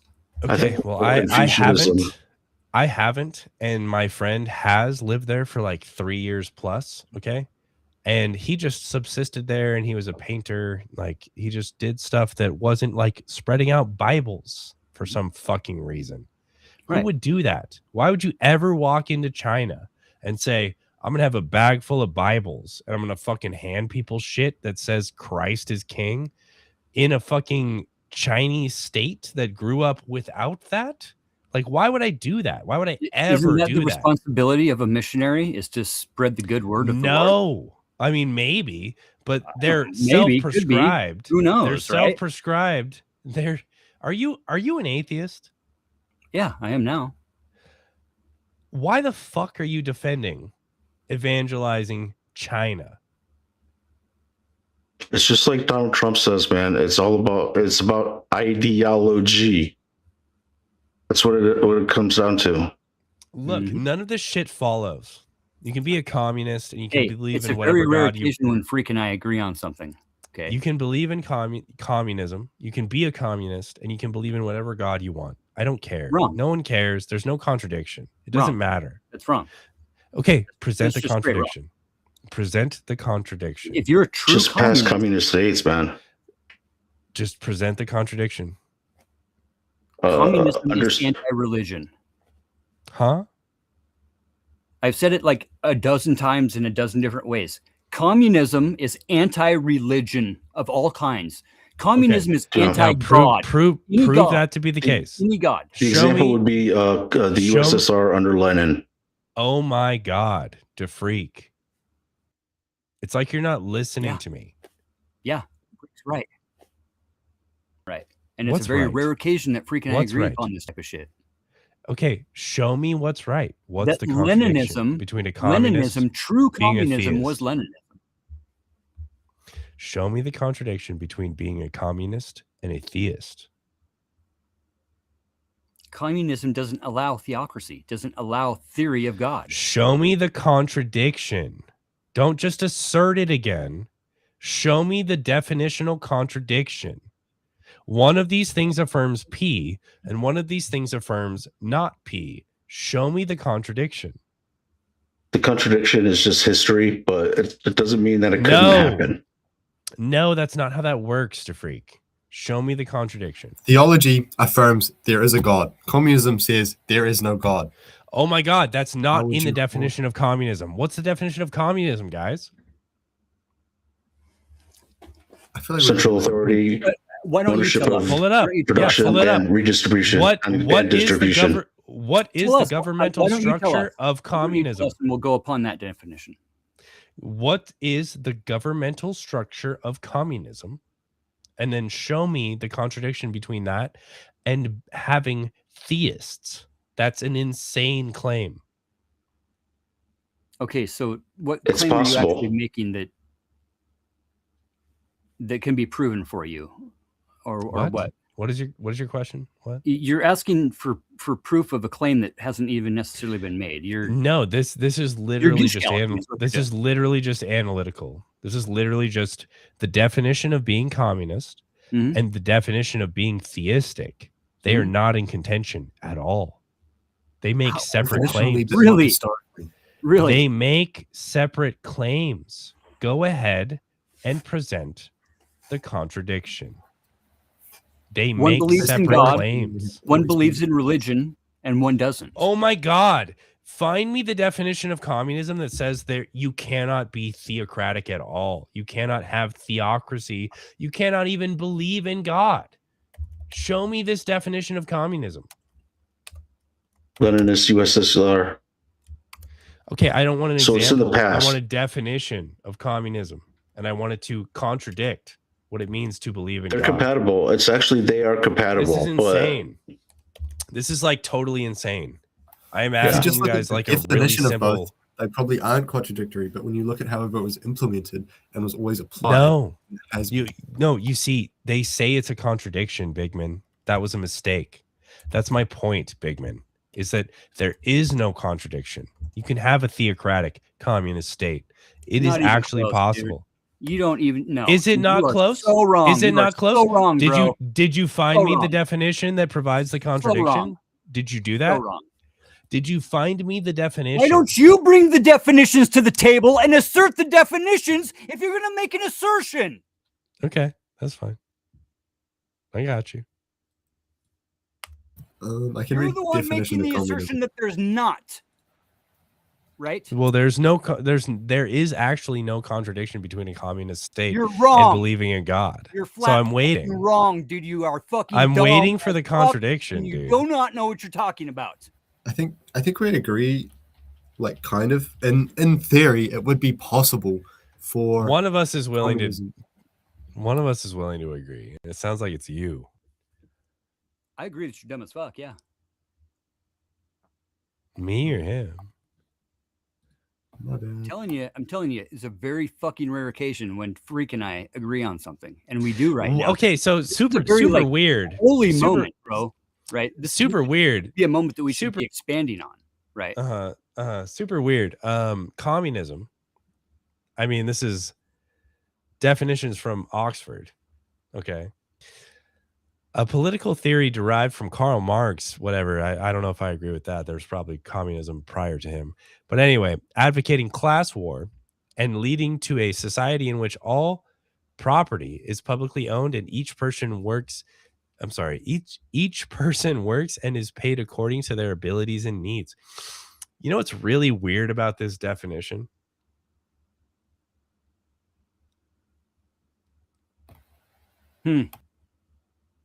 It doesn't mention God at all. So it's almost like whether or not God is affirmed, or it's almost like God being affirmed or not has nothing It is to rooted in do. historical materialism, right? Which argues What the fuck are you physical reading to me right conditions now? drive history. Can you start over? Sorry. No. Can you start over? I would say that if you aren't, if you can't own personal property, that's a removal of identity, which goes against theism. That's so fucking stupid because Jesus literally tells you to sell all your shit and go to fucking heaven.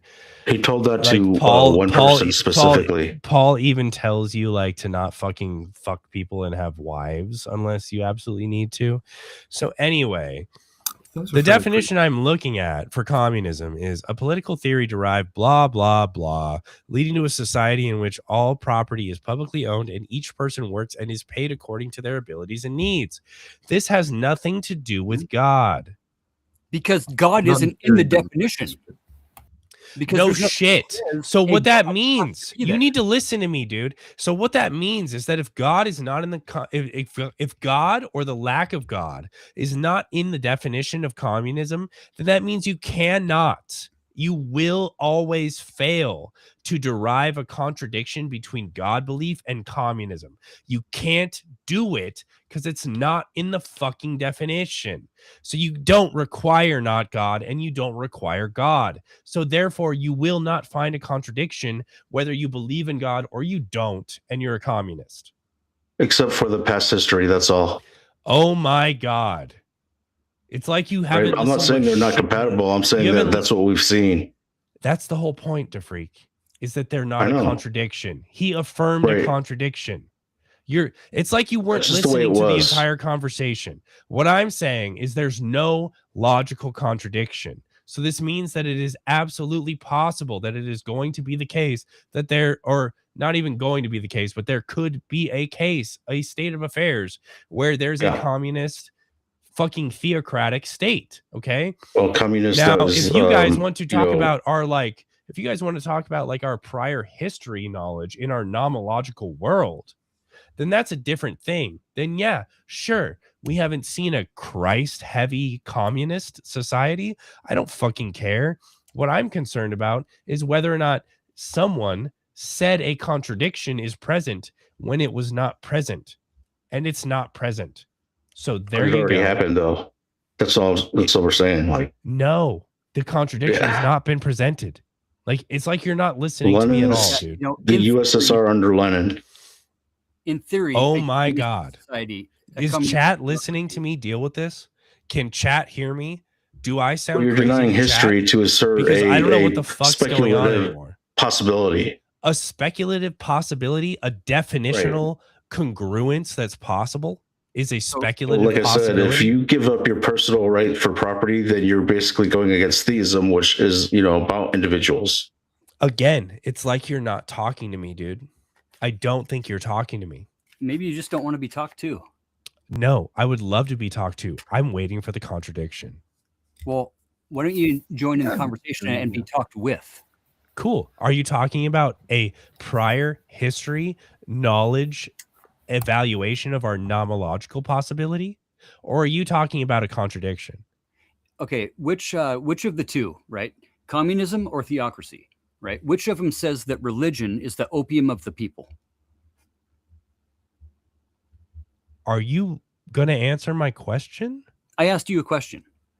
I said, is it a nomological impossibility due to prior? I chose not to listen to your question, and I asked you a different one. Oh, interesting. Why is that? Because I wasn't listening to what you fucking had to say. Because it's a very ridiculous. It's a very pertinent question. It has to do with whether or not you're talking about. You're telling me prior knowledge that it's possible for a communistic theocracy to exist, right? Theoretically possible. Yes. Okay. In theory. No, not even theoretically. No. It's logically possible. Yeah, there's no contradiction is what I'm saying, because you have not presented the contradiction. So I need to know the contradiction before I can grant you that there's a contradiction. How about the metaphysical, right? What does metaphysics, what the fuck does metaphysics have to do with this? Atheistic versus materialistic. Dude, what? Religion is the opium of the What people. does materialistic have to do with atheism? Spiritual realism is the ultimate reality, right? That has nothing to do with atheism. Because they're fucking contradictions. They're contradictions. I just pointed out a contradiction to you, and you can't even recognize this is crazy. You can literally believe in spirits and be an atheist. What are you talking about? Does believing in a spirit the same thing as believing in a religion? Is that the same thing? He's talking about ideology. What? How is believing in a spirit a religion? I didn't say it was a religion. I'm confirming. I'm affirming. I'm affirming your statement here. Okay. Yeah. Which statement? Sorry. I need to say a couple things. So I might be wrong about the Leninist administration of the USSR, and it might have been Khrushchev, but also we do see also in history in Venezuela under Chavez that they were Catholic and communist. So everything's out there. True.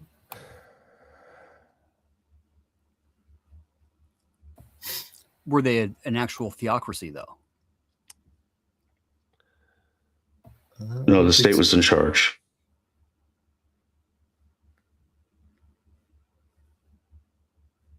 Which Wouldn't a means communist say like that there was a state means it wasn't communist?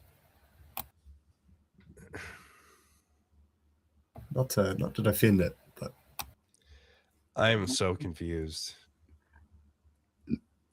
I think the Because wide two guys are saying general statements, right? Wide general statements that blanket statement things like communism and Marxism. Yeah, why are we doing that? I agree with you. I think We should not blanket statement communism and say they can't be a theocracy. That's crazy. That doesn't make any sense. you would agree that historically they haven't aligned though, right?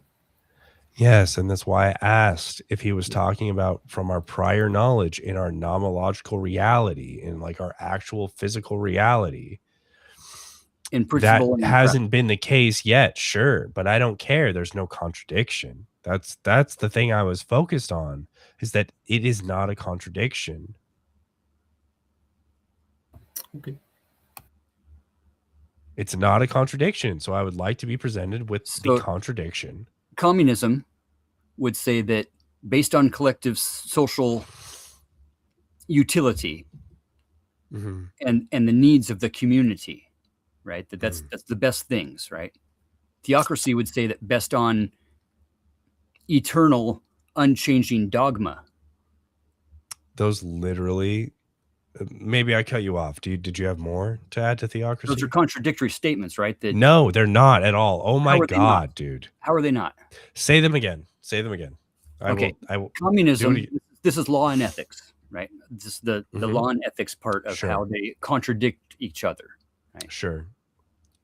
Communism would say that based on collective social utility, right, and the needs of the community,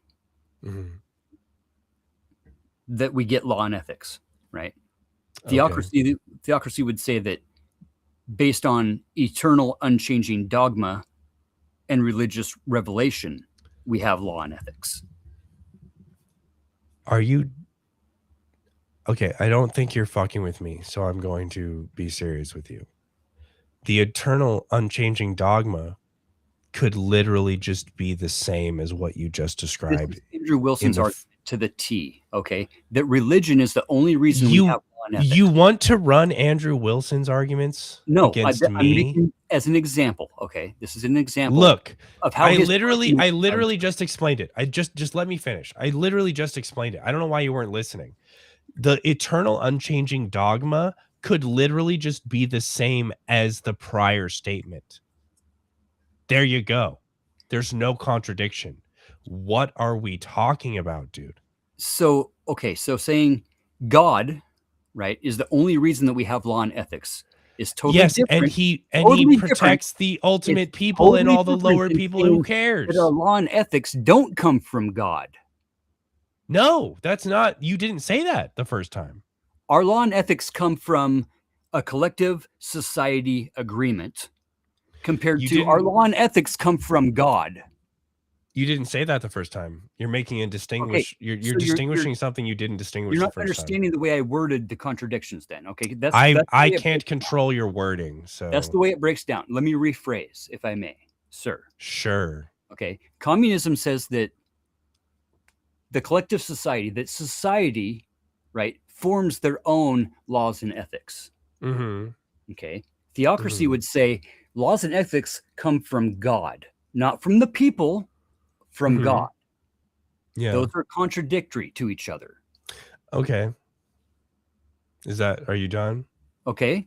Does that God could just say that you ought make sure that you have the biggest consensus. Like hey, I don't think you know what a contradiction is, dude. I'm saying that to have a contradiction, you would have to have something like one of them says God is in charge, and the other one says God is not in charge. But all you've like egalitarianism versus all you've presented to me is that there's a standard on the left side. I'm just calling it left because it's first, And then there's a standard on the right side that could literally just absorb and advise to do what the left is saying. You have not presented a contradiction. All you have done is said, in the past, maybe these things didn't work together. I don't care about that. I want the contradiction. You made a bold claim that communism and theocratic behavior, theocracy, having theists in communist societies is a contradiction. I need the contradiction because that is an insane claim. It's P and not P. You have to show me that something is literally like, maybe this will help, so contradictory that it couldn't exist. I can't believe you're still talking about this when I gave the example of Chavez in Venezuela. Like, you know, we should be past this It's already. like you don't listen to me, DeFreak. It's like you don't listen to me at all, dude. I said I need a contradiction. I don't need an example of something failing in our history. I need the contradiction that was claimed. You're That's familiar what I with modus ponens logic, then? Absolutely, I am. Right. So there has to be, because the fucking ground is wet doesn't mean that God made it rain. Why are we talking about modus ponens right now, dude? I need a contradiction. Yeah, you're looking for the P versus the not P. So you're basing this back on this fucking logical premise, not at right? all. This has nothing to do with modus ponens, modus ponens. This has to do with logic. It's not a chain argument being used. Yes, so when I say P and not P, what I'm saying is that like P stands for a sentence. And then and is a operator that says it is also the case that not that sentence. Okay, so that's the contradiction. P and not P. Okay. In the definition of communism, we have no mention of God or theocracy or theism at all. So from the definition of communism to the definition of being a theist, or whatever the fuck word you want to focus on, I need to know the contradiction, because communism affirms nothing about God. And obviously theism affirms a bunch of shit about God. Well, if they both affirm a bunch of shit that neither of them are talking about, okay, then there's no contradiction. What if one is making a claim that their law is divine, and the other is saying that that law is not divine, that laws come from the people and not from God? Are those does communism say not divine in the definition? Good night, everyone. Good night, big man. Welcome to atheism, big man. Is God upside down in the South Hemisphere, or how does that work? I don't know what you're trying to say to me right now. The law is claimed to be divine, but the execution is inherently human and prone to corruption. Okay, but you have a problem. Communism does not say that the law is not divine.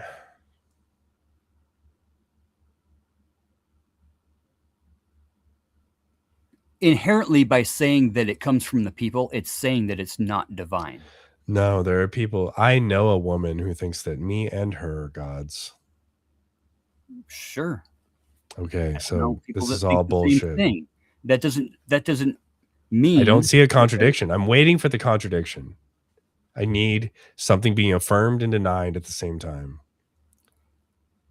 You cannot use an all-powerful state to create a world where the state does not exist. That's a false dichotomy, by the way. Yeah, that's a contradiction. An all-powerful state? What does that mean? Okay, how about this? Communism, okay? State-led, okay? Oh my God. Here's your P. Here's your P and your not P, dipshit. Listen. Nobody, I don't think he understands what a contradiction is. Maybe explain to him what a contradiction is.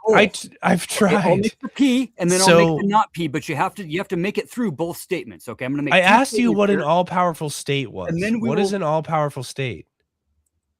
I'm gonna make the P, okay, and then I'll make the not P, and then we'll go over what the contradiction is. Okay. Go ahead. Okay. The P. Communism, right? The goal is a stateless, classless society where power is held by the people. Okay, cool. Okay, so now, just so you know, the not just P, so you know, the not P The Unless not you P listen has to the to not just. P, you'll never fucking understand. Have I'm another just fucking trying- beer and I'm- argue about it if you want to. I'm out of beer, dude. I'm just trying to explain to you. The thing you Rick, now have it's to been a pleasure, obtain bro. is the opposite Always a of pleasure all talking with four of Rick. those statements. So you want him to create a false dichotomy. No, he has to affirm a contradiction. It has to If be you a would listen to full the entire contradiction. fucking argument, Okay, fine, dude. Go ahead. Go ahead. Sorry. Just fucking go ahead, dude. I don't. Okay. Go ahead. what was the P in the statement that I made? Were you even fucking Just- listening, or were you just waiting to I'm respond? sorry. I Because wanted it's real to. hard to fucking listen when you're just waiting to respond. Is it? Like you're accusing me of stuff I never do. So, oh, interesting move. This seems unintentional. You made him rage quit. He must have left on accident. There's no way.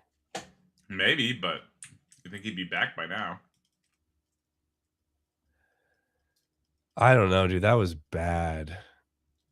Like, I hope you come back, dude, because that was what the fuck, dude. Yeah, he'll be back. I mean, I don't know tonight, I'm super but you know, confused. I'm super confused. That was so weird and awkward.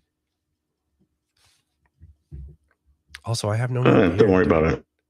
He'll be fine. So, you know, political ideology is right in his alley, and I think they was just, you know, the audience was, I don't know, whatever. But anyway, so do you want to go over the Book of Melchizedek or not? Nobody, you think you could do that? No, dude. I don't know shit about that kind of stuff, dude. Maybe Tacos knows. I'm sure he would love to do No, it. that sounds very boring. Yeah, dude. I'm sorry. I don't know shit about the Bible. Do you want to educate people about the Book of Melchizedek, the freak? Is that what you want to do? You want to do a quick presentation on the Book of Melchizedek without Yeah, I would sharing love your that. screen? Can we do that? I mean, do it, but I'm probably gonna drop down to the chat. I'm super tired and I think I'm sick. So No worries. but yeah, I'll come back up, but I'll be listening. I super promise. So I'll see you guys soon. Yep. Good seeing Later. you. You want to educate some people on the Book of Melchizedek, then, the freak? Good Oh seeing you yeah, guys. that'd be awesome. Feel better, nobody. So let me get this reshared. Oh, I said without sharing your screen. Oh, really? Well, You're not trying to share a YouTube video, are you? yeah, but I don't have the text in front of me or anything, Can so you just do it without a YouTube video? I don't have the text in front of me. Can't you tell us about it if it's so I important? can tell you about it, sure. I mean, it's the history of the universe. It talks about the creation from God's perspective, like how He created the universe, why He created the universe, the creation of the first angels, eternity, the way that it was governed, the fall of Satan, the creation of man, the crowning of man, the fall of man, Adam and Eve, Cain and Abel, all that stuff. It's in Genesis that we all, you know, if you know anything about the Bible, like you have questions about that are never answered. There's a lot of speculation, but this scroll fills all that in. So there you go. And thank Guess you I'll for the drop out super now. chat, nobody. He says, proof I'm here. Greatly appreciated. So anyway, that's it. Is it? Yeah, it is. I mean, the thing is, like, it talks about why good and evil is the governing system that is what we're witnessing now. And so, like, all of these arguments that we have, like, you know, between the theists and the atheists, and you know, the problem of evil, it's all covered in this book. And if we have the knowledge, we don't have to keep looping with the same arguments. We can make progress. But that's just me thinking out loud. No, gotcha. Anyway, thanks, man. I'm going to drop down too. All right. Take it easy, Later. freak. I guess I can put on a video for a little bit. Let me see. Let me see. Got some fun ones.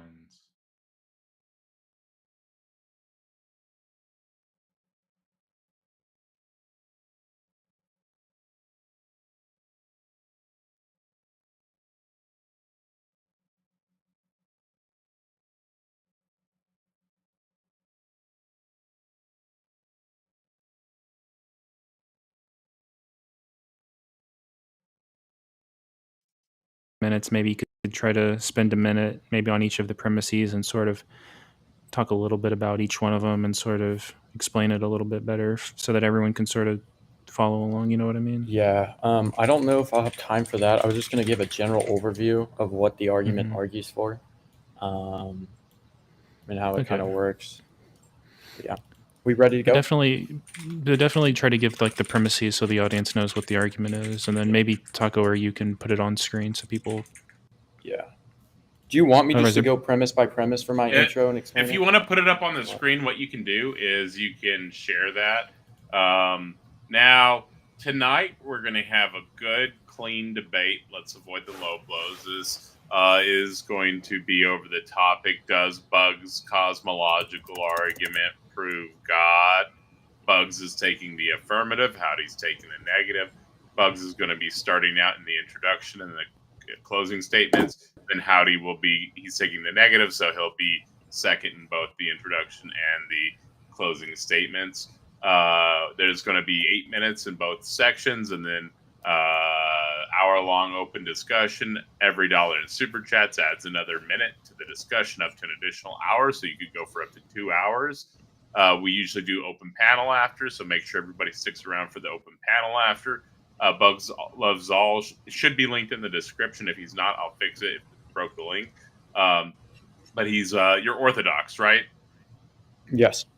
Yeah, he's an Orthodox Christian debater, and so he's linked in the bio or the description. And then Howdy, he doesn't have a platform to my understanding, but thank you for being here. Appreciate you. What you should do, Taco, is give like him maybe like a couple minutes to introduce himself and maybe. Do you want to talk about your platform, Bugs? Reason, because argument is all really contingent against the laws of logic and PSR, which is the principle of sufficient reasoning.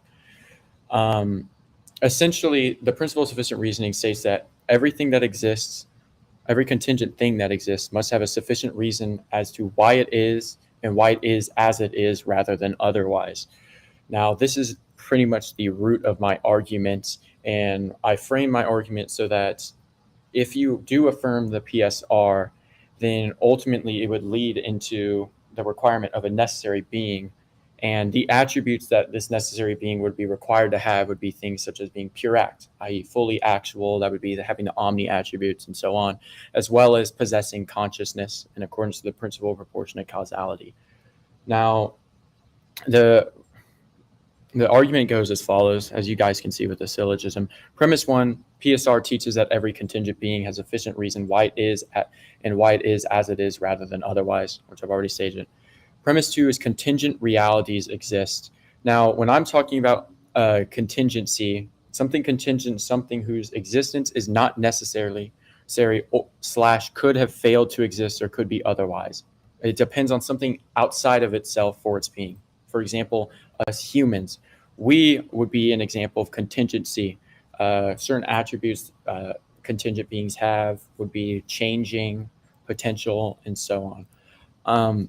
Premise 3 is the totality of contingent reality is itself contingent. Now, when I'm saying this, I'm just basically saying that contingent reality, like in its whole, if we just take the entirety of contingent reality, it's contingent. Premise 4 is no contingent thing, including any member of that totality, can be the sufficient reason of that totality. Now, as I stated with premise 1, with a contingent being needing a sufficient reasoning, if they are contingent, they aren't their own sufficient reason. So a contingent thing within this totality couldn't be its sufficient reason because it itself would need a sufficient reason. Premise 5, this leads on to premise 5, an infinite regress of contingent sufficient reasons would itself be contingent and thus unexplained, violating PSR. Now, this is to address the infinite regress, which is what some people hold to, which is the idea that there's every contingent being, there's a sufficient reason for that, and that also has a sufficient reason, and so on and so forth to infinity.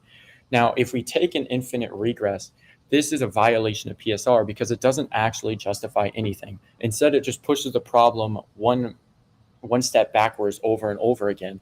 And that chain in its totality is still contingent. It's insufficient in itself. Because of that, an infinite regress, it would violate PSR and would be incompatible if you do affirm PSR. This is where we get into conclusion 1. Therefore, there must exist a necessary being outside the totality that is sufficient reason for the contingent totality. Now, something necessary is something that cannot not exist. It exists by its own nature and has no external cause or dependency. So its sufficient reason is grounded within itself. Premise 6, anything with potency is not necessary through itself and will require sufficient reason. Now, the reason that is with potential. Potential is a dependency, i.e. something that could exist otherwise. That's what a potential entails, right? So if you were to say that there's a necessary being, but it's not pure act, i.e. it has potential, it would need a sufficient reason as to why it has that potential. And as I said before, there can't be an infinite regress. So ultimately there would need to be an ending sufficient reason. That's a necessary being that has no potential. Because of this, we get into conclusion 2, therefore the necessary being must be pure act. Now, premise 7, since the necessary being is the sufficient reason for all contingent reality, it is therefore the ultimate cause and sustainer of all that exists. I'm just restating essentially what has been established here. And conclusion 3, therefore the necessary being is the ultimate cause and creator of every contingent thing that exists.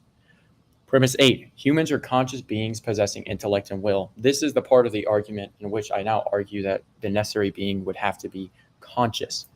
Premise 9, according to the principle of proportionate causality, the effect must pre-exist in its cause either formally, virtually, or immanently. Now, this is just that premise right there states what the principle of proportionate causality is. If for here something formally, it just means you possess its exact matter. So let's say if the effect has X and the cause formally produced that effect X, then the cause actually just has X, possesses it. Virtually is to have the power or capacity to produce it either from using an external source, like a potter using clay, or by possessing it in potentia. So for example, a potter has can virtually create the effect of a pot by using the external source from it, that being the clay. And then eminently is to possess in a higher, superior way. Something that's ontologically superior is just something that gives the most capability while having the less or zero dependencies or contingencies. Ultimately, the most ontologically superior thing is something's automatically ontologically superior or eminent if it possesses no dependencies or contingencies. Premise 10, since consciousness exists in human beings and the first mover is the ultimate cause of all being, it must possess consciousness eminently, formally, or virtually. This is just to go upon this and in accordance to PSR. If you were to posit that humans were conscious and this did not come from the necessary being, then A, you'd be violating some premises over here, but B, you'd be violating PSR because this would be a brute fact. The sufficient reason for consciousness and where it came from would be coming from nothing. Therefore, the first cause possesses consciousness formally, virtually, or eminently. Now, premise 11, but virtual possession implies potentiality. It's either because, as I stated here with what we understand virtual to mean, it's either in the sense of potential or using an external source. If you take it with the external source route, then that external source would need to be have a sufficient reason for existence and ultimately need a necessary being. So this is completely ruled out of the scenario. So the only other sense you could say virtually is via potentia, which once again doesn't work because the necessary being can't have potentia. Therefore, the first mover cannot possess consciousness virtually. Just under a minute. Premise 12, only a being that is itself conscious can possess consciousness in this way. Therefore, the first mover must be conscious. Now, the reason I hold to a formal position of consciousness is even then I can grant an consciousness eminently, but to possess consciousness in a higher, more superior way doesn't make much sense because consciousness is just means to possess awareness, intellect, and will. Awareness is to know what something is. Intellect is the power ability to know, universals, essences, immaterial truths, and will is the ability of power to choose between two things. There isn't an eminent form of these things because they're just abilities. They're just capped out. So that's why it results with the conclusion. Therefore, the first mover must be conscious, and this fully actualized conscious first mover is what we call God. Thank you. All right. Thank you for the introduction there. Oh, hang on. All right. And then I got to get Howdy back up here. Howdy, let me know when you're ready. You ready? Can you hear me? Yeah. Started on my next word.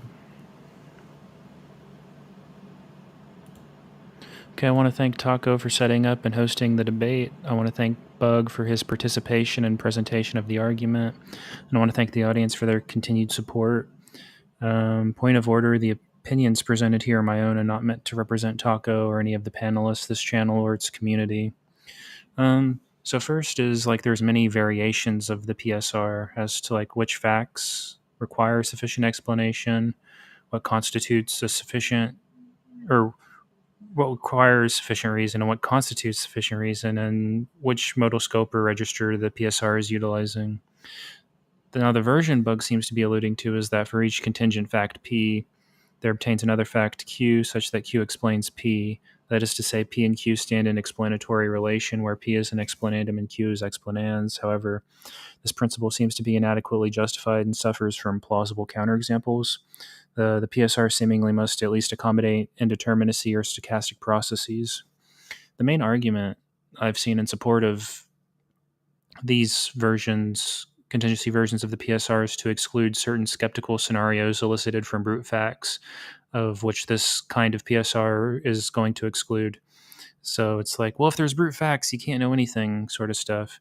However, there's not really any version of the PSR that can establish the impossibility of skeptical scenarios. Furthermore, the skepticism of which the PSR would exclude could easily be diffused from a defeasible presumption in favor of an explanation of contingent facts, such that the burden of proof would be on the skeptic to provide defeaters to that presumption. So we sort of have to talk about like what contingency is. So for me, I would analyze it. P is contingent if and only if possibly P and possibly not P, or equivalently not necessarily P or necessarily not P. And so used in the traditional classical possible world semantics, it would mean that P obtains in some possible worlds and does not obtain in some other possible worlds. Now, if this is like logical modality, then necessarily P would mean like not P entails some sort of contradiction, and that possibly P or possibly not P would not entail contradiction. So I'm unclear about what the modal scope of the argument is, and it's also unclear what metaphysics of modality is being deployed, whether it's like concrete possible worlds or just abstract or representational, conceptual. I'd also remark that like the totality of all contingent facts, like the BCCF, or like you group them all up sort of thing. Like, I don't know if this is what he's alluding to with contingent reality exists, but if itself is considered to be a contingent fact, that would imply immediately that the totality would either be a member, an element, or a mere illogical component of itself. And those sorts of compositions are notoriously problematic. And in fact, there are mathematical axioms employed to prevent these sorts of constructions. You can think of regularity and foundation. We should also be careful not to commit the fallacy of composition. For example, from the fact that every individual human has a mom, it would not follow that humanity itself has a mother. The argument also has to make use of like a lot of infinity hater moves to rule out alternatives, and so that's going to cut against the plausibility of the argument.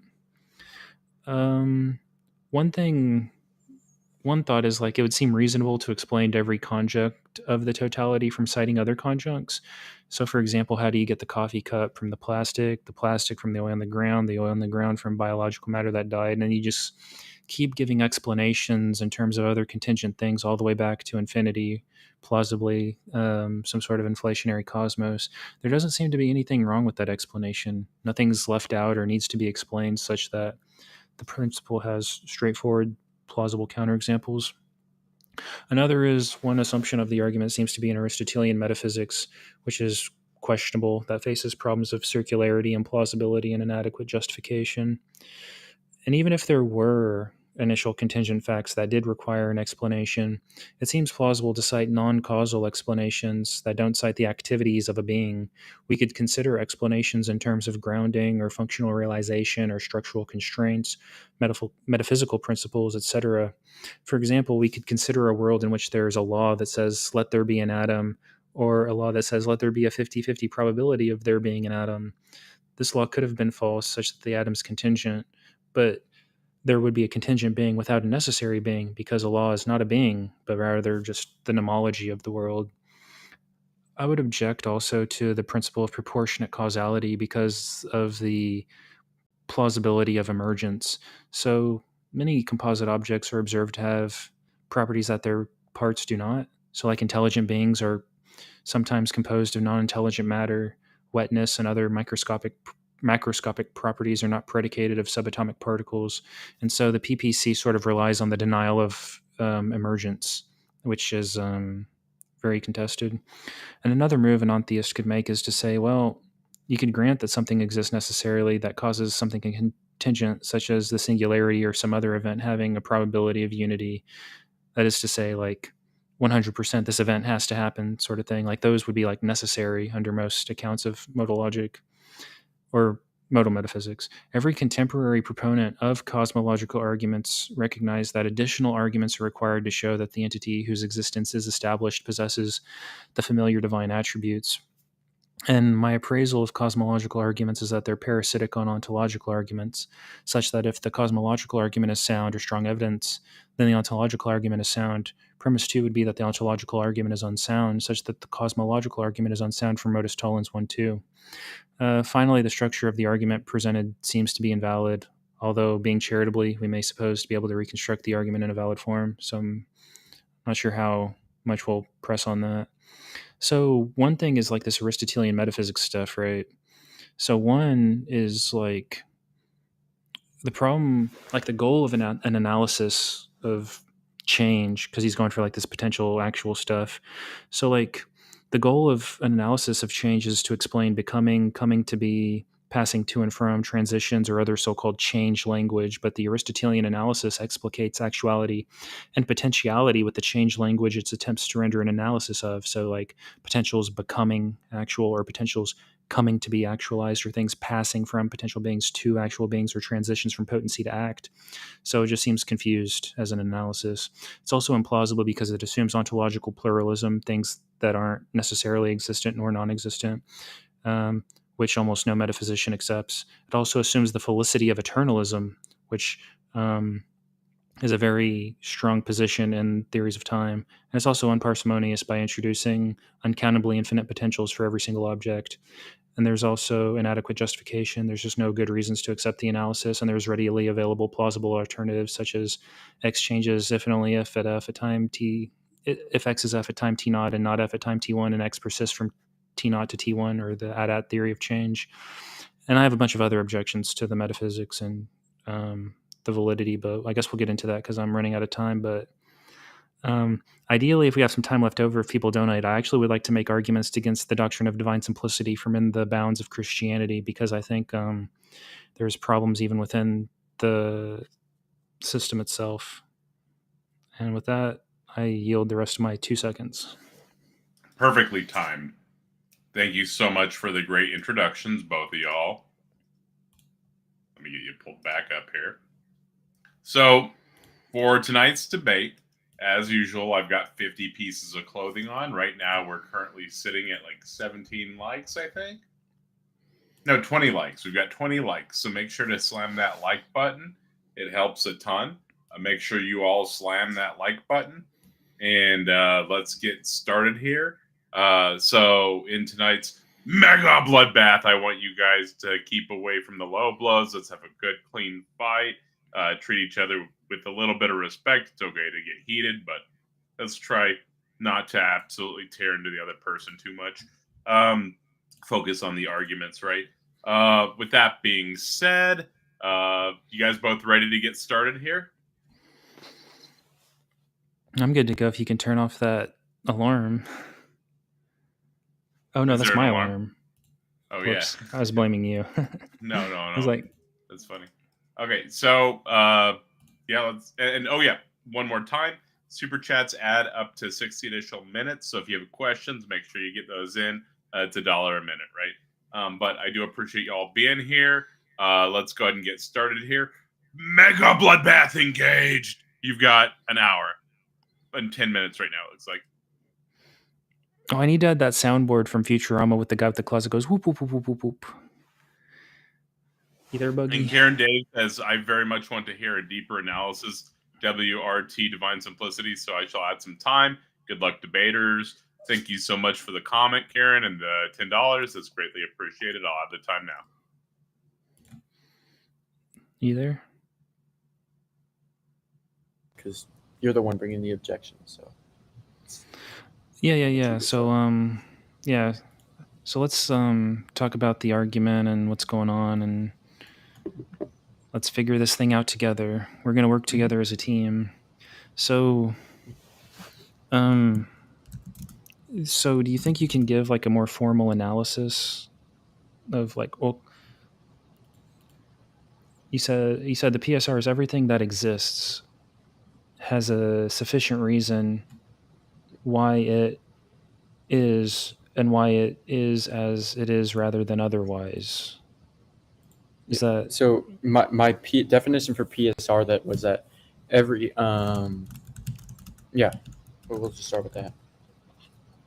so? Like X exists has like a sufficient reason for its existence and its essence. I assume that's what you mean by like what it is, or do you mean like something else? Say that again. Sorry. When you say like why it is and why it's not otherwise, do you mean like why it has an essence or something? I by that I mean there's a sufficient reasoning as to like why it exists in this way it does. Like its mode of existence, and why it does exist rather than not exist.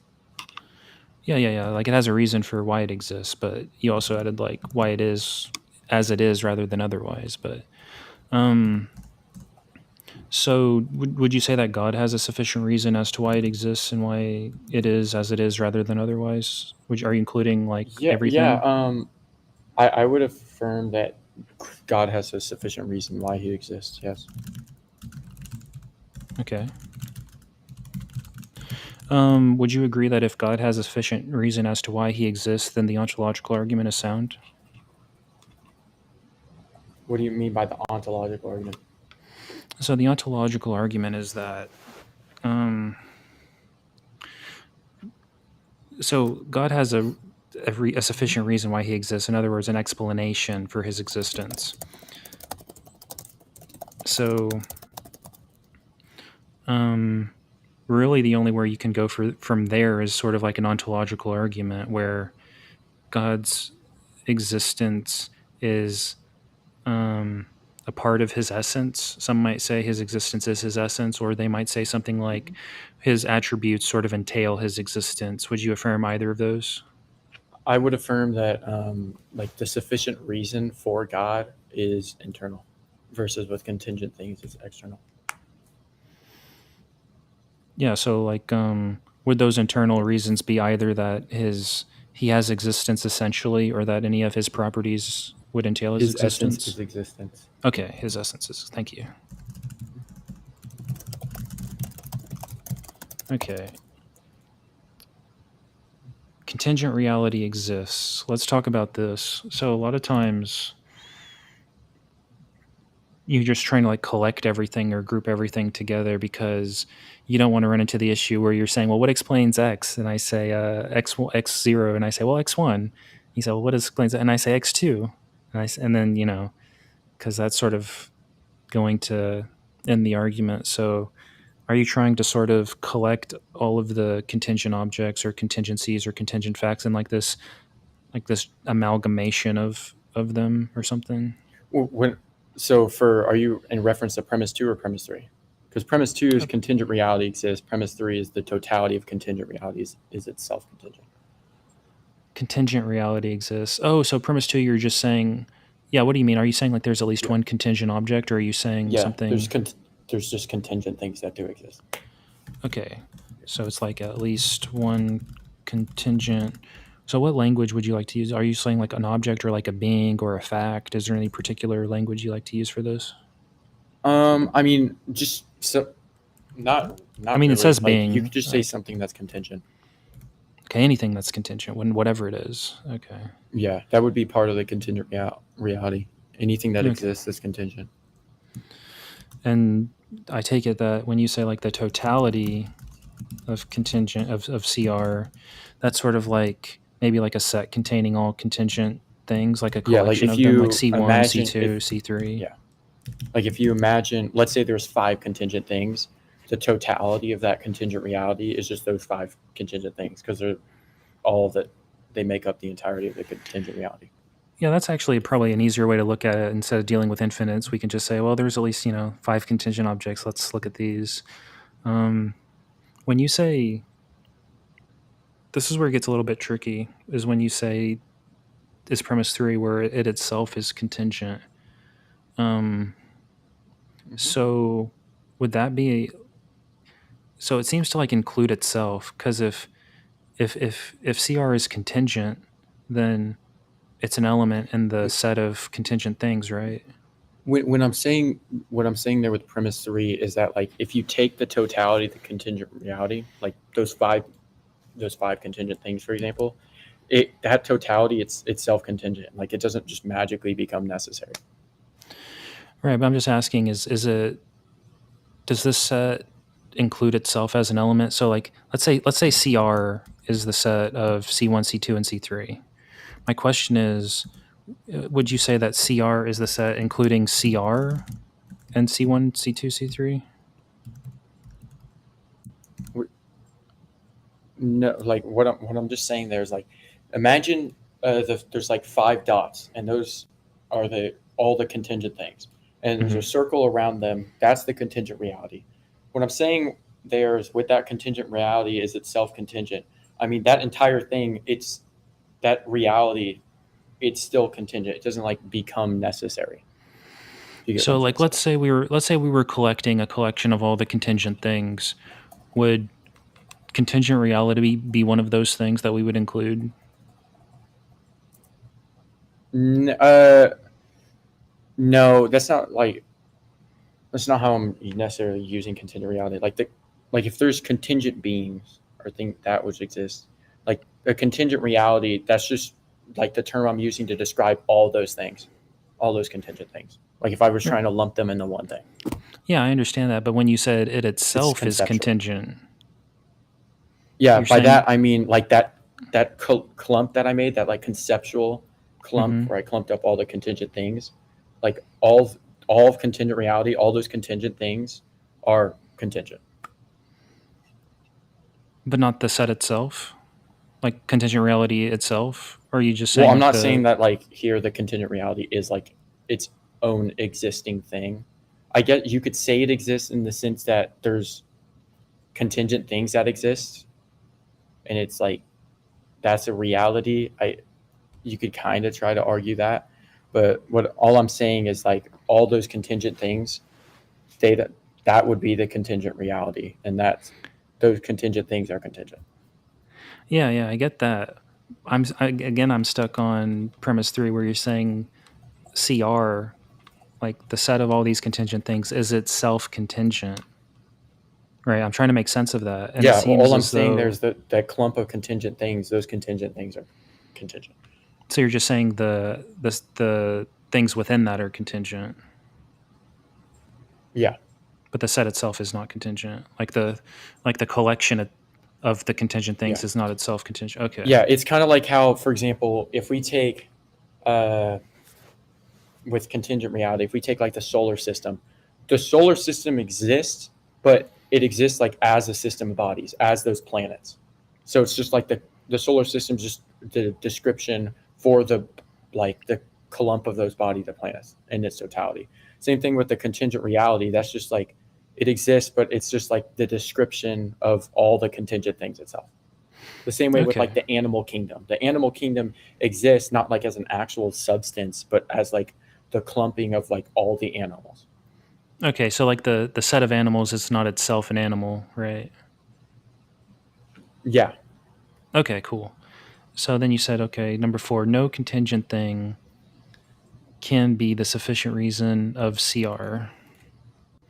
Yeah. So if what you're saying is true, like CR is just this collection of C1, C2, C3, and it doesn't contain itself,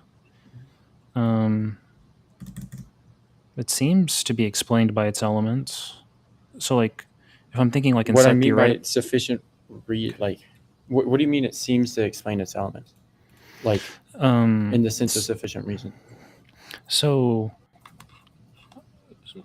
like explanations, one type of explanation is like an ontological explanation where the set containing the number 1 is explained in virtue of the fact that the number 1 exists. You see what I'm saying? Like, so like if it's the case that CR is a collection of C1, C2, and C3, CR seems to be explained by the fact that C1 and C2 and C3 obtain. Sorry, say that one again. So would you agree that the set containing the number 1 is explained by the number 1? Like one way of saying it is like the set containing the number 1 exists in virtue of the fact that the number 1 exists. Well, like the set, when we're talking about the set, like let's take like the number 1 in the sense as like an actual like substance, like the same thing with what I said with the animal kingdom, right? The animal kingdom, like that thing itself isn't like a substance that exists. It just describes the set of like all the animals, right? You could say it's like something, it's conceptual. Do you think it's explained by its like members? Like humanity is explained by humans? You could say like it explains what's within the set, like the contingent reality it's the it explains the contingent things in the sense that it just says that there's contingent things that exist, or these things within it are contingent. Let's say I have It wouldn't be like the explanation in the sense of PSR, because there's not like a grounding reason as to like where did these contingent things come from and why like do they exist as they do. All it is like it's the same thing as saying like a contingent being is just calling it contingent. Like that doesn't explain the contingent being. It's just like explaining an observation. Right. But I'm not trying to explain the elements. I'm just trying to explain the totality. So like think of a bowl of grapes and I have like a collection of grapes. Do you think that collection of grapes is explained by the grapes? That collection of grape, what do you mean by explain here?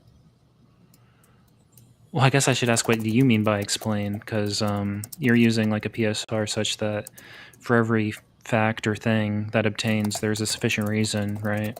So like, let's say I have a thing and that thing is a bowl of grapes. Do you think that bowl, like the collection of grapes, is explained by the grapes? Like, let's say I have one grape over here and one grape over there and I put them together. Do you think that collection of 2 grapes is explained by each of those individual grapes or not? No, that wouldn't be like an explanation. Like it wouldn't be like a sufficient reasoning in the sense.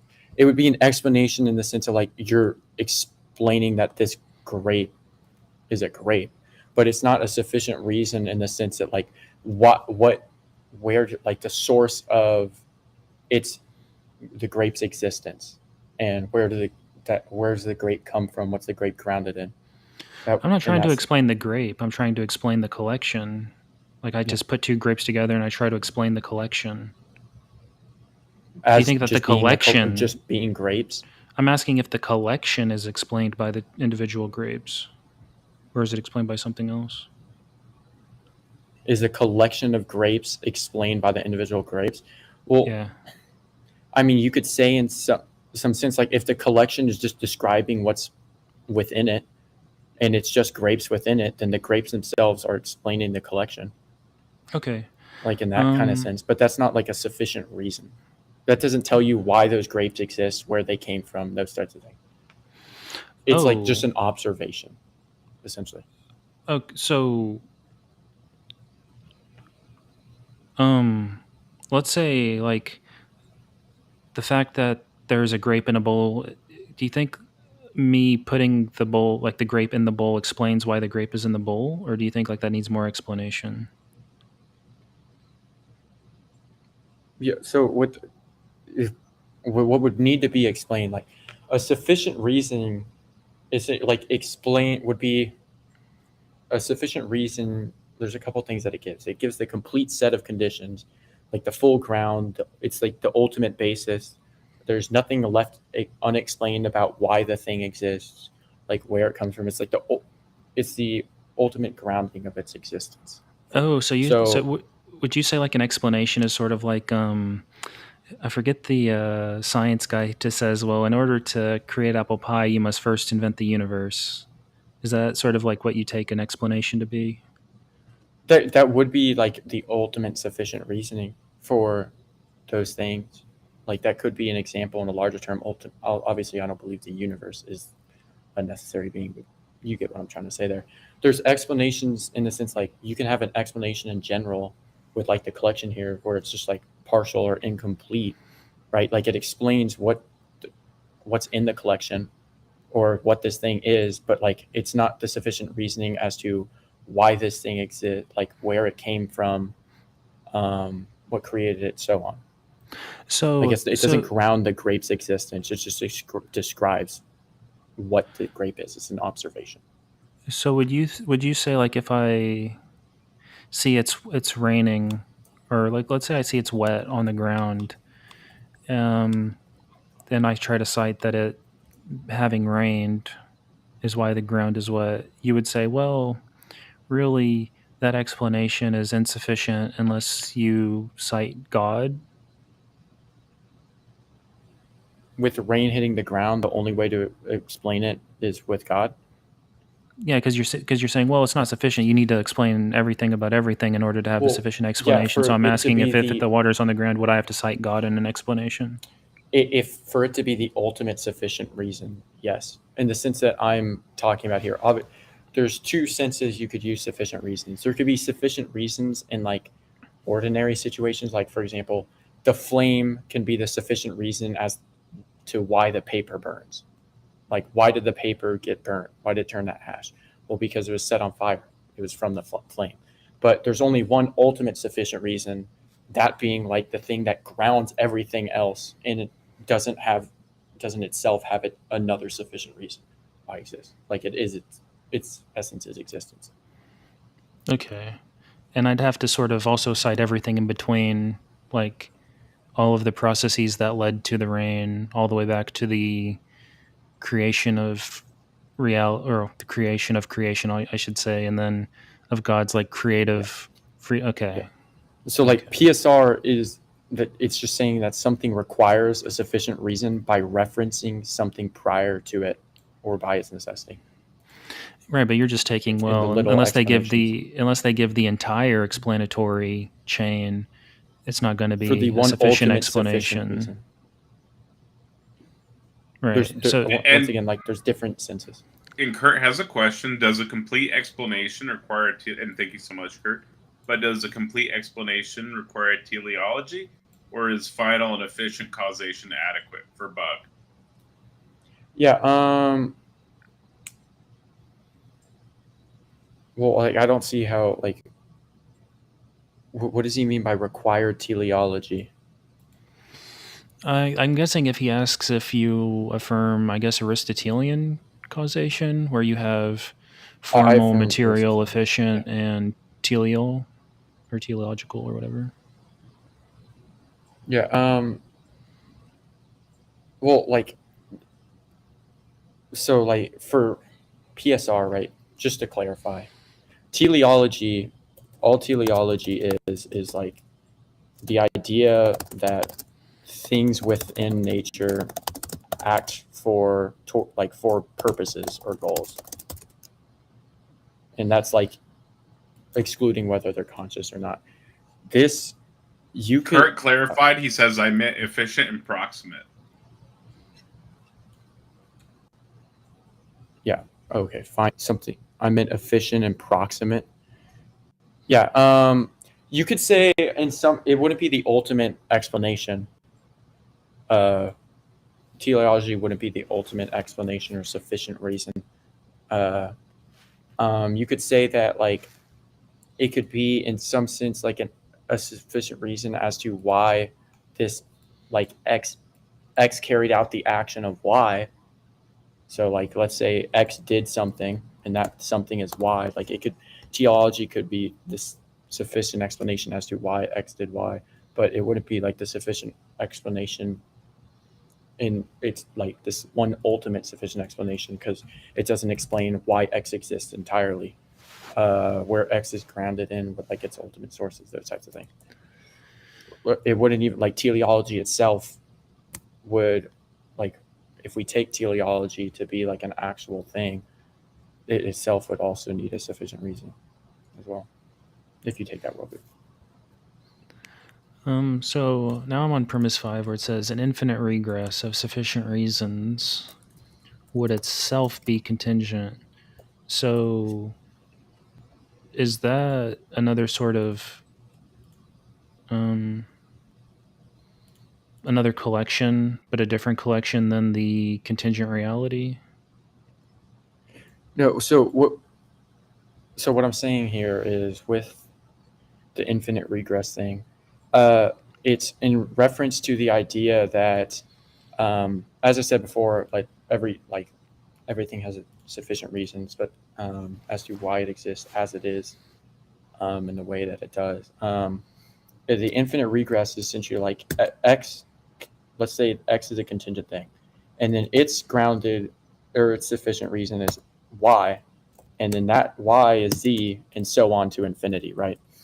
I would affirm that this isn't a sufficient reason, and infinite regress would be a violation of PSR, because ultimately that chain in its totality is ultimately contingent and wouldn't be the sufficient reason. It just kind of pushes back this the sufficient reason one step further infinitely, and it doesn't justify the thing. So like in its totality, it's ultimately unjustified. So what's strange about this now is because you said, well, X explaining Y doesn't really explain Y, because Y, for a sufficient explanation, you sort of have to cite everything, right? So I'm not sure how there could even be chains of explanation, because let's say like we're trying to explain. I'm not saying that for X to explain Y, it has to be the explanation of everything. That's for the one ultimate sufficient reasons. The sufficient reasoning, like as I said, there's ordinary sufficient reasonings, and then there's in the sense of like the one ultimate sufficient reason. All a sufficient reason is something requires sufficient reasoning by referencing something prior to it or by its necessity. So, for example, as I said with the paper, the reason the paper became ash, the sufficient reason for that is because it burned, or because of the flame. The flame burned it, right? That's like ordinary sufficient reason. Then there's the one ultimate sufficient reason. That would be the sufficient reason that grounds all of existence. Not a sufficient reason doesn't have to be the ultimate sufficient reasoning to be a sufficient reasoning. Like, i.e., for Y to be the sufficient reason for X, it doesn't need to be the explanation of everything in the universe. It just needs to be the sufficient reason for X. So when you Y say can have its sufficient reasoning itself. So when your argument uses the phrase sufficient reason, are you referring to like the immediate reason, or when you say sufficient reason in the all argument, the sufficient do you mean reasoning is it's referent? It's something that prior to it that explains why it is as it is. Would that include everything to be sufficient? Would that sufficient reason need to include for example, let's say for all the reasons? Like I remember when you cite anything for it to be sufficient, do you need to cite God? Yeah. Well, for the entirety of existence to be sufficient, there would have to be like an ultimate sufficient reasoning. But let's say no, I'm saying just for like a little thing. Yeah, the grape. Do I need to cite God for any sufficient reason? It doesn't. You don't need to cite for that God, to be a sufficient reason. Example, okay. For the paper turning into ash, the sufficient reasoning for that would be the flame that burned it. So I can So like when I go back to my example and I say, well, the ground is wet because it rained. So would that you saying that now that that's would be a sufficient sufficient reason. Okay. Yeah. All right. But that wouldn't like be ultimately there would need the totality of existence would need a sufficient reason, or like the universe, and that would need ultimately require God. But there can be sufficient reasonings in the sense of like the ground is wet because it rained, or the paper became ash because the flame burned it. Okay. So now we're looking at the infinite regress. So let's say I have, C1, C2, C3, all the way back to infinity, like an infinite past model, where C1 is explained by C2, C2 is explained by C3, and you're saying that the chain C1 to C infinity is contingent. Yeah, it's right? ultimately so if you're taking an infinite regress of sufficient reasons, then it's either claiming that everything in that chain is contingent, or you could also claim that everything is necessary.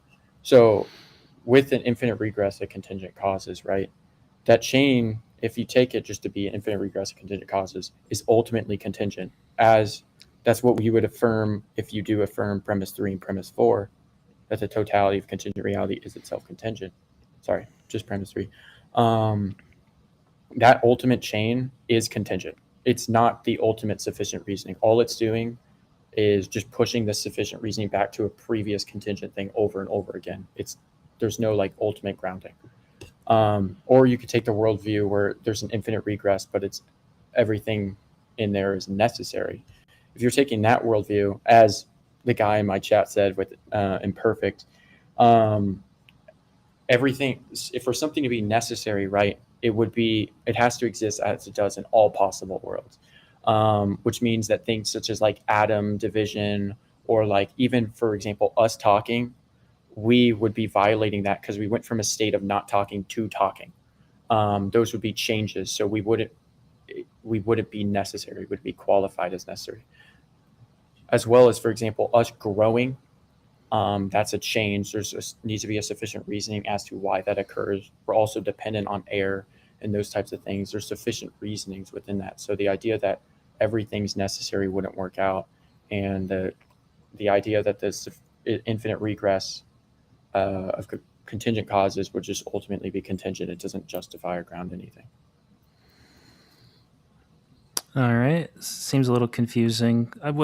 That's not even what I was saying, but it's interesting. You're saying that necessitarianism entails, what exactly you think necessitarianism entails? A violation of the PSR?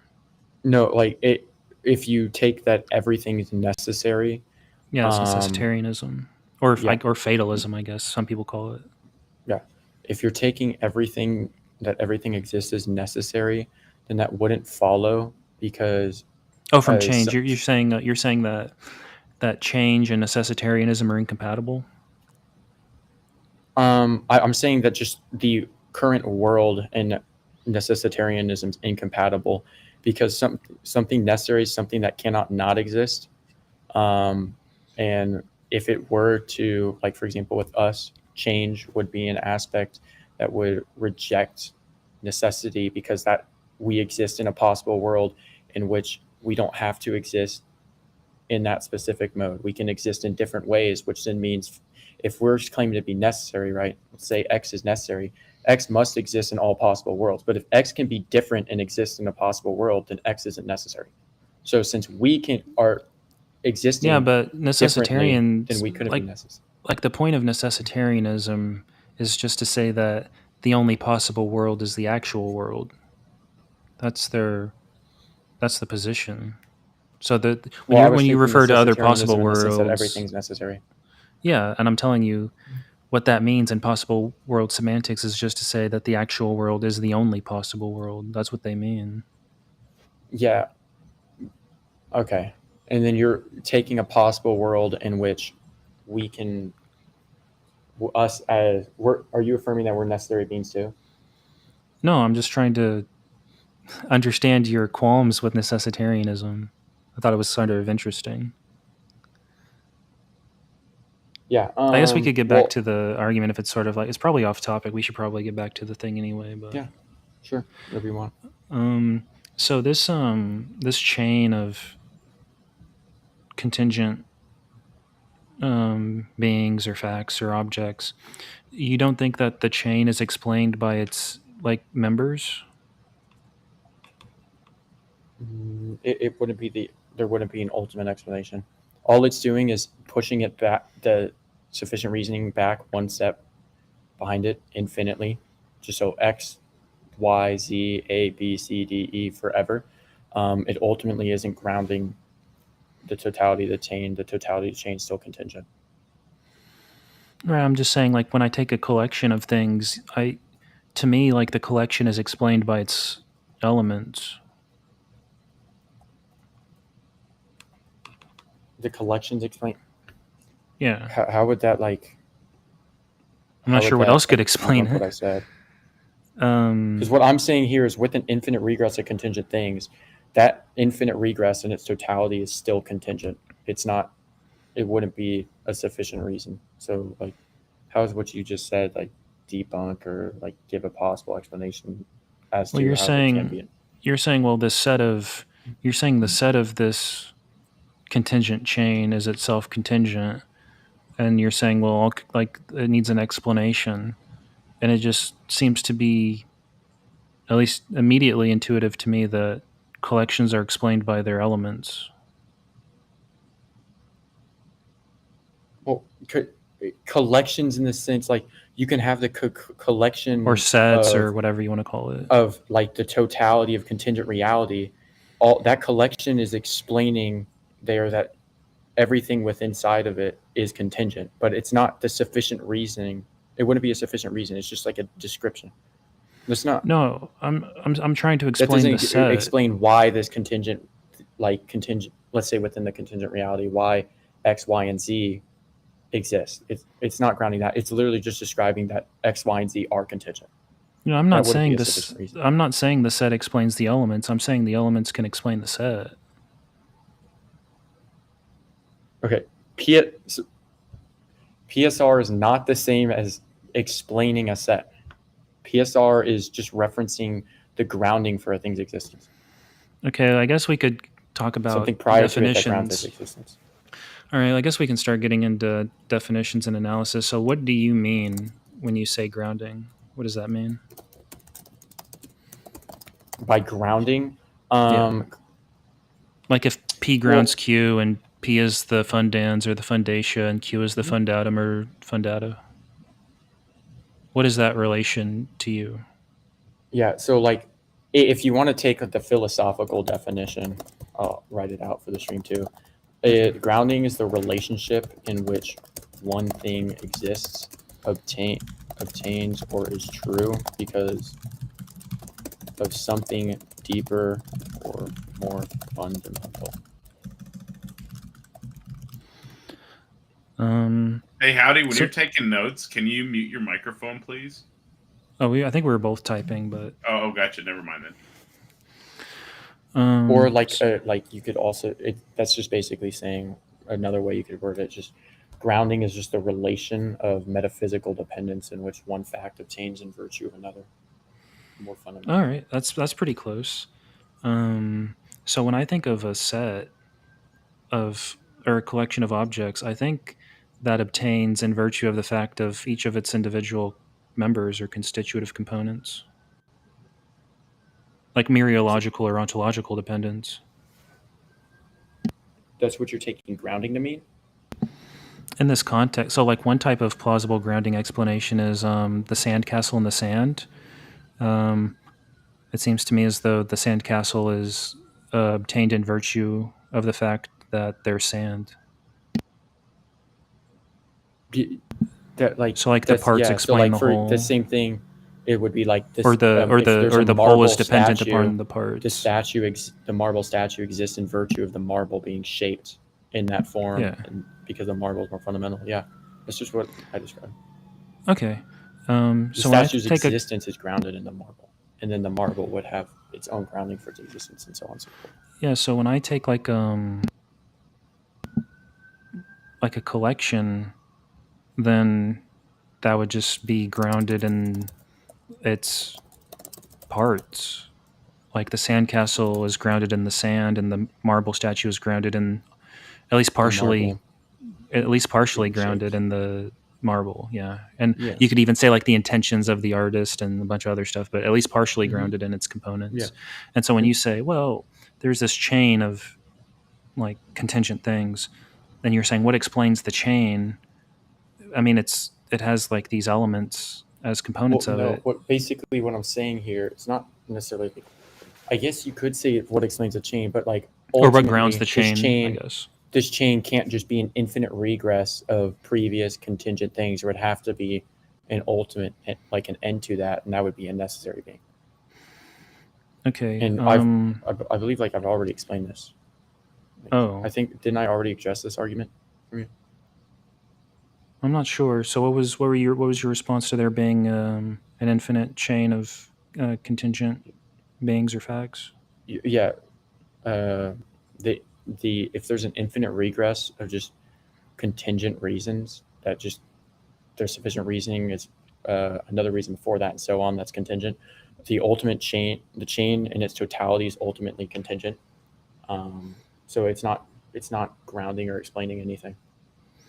So Yeah. it would violate PSR. It's just I'm not saying like the chain explains each of its components. I'm saying the components explain the chain or ground the chain. Like the chain obtains in virtue of the fact of each of its components. Though. That's not how like that wouldn't be a sufficient reason in within like PSR sense. That's just describing the chain. Like the same thing with the animal kingdom and the animals, right? Like the animal kingdom just exists conceptually. It's not Yeah, but you're asking like description. You're asking what grounds or explains or is the sufficient reason for the collection, and I'm saying it's the animal members. kingdom right there, right?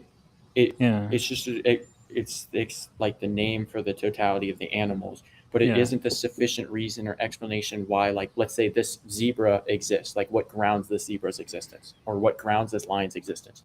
All it's saying is that the zebra and the lion are animals. Yeah. But you're saying, well, what explains the collection? And I'm saying it's the members. Maybe we should move on because I think maybe we're talking past each other a little bit on this point. Because we're on a timer, you know? Yeah. Whatever you want to. Therefore, there must exist a necessary being. So, one of my responses to it being a necessary being was there's other sufficient reasons on the table other than beings. So, let's see if I can find my response.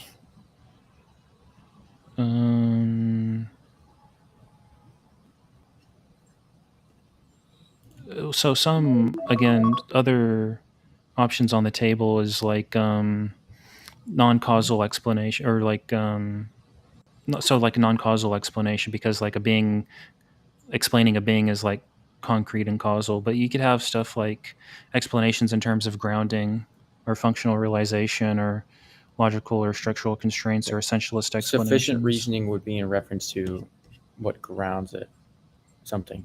That would be a sufficient reason. And it's the thing that it would be prior. So like like let's say X. The sufficient reasoning for X would be Y, and Y is prior to X. And Y is what grounds X. It's all sufficient reasoning. Yeah, I'm just saying like there's non-causal reasons or explanations on the table that are not from beings or the activities of beings. How would this like make it so that there can be a contingent reality that isn't ultimately grounded in necessary being? Yeah, there could be a sufficient reason or explanation that's non-causal. Like what? Like okay, so then what? How did these things come like to be? Grounding or functional realization or logical or structural constraints? Like again, like an example, a silly example would be like there's Well, real quickly, if it's non-causal, then like how? And so instead of replacing the necessary being here, it's like that explanation is like it's a non-causal explanation, right? Then how did these things come to exist? Let me ask. Let's start with this. Do you accept?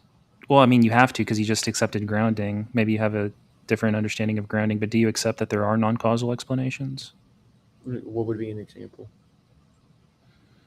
So a non-causal explanation is like a fact that obtains in virtue of another fact that don't stand in causal relation. So like the fact that 4 is even or something like that.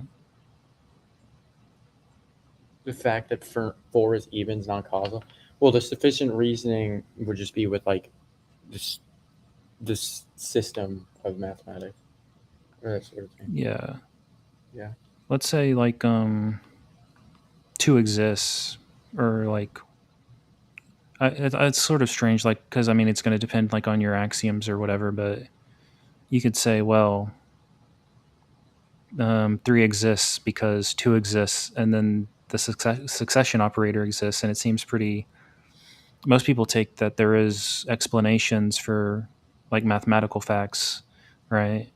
It's like not all of these facts are like independent and brute. Most people take it that facts about mathematics are derivable or deducible from other facts, like, Euclid's elements. You get your 5, So whatever, real and then you quickly, can I create all was your circles and stuff.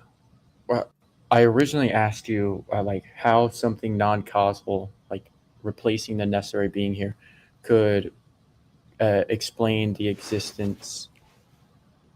Could be the sufficient explanation for the existence of all these things. Mhm. Like what caused these things to exist?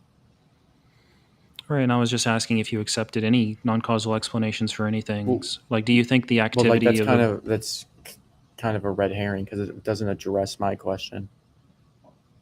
Okay, so I mean, if you do accept non-causal explanations, then I'm just going to cite it as a non-causal explanation. Yeah, I was asking for an example. Like, if you posit 4 a being non-causal even. explanation, then I'm just asking you then what created these contingent realities? What created them?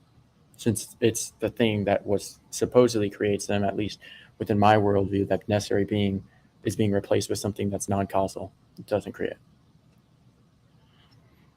Well, I guess Are you're you not a affirming a brute Thomist. It was fact funny there? as, huh? Are you affirming like they Well, just exist because they do? Well, I affirm that there are brute facts, but I'm just saying I'm just rolling with the argument, and I'm saying that there's non-causal explanations that don't cite the activities of beings to explain facts. And then Like what would be the the fact that 4 explanation is for these things even. being created then? Like, if it wasn't if the necessary being Again, there's lots of options on the table: grounding, functional realization, logical or structural constraints, or essentialist explanations. Yeah. So And you'd have let's to, and it's sort of pick the one. onus is on you to sort of rule all of them out. Okay, rule out. Yeah. I don't know. I guess we can start with grounding. What rules out a grounding explanation? Well, okay. How would a grounding explanation like explain how if there's a necessary beings replaced with like a non-causal sufficient reasoning, how things can be created? Like, what created everything else? How does grounding explain that? Well, I mean, that's sort of a question. You're supposed to be providing an argument to prove that grounding What is I impossible. asked you originally was the explanation where if you didn't have a necessary being and it was just a non-causal sufficient reasoning, I was asking you to explain then how that everything was created.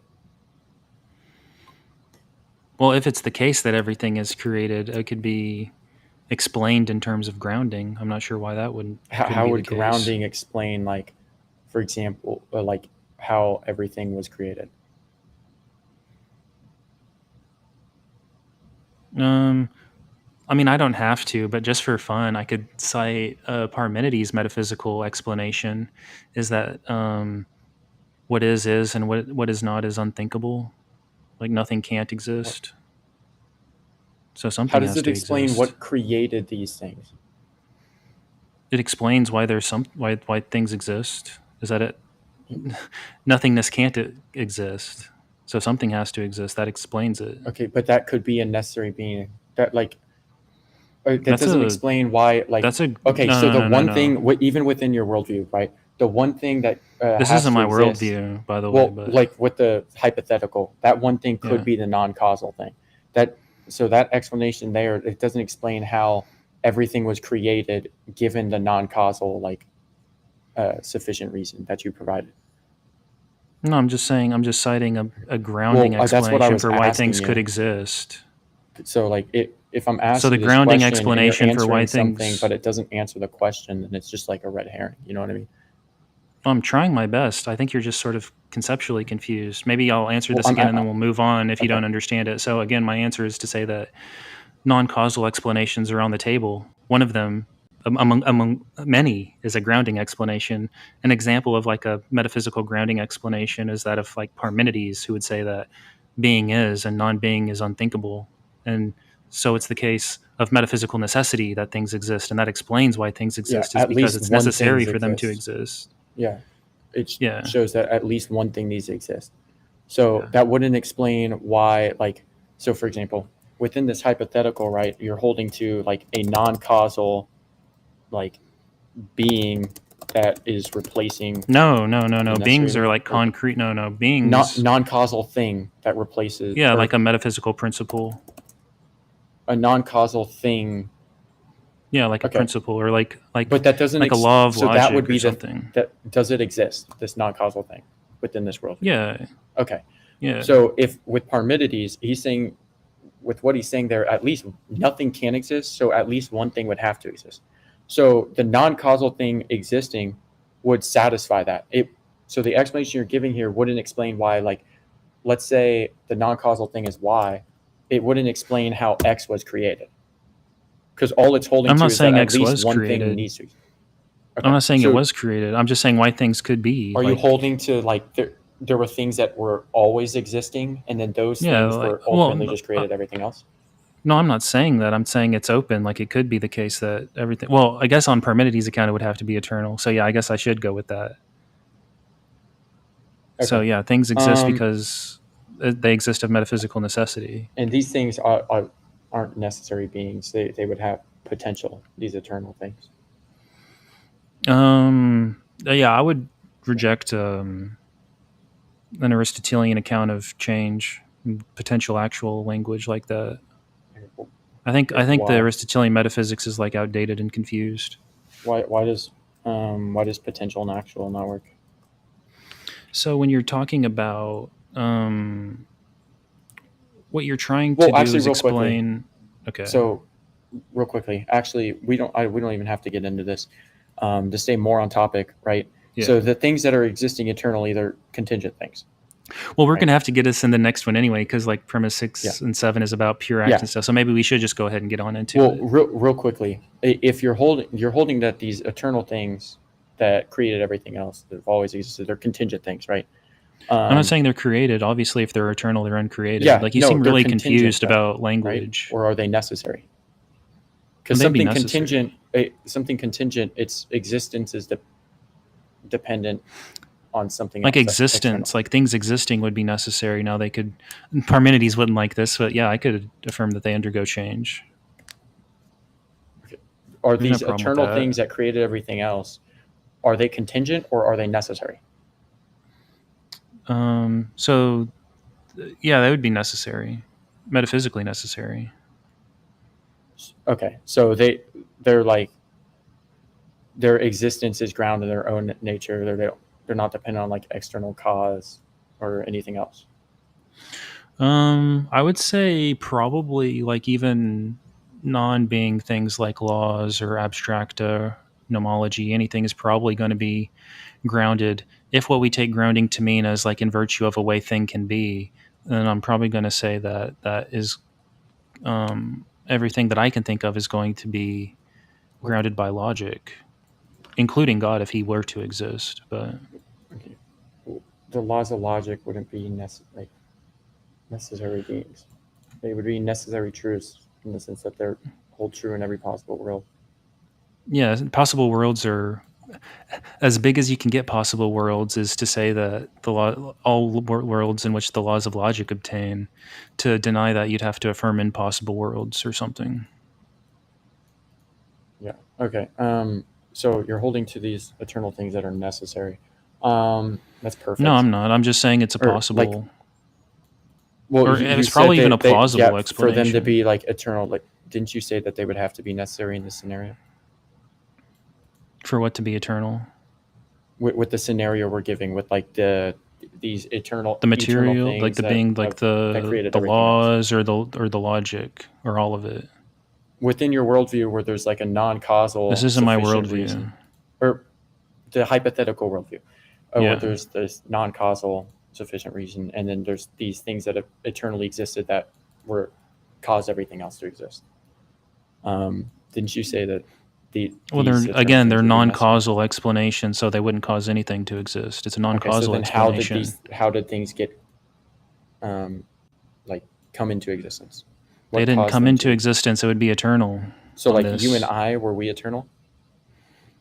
No. Okay, and we would go back, and ultimately there would have to be something that is eternal. I mean, on this, it would just be like being is eternal, or existence, or What do you something, or define reality. being? What is? Because like being, from my understanding, being is just that which exists. Yeah, that's fine. So we a can go being with would be like existence. a thing that exists. Yeah, exist. Yeah, things that exist always exist on this view. So you and I exist, so we always existed. No, I said things that always exist, or So there are things that always exist. no. There are, well, yeah, there is that too, but there, in terms of like material things. I mean, this could be any world, but we can just make it easy and simplify and say material. Like, there's always material things that exist. Not that every material thing exists, but there's always something material existing. The laws would be non-material, So but they even would within also this, exist. you're affirming that there's things that eternally exist. Yeah. Okay. No. Well, yeah. If you mean by things, we were talking about like the being, laws. Being. Being. Yeah, there's always that which being. exists. There's something that exists that's eternal. Yeah, there's always something that exists. And this caused everything else. No. Well, if it's a non-causal explanation. Well, the non-causal explanation doesn't explain how we came into existence. Remember, we went through that. Oh yeah, the change. I explained like ultimately, if we keep going back, there would have to be something that caused everything else that always existed. Because if it didn't always exist, then the non-causal thing couldn't be the explanation of existence. We went through this. So you affirmed that there was something that existed that created everything else that was eternal. No. We just didn't create anything. Okay, it's so uncreated. It's eternal. If it's eternal, it's uncreated. Okay. No, I mean that. So with the non-causal thing being the eternal thing, let's take you and I. We came into existence. We're not eternal. You already affirmed that. Also, we might not even. We probably wouldn't exist in this possible world, but assuming we did exist in that possible world, something previous to I can it accommodate that us, too. Right. Yeah. And so on and so forth. Is this just an infinite regress of previous things that created us? Yeah. Okay, so then you would be violating PSR, right? Because it's just an infinite regress sufficient of contingent reasons. Well, one is like, in this world, it could be necessitarian, but I'll accept that it's contingent. But yeah, what's the argument that this world violates PSR? Yeah, well, if it's an infinite regress of contingent sufficient reasons, then the ultimate chain, the chain in its totality is just contingent. So it doesn't explain its own existence. The chain is explained by being exists of metaphysical necessity. Yeah, the totality of like temporal things is explained by the metaphysical principle that being is. It's the sufficient reasoning for the contingent, the infinite regress is a metaphysical principle. Principle, yeah. Okay, and what is that metaphysical principle? That what is and what is not is unthinkable. Like it's impossible for nothing to exist. Okay, but that doesn't mean that then an infinite regress of contingent sufficient reasons can exist. Like there's that wouldn't explain that. Like there's other worldviews in which there isn't an infinite regress that's sufficiently fit that criteria of that metaphysical principle you have. So that wouldn't be an explanation for the infinite regress of contingent sufficient reasons.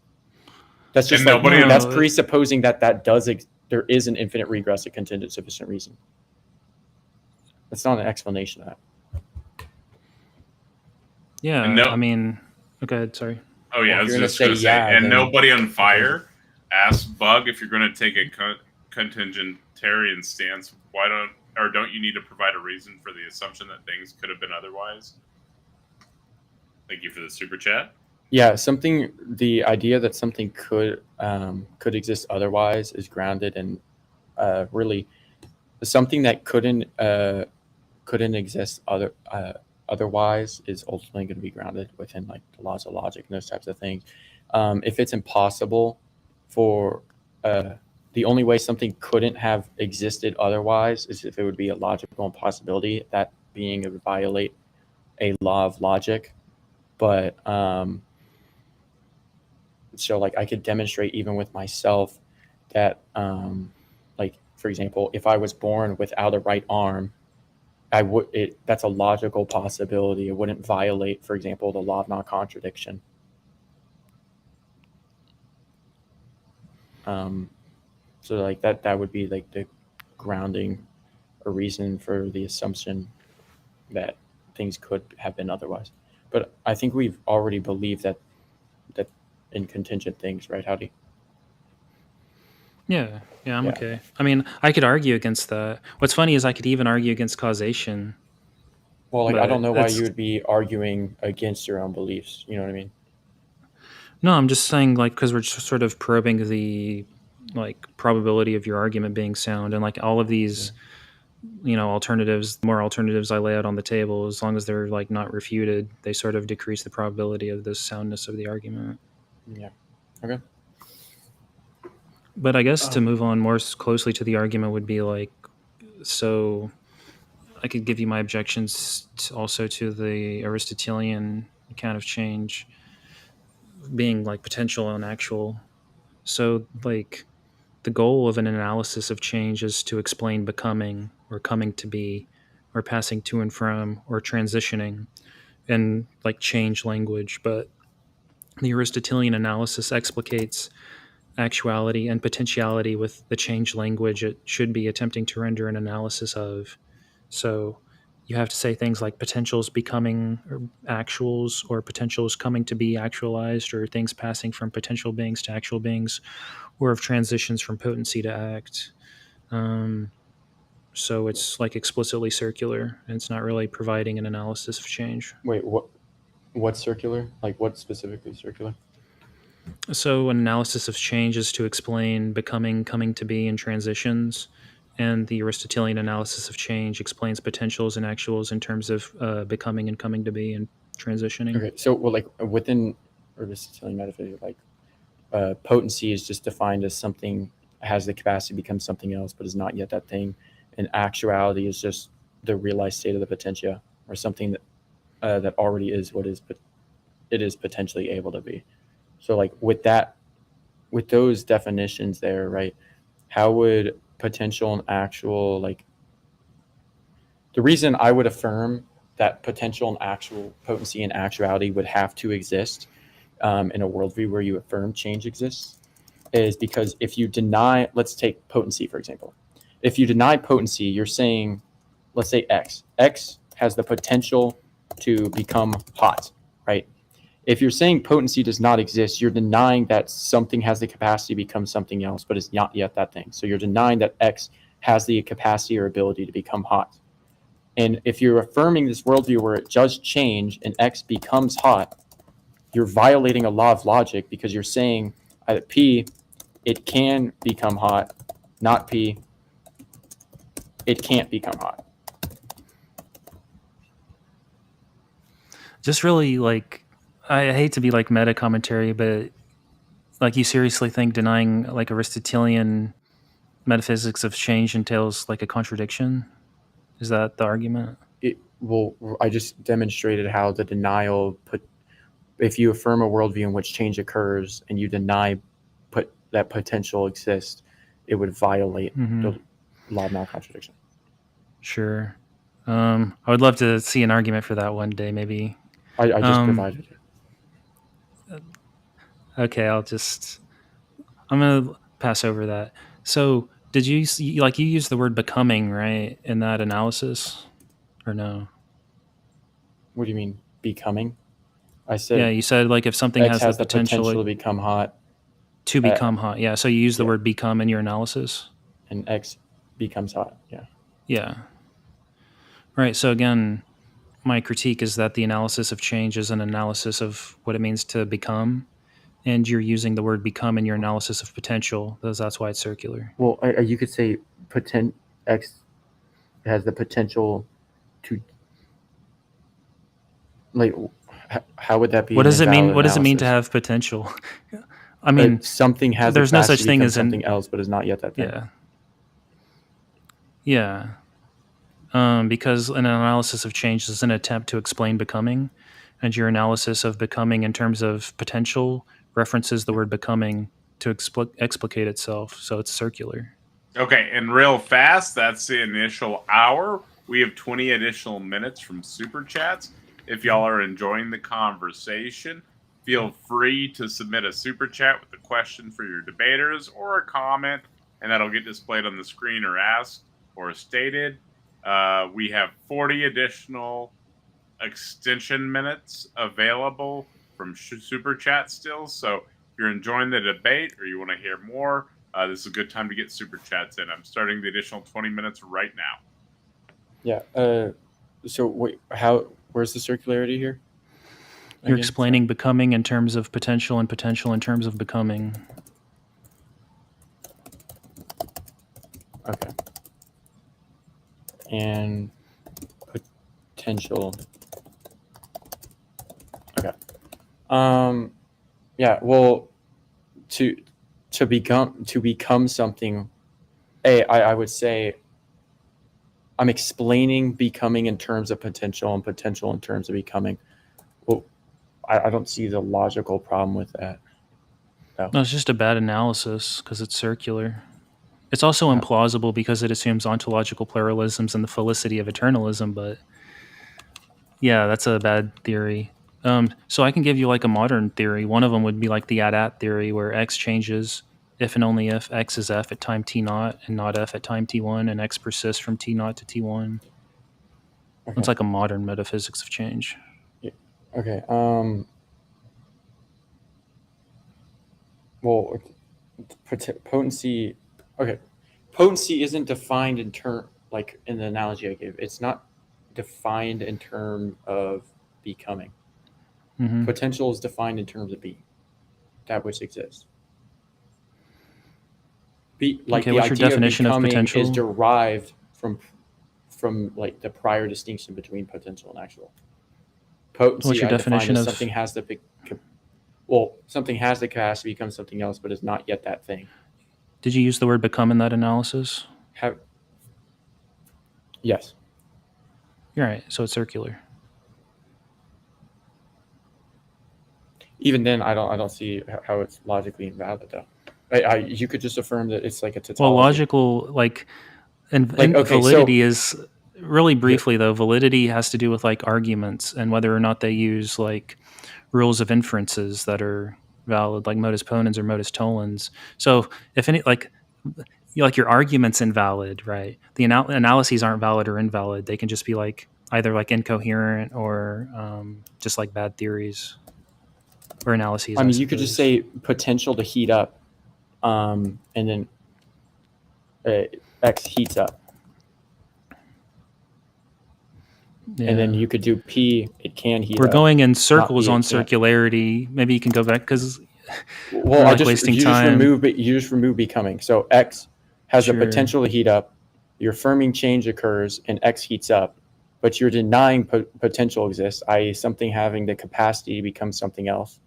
So you're denying that in this scenario that I don't deny that things have capacities. That's just not what potentials are in the Aristotelian metaphysic. Okay. Well, from how I define potential and actual, would you affirm that, like, that understanding? Things have the capacity for change. You're saying, like potential dispositions something exist? has the capacity to become something else, but is not yet that thing. Actuality. Yeah, I reject that analysis because it's a bad analysis because it's circular, and it's also implausible because it assumes ontological. It also assumes ontological pluralism and assumes the felicity of eternalism. It's also unparsimonious. And there's also readily available plausible alternatives that like fucking blow Aristotelian metaphysics out of the water, like the at theory of change. But again, I reject it because it's circular. It's just a bad analysis. Okay, where's the circularity? because you're explaining potential, or you're explaining becoming in terms of potential, and potential in terms of becoming, I didn't or even transitions in I terms of didn't even potency and use act. become in The my last thing you said scenario used of that word changing. becoming. X, So, all right. X has the potential Give to me your heat up, analysis of which means change. occurs Okay, X is X. 7. Let's write it out. X changes if and only if. X changes if and only if. Okay, what's your analysis of change? Okay, change is the You move from the state goober. of potential to actual. Moving from a state to a state, moving from a state of potential to a state of actual. You remember when I said things coming from potential beings to actual beings? That's part of the analysis of change, or that's the words or the language that analyses of changes are attempting to explicate. And again, your analysis of change is using the language that's attempting to explicate, to explain potential and actual. So it's circular. And this is why it's rejected by modern metaphysics. Okay. When you say moving from, when you use the words from and to, that's change language. And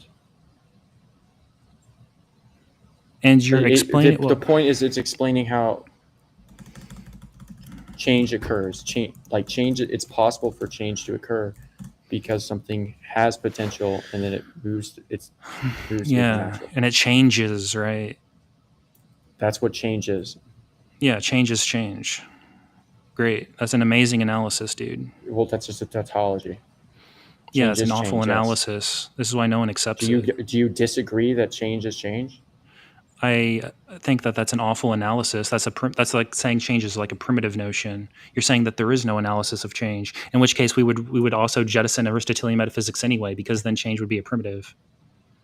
How did I provide no analysis of change? I'm not saying you didn't. I'm saying it's a bad analysis.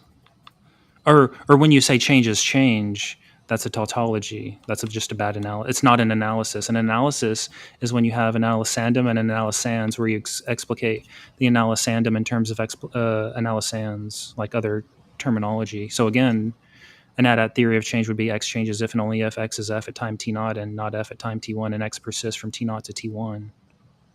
Doesn't use any change language, right?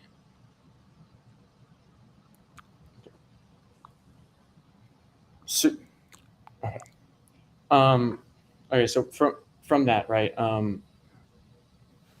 Your problem is in describing what change is. I'm using the terms from and to.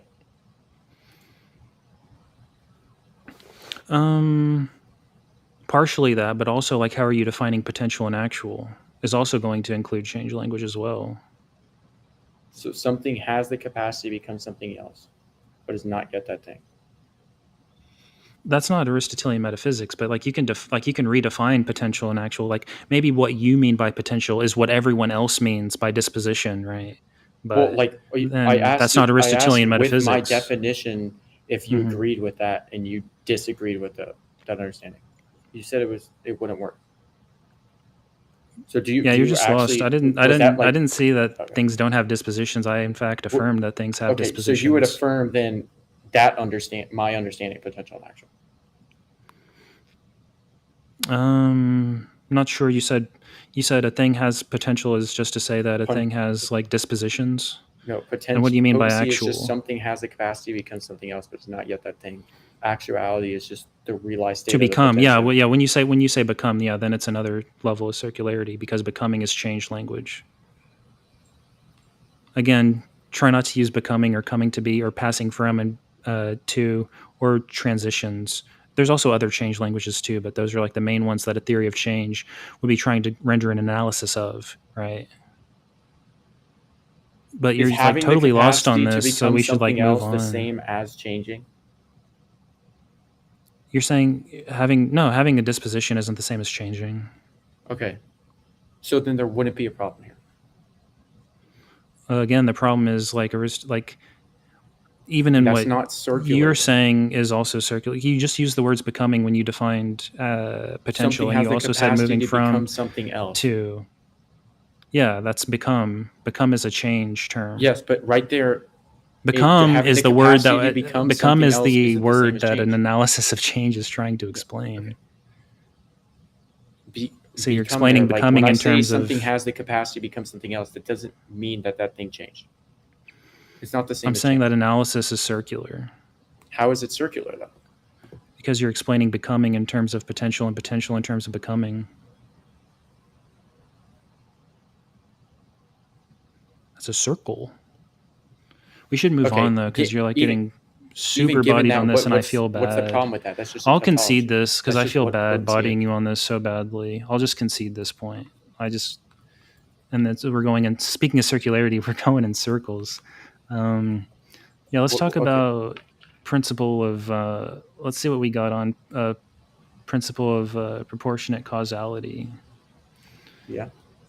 So, what's your argument against emergent phenomena?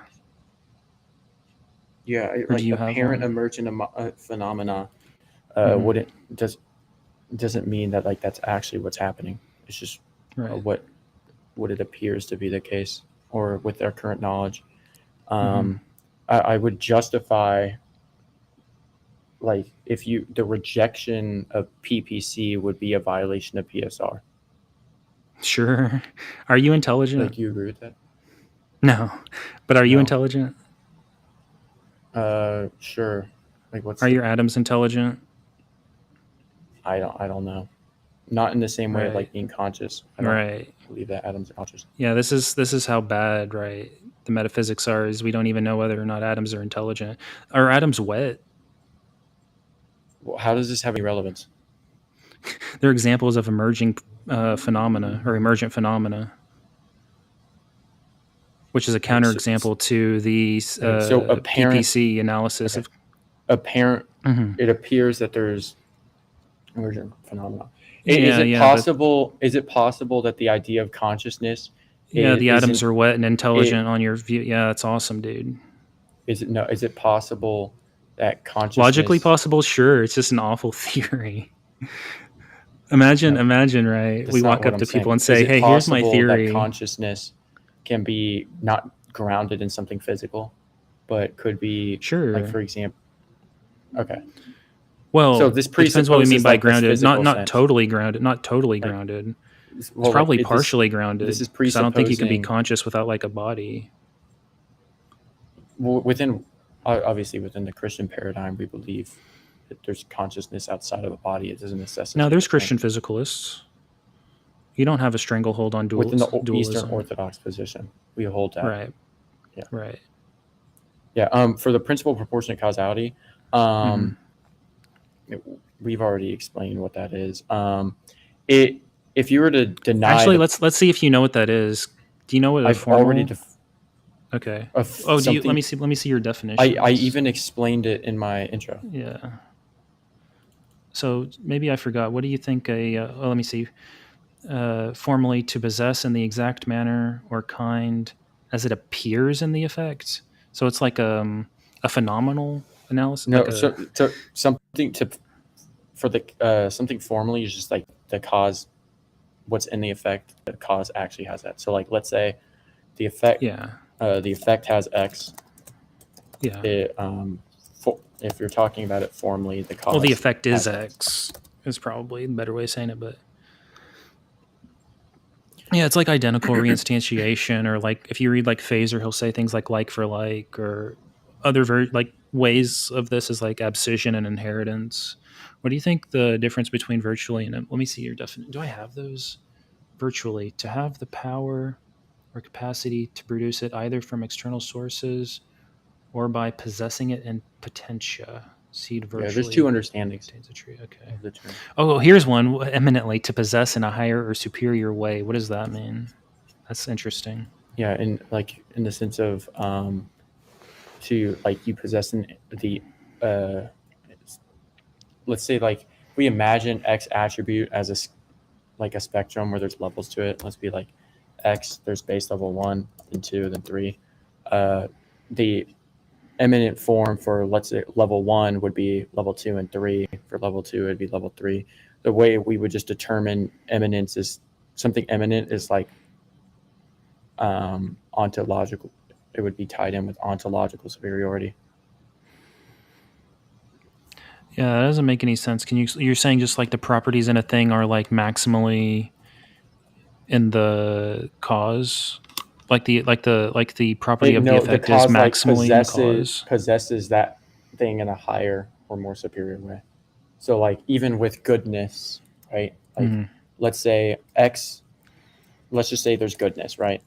The effect possesses goodness at level 1, and the cause possesses it at level like 3. The cause can produce an effect with level 1 goodness because it possesses goodness eminently or in a higher, more superior way than the effect. But if like the cause, let's say, had 0 goodness, or let's say 1 goodness, and the effect had 2 goodness, the cause wouldn't be the sufficient reasoning for the goodness in the effect. Hold on, I have to respond to a comment. It's eminent with EMINET, like EMINENT. It's not like imminent like inherence or like imminent as in like right now. It's like you can think of like preeminent, like sort of like anyways. So what was the argument against the possibility of emergent phenomena? Yeah. It with denying with rejecting the principle of proportionate causality, you'd be holding to a position in which the like the cause produces an effect out of nothing. It produces a property. All right. So is water wet? Does water have the property of being wet or wetness? Like, well, why? It's an example of emergent phenomena. That's a counterexample to your position. If it appears that way, that doesn't mean that's actually the case. It's just like an so water is not wet. The same way, water is like not for wet example, on your view. of like there can be a magician in which it appears water, that if he made something disappear, but it doesn't actually disappear. It's just observationally. Okay, so water is not wet in reality on your view. Well, I'm just saying, like with these examples of emergent phenomena, right? Yeah. It can appear as if this is the case, but it doesn't mean it's actually the case. Especially water's if not wet. You could ground, for example, that rejecting the principle of proportionate causality violates the law of non-contradiction, which I would do because if you violate PSR, I can show how a rejection of PSR would violate density. I mean, you can't even produce like a valid argument, but we'll just. I'm just curious, like about. Sure, you want to. Sure, let's do the argument.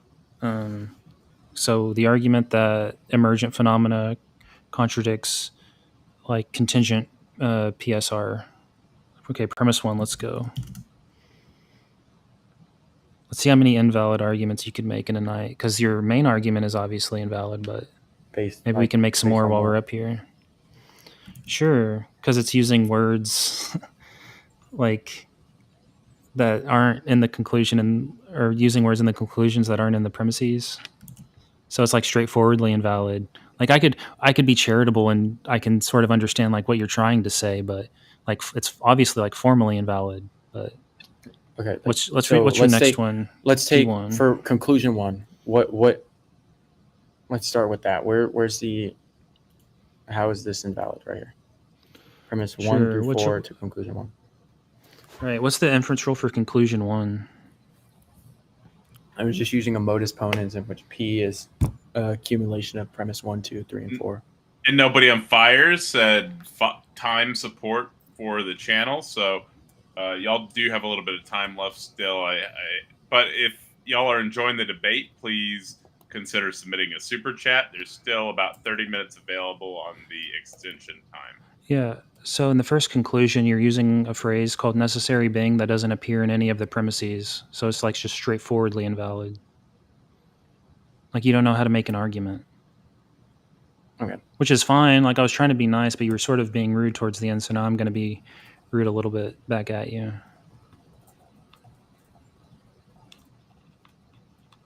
Okay. And what's the inference rule? You said it's a conjunction of premises 1 through 5? It's a modus tollens of the. What was your inference rule? I said it was modus ponens. Modus ponens, and what's the modus ponens of? Because with C1, How? Because I use the term necessary being doesn't mean that it doesn't follow. That's absolutely what it means. You have to No, use the like, I'm words of the asking how. conclusion in your premises, or it's going to be invalid. In accordance to what? Like, why does that make it invalid? Because, like, modus ponens is like P implies Q, P therefore Q. So you need Q somewhere in your premises, right? That's the form of the inference. But you don't know anything about anything. So I'm just like beating you over the head with like a 12-year-old who just went to Philosophy I'm asking 101. you, why? Right? Why? Because of the form of an inference rule. So for specifically the form of modus ponens is P implies Q, P therefore Q. So Q has to appear in one of your premises. And insofar as a necessary being isn't in any of your premises, then it's straightforwardly invalid. Why is that the case? Why does that mean it's invalid though? Like, for example, Because if premise a valid one, rule of inference. if premise 1 through 4, if you were to You're so affirm lost, those, man. then that would lead to you in affirming a necessary being. But it doesn't. And then the conclusion 1 affirms that there would then be a necessary being. Why would that make it completely invalid? Yeah, what's if the premise inference 1 through 4 rule? don't say the term Because necessary. valid arguments have to use valid rules of inference. So what's the valid rule of inference Yeah, you're using? what makes it not logically follow? Like it. So, for example, you know What's the how rule of like inference? with the If it's not a rule of inference, for example, it's invalid. let's take the Bible, Yeah. right? Let's say given that the Bible teaches the Trinity, right? It Even though absolutely the does not, Bible but go ahead. doesn't, even though the Bible doesn't use the word Trinity, it Mhm. still would be if it does teach the concept of the Trinity, and that's just the Yeah. term we're using to describe that. That would be logic. Yeah. That would be logically valid. So logical validity is just to use valid inferences. So you're going to have to supply the inference, and in whatever you supply as your rule of inference, the form of the argument is going to have to follow that form. So for modus ponens, it's P implies Q, P therefore Q. So Q has to appear in the conditional in premise 1. That's what validity means. But again, you're like some goofy goober apologist Well, who hasn't taken any that's classes like your in claim for logic or within. philosophy. Okay. Within I'm just your leaving it to the audience. I'm not understanding trying to and convince you. As you're just like embarrassing Well, yourself. with- but with- go And ahead. Kurt has a question for Bug. Bug, do you hold the PSR as self-evident or axiomatic, or is it justified by the existence of a deity?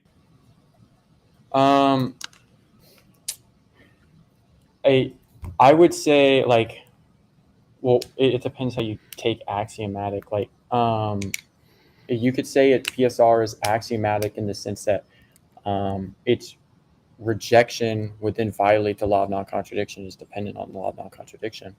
But you could also say in some sense PSR is self-evident if you're saying that the law of non-contradiction is self-evident and anything violating it, in that sense, you could say PSR is self-evident.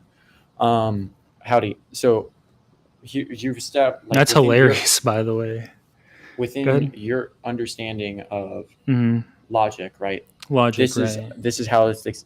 You have this to is use the like case, rules of like, it would be inference. invalid. Yeah. Yeah, So I know does it's that kind of make sad, it like but you it- sort of like, have to use is rules this of objectively inference. the case then that this doesn't logically follow, or is it just in like your preferred understanding or formatting? that it's So invalid? anyone with like a cursory understanding of argumentation and validity is going to immediately discern that modus ponens is not being employed because it doesn't follow the format of it. And this So maybe when you're like, trying is to, and this also when you're objectively saying the like, case, or is this just in like your world that you're understanding? I'm saying anyone who, so what I mean by validity, maybe you mean something different. Maybe by validity, you mean taste like strawberry ice cream. Again, because you probably like, you have like super proprietary language, right? That no one else uses in the field because like you just watch apologists and sort of parrot what they say without looking into any of it. But when I mean validity, I mean that the rules of inferences are valid inferences like modus ponens or modus tollens or like disjunctive syllogism or things like that follow truth tables.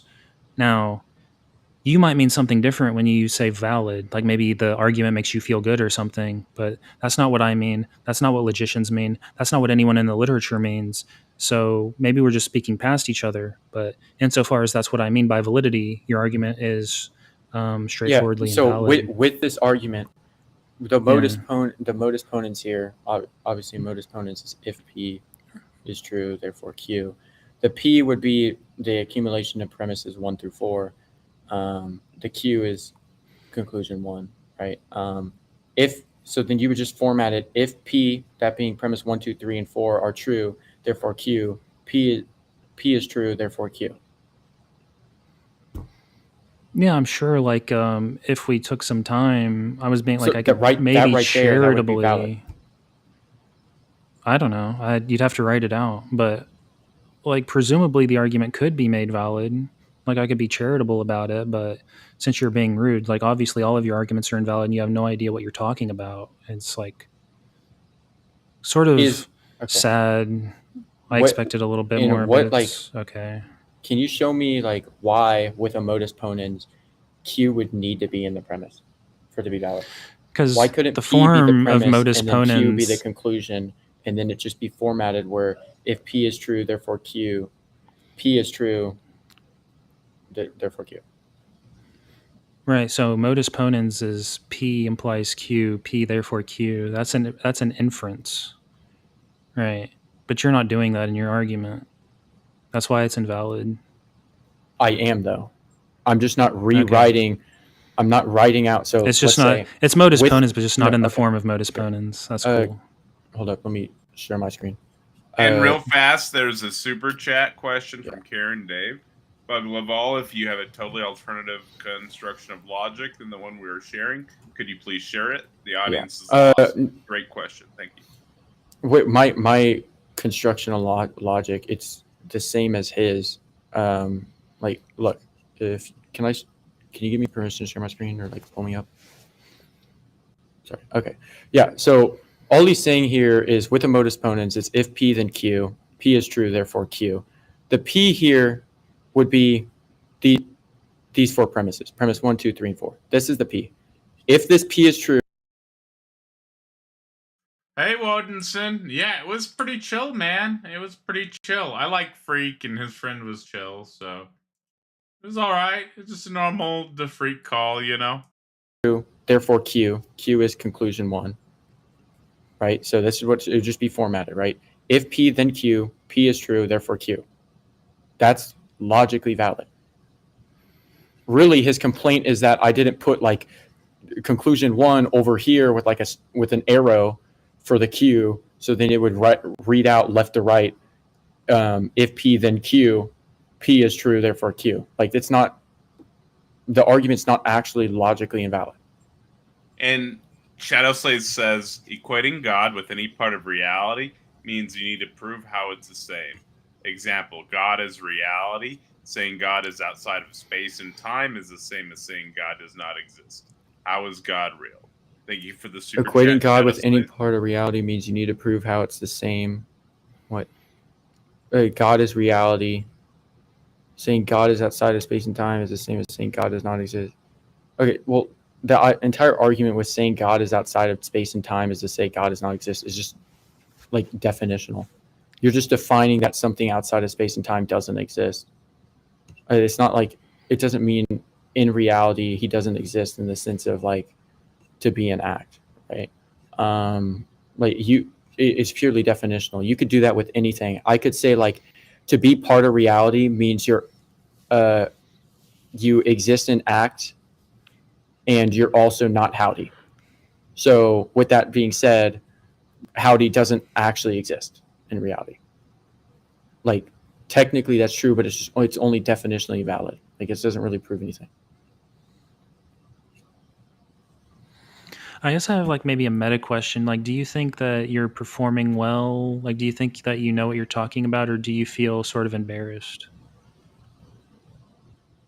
Do you have like an actual argument, or are we just? I'm just curious. Yeah, I mean, it's just a kind of. I mean, I can keep beating you over the head on this if you'd like. Yeah, let's get back to beating you over the head. So modus ponens, right? Is P implies Q, P therefore Q, and so Q has to appear as a conditional in one of the premises.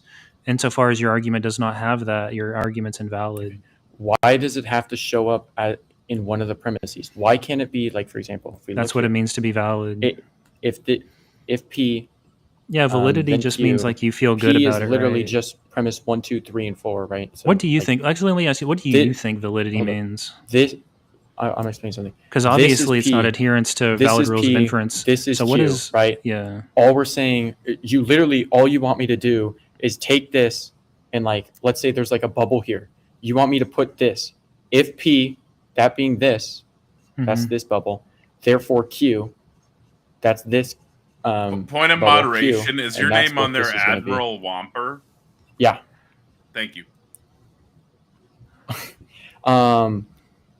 That this is the second bubble, right? If P, then Q. P is true, therefore Q. That's all. That's what you want me to do, right? I'm saying if you want it to be valid, you're going to have to use valid rules of inferences. So that's literally I'm sure, just a format. That's not the actual thing being invalid. Yeah, what do you think validity? Just, what do you think validity you want me is? to, like, what do you think validity reorganize it. is? What do you think validity is? Well, validity is determined by using valid inference rules. I agree, All right, but I which don't rule, see which how rule this of inference isn't a rule did valid you modus use? ponens. Oh, that's not a. First of all, okay. You're saying that this is the form of a modus ponens, or is it not? I'm saying that this is a valid modus ponens. This being P, this is Q. All this is stating is that, hold up, if P is true, therefore Q. No, it would be P implies Q, P therefore Q. I've said this P like is 5 true, times. Therefore Q, right? That P is just equivalent to this. Q is just this. Yeah, you could say This is like the- if 1 through 4, then 5, 4, therefore 5 or something, but Yeah, this is a valid modus ponens, right? no. I mean, maybe you could make it into one, but it's not. How would this not be a valid modus ponens? Because the modus ponens is of the form P implies Q, P therefore Q.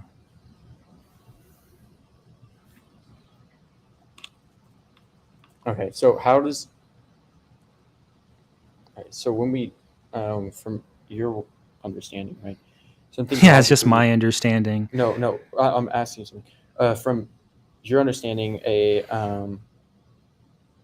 something to be logically valid has to be an inference rule, and then it has to be formatted in this specific way. Like the way I'm doing it, this is wouldn't... Invalid, you wouldn't yeah. consider That would be, yeah, that's absolutely invalid. Okay. So right here, I fixed it. So P I'll even clarify. P is just equivalent to premise 1 through 4. Q is just equivalent to conclusion 1, right? Yeah. That's right here. If P is true, therefore Q, or then if P is true, then Q. P is true, therefore Q. Right. Or let's do if P then Q.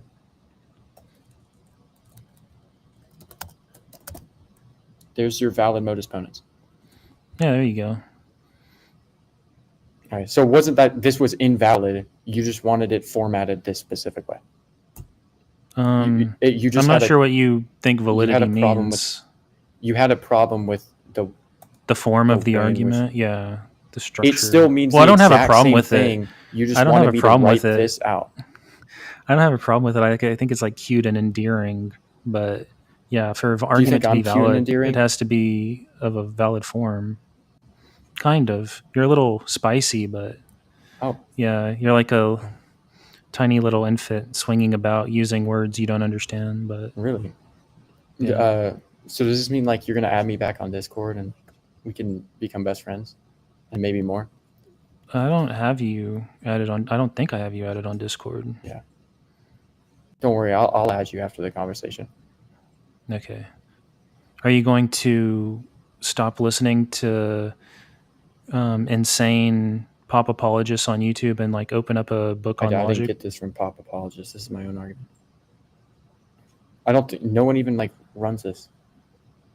Like the only really mainstream. No, I'm saying like where you're getting your understanding of like terminology from. Or maybe you're Yeah, inventing all of that too. That wouldn't surprise me either, because it is pretty idiosyncratic. But I mean, that seems dubious because it is like somewhat similar to the language that other people use. So that would surprise me. And Shadow Slays says validity. I cannot read. Validity means using valid validity to make it valid. Believers need validation, therefore Sky Daddy validates them. Thank you for the tongue twister, Shadow Slays. Yeah. By the way, so this is how you wanted it formatted. This formatting is literally right here. Sure. Also, since we're running out of time, you think God You is got actus 18 minutes purus right now. Oh, so you think God is actus purus? I think he's correct. Yeah. Are you aware that's like heretical in Eastern Orthodoxy? It's not. What? Okay. What like dogmatic teaching does? There's also 8 additional minutes available from super chats, or maybe I miscounted that. I'll double check it. Something like that, though. Because you have to affirm the essence energy distinction, and that the energies of God are God, and that you participate in them through hesychasm and the divine energy. How does theosis? How does EED? Like 8 minutes available still. Like contradict EED. Are the energies of God God? I mean, okay. Honestly, this is a completely different explanation. Do you know what a formal actual distinction is? Do I know what? Can you speak up? Do you know what a formal actual distinction is? A formal actual distinction? Yeah, absolutely. Okay, that's what we affirm. Although I would prefer to use the terms like rationally distinct if we're going to get into that. But well, I mean that's the technical term for what we affirm. I can give you like a document on it after stream if you want. Okay. Are you a catechumen, or did you get through the catechesis? I've completed my catechesis. Okay. So how much actually, I don't want to be rude, but I do have a question, because I did want to get into some like inter-Christian type stuff. So are you aware of like the distinctions between like perichoresis and economia? Yes. Actually, let me ask you this first to sort of test your... Well, how is this relevant? Oh, I think the doctrine of divine simplicity compromises Christianity, because God can't enter into any real relations with creation, such that in actuality Jesus Christ is not your Savior or your Lord, and also was not crucified, buried, and resurrected. In fact, that's not even the topic on your view of the debate, dude. This is a red herring. Right. Well, it's not really red herring, and it is sort of relevant to the debate, The topic because it is on my disproves your own argument God. for God's existence, and you're debating me on divine simplicity. Well, you think God is simple, so obviously it's going to turn on whether or not divine simplicity is true. You want to go back to me beating you over the head on validity? I guess we can go back to that if you like. I mean, But I was trying to like progress the conversation a little bit. You affirmed my my update, right? Well, I mean, you already affirmed my valid. update. It wasn't even an update because it's written right here. I literally just repeat. Nobody in Fire says, "Let there be blood." A little more. The $8 super chat to maximize the time. I don't want Howdy to bleed. That's not very nice. Howdy, I gotta donate put my it down blood so to you can see the screen. Oh, yeah. No, you it's don't have all any. good. You sort of torn yourself to pieces. I'm trying to like help you, and you're No, like no, lashing out called, at me. I called the blood bank. They are sending that little van over there. We got some blood. It's okay. Actually, I know that. Like, what's your favorite food, Howdy? Lately, I've been eating chicken and rice and popcorn. Really? What kind of popcorn do you like? You like butter popcorn? No, I just get usually the plain, unless when I order and they card it to me, they might have substitutions, and then I just eat whatever the substitution is, unless it's like crazy. Have you ever had the like coconut oil popcorn? It's got like no, that sounds disgusting. Buddha guy. It's not bad at all, actually. It's pretty good. Do you maybe think I'll is Jesus your savior formally or in actuality? it's it's You can't even believe the gospel on your doctrine of divine simplicity, by the way. yeah, that's a completely different debate topic. Is Jesus your savior in reality or not? Yes. In All reality, right, in then he actuality. can possess relations. He can inhere in relations with creation. So you reject divine simplicity. Thank you. How does that reject divine simplicity? What do you take divine simplicity to even mean? So divine I'll simplicity. Well, take the part of bait. the relevant part of divine simplicity is that God cannot possess any accidental properties or relations. So God can't enter into relations with anything. Not real relations, like maybe you could say formal relations, but then you'd have to You know say that what? Jesus is your savior only formally. I know a guy that would love to debate you on this topic. I can set you up. Apophatic. Sure. This is his Yeah, bread and apophatic butter. theology. So what's your He actually response affirms though? absolute divine simplicity. Oh, so maybe what you mean by divine Let's keep it simplicity on is something topic different. or around the topic and not on other people. Other people are not involved in the debate right now. This is 1v1. So is Jesus Christ your Lord and Savior formally or No, actually? you heard him. We got to stay on topic. Well, around the topic, right? This is more loose in the second half, but we're not going to talk about other people, right? What? No. Because if you affirm divine simplicity, he can't be a relata of any real relation, including being your Lord or Savior, or being crucified even. But so yeah, on divine simplicity, you don't believe the gospel. So maybe that's something we should think about. Interesting. Do you have a response? What's your response? Oh, like this wasn't a debate. Okay. I was just kind of letting you talk about it. Is your God divinely, like, is what you're trying to prove something that can have real relations with anything or possess accidental properties? Is that the God you're trying to prove? I was just proving. Is that what you mean by God? By God, I mean fully actualized conscious first mover. And when you say fully actualized, can a fully actualized being have real relations with anything? I don't know, man. Damn it. Nice. Like, I mean, that's like, that's not even part of the argument addressing that. Well, it absolutely is, because you're saying okay, what was because you're saying causation. Argument? Because part of your argument includes causation, or does it not? Part of it does include causation. Yeah. Do you think God caused in your argument is part of the argument? Does it have to be the case that God created anything, or no? Yeah. Or caused, or let me instead of saying created, let me say caused. Yeah. Is it part of the argument that God causes anything? Are you holding that a pure act being can't create? It can't cause anything. What do you mean by cause? For me, when I say cause, I mean stand in a causal relation. That means to be causal, a causal relata. So like A causes B, that's a relation. How do you define causal relation? Let me pick a. Because that was like pretty. I'll give you. Hold on. Let me give you an analysis. You're getting real close to that circular definition. A cause is. I haven't given you a definition of cause. And a causal relation. Yeah. Like, I mean, it's a relation, and it's to cause is to stand in a causal relation. That's absolutely true. Anyone with any familiarity with causation is going to affirm that. That's not circular. You're that's using just the word though. Like what's a causal relation?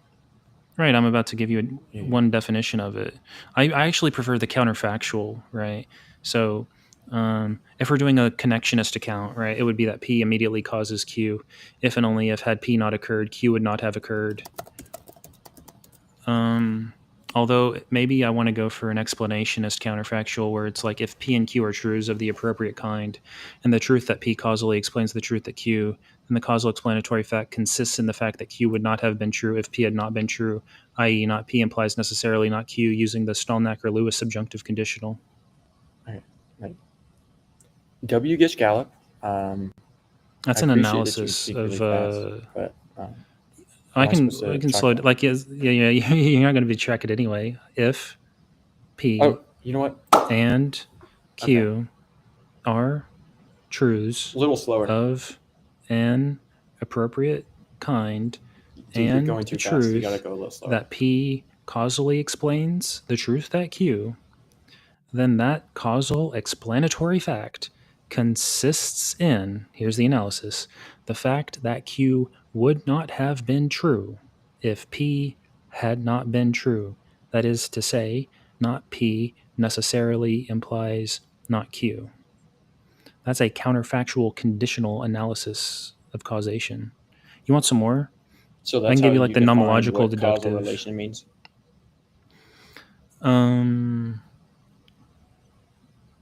Yeah. Okay. And how would a pure act being not be able to cause? Because a pure act being cannot have accidental properties. How would that mean that he can't cause? Because being in a real relation with anything is an accidental property.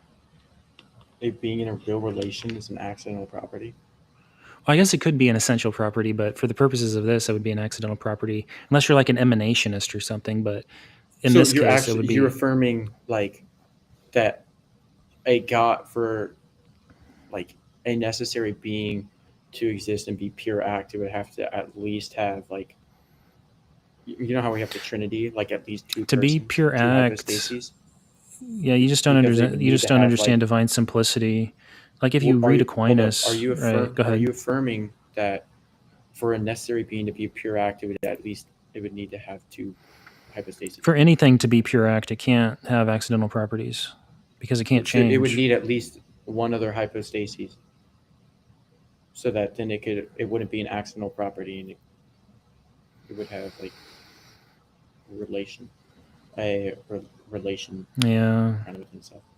Like a Trinity. Yeah, it's like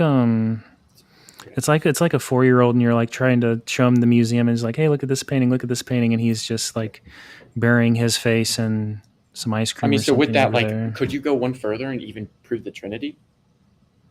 Like, are you for the Trinity now from here? Or are we only? No, stuck I'm. with two? If you're asking me what my analysis or my interpretation of the New Testament authors as well as the Old Testament authors, I No, I absolutely meant like reject the Trinity. here you basically argue that this God would have to have two hypostases. Yeah, so like if a necessary, well, there's two ways. Either you're a necessitarian where it's like an emanationist thing where like P emanates Q of necessity, but that would like it would like be itself or something. Yeah. Honestly, I might add that then that it would have to at least have two persons on the argument. Well, I mean, well, there's no. First of all, you can't have real distinction in a DDS analysis of the Trinity, right? What you have to say is that the relations are real and the relations are identical to the essence, but the persons themselves are correlatively only rationally distinct. Although you probably have to start reading books about the doctrine of the Trinity to understand like what I'm spitting at you, because you're like totally lost and confused. I could recommend Paul Tome's Logic of the Trinity is a pretty good book if you want to start out. Or Thomas Aquinas' Summa Theologia, right, where he says all predication befalls only the creature. But you're obviously like unaware of like everything related to this topic, so it's sort of like boring. But yeah, one way of thinking about it is, well, you could sort of have because you don't want to be an emanationist because everyone affirms, well, I shouldn't say everyone, certainly EO affirms the creation ex nihilo, like he wasn't, and he was like a free act and a bunch of other stuff. But also they reject divine. So it's totally confusing to me, right? Why you're a Thomist, because Eastern Orthodox Trinitarians aren't Thomists, but so I don't even know what to say to like you're sort of like grabbing at things and sort of mashing them together. So I don't even know what it is. It's like this. I'm saying that you are sort of double. You're like borrowing from both, and it's like You messy and can spit it out. You can confused. call me a And they're like, Latin, okay. no. It's pretty offensive, but like I'll take it. Are you in Rocore? Or are you in No. you're in America though, right? Like you're under SCOBA, right? I'm not Rocore. Based. Thank you. Did you go to Divine Liturgy this week? I did, and I went to Nice. all the Akathists, and I have one more to go. Vespers? And Vespers, yeah. Oh, We're locked in, bro. in it. Are you going to become a schema monk? No, I'm not. Oh well. I can't do that. I'm not good enough. Yeah. So I would really like to know if you think Jesus Christ is your Lord and Savior, formally or in actuality. Yes or no? Formally. Oh my goodness. I think that's how much time do we have left on this debate? Because I'm gonna feel bad after this. I'm gonna have to take a shower. I just like feel icky. 11 minutes. When's the last time my you took goodness. a shower? It actually was yesterday. I probably need to take a shower anyway. Oh, what about? But I was gonna. A couple weeks. Before yesterday. Yeah. Usually like once a day. Sometimes I'll skip a day though because I don't do much, so I don't really have to. But usually once per day.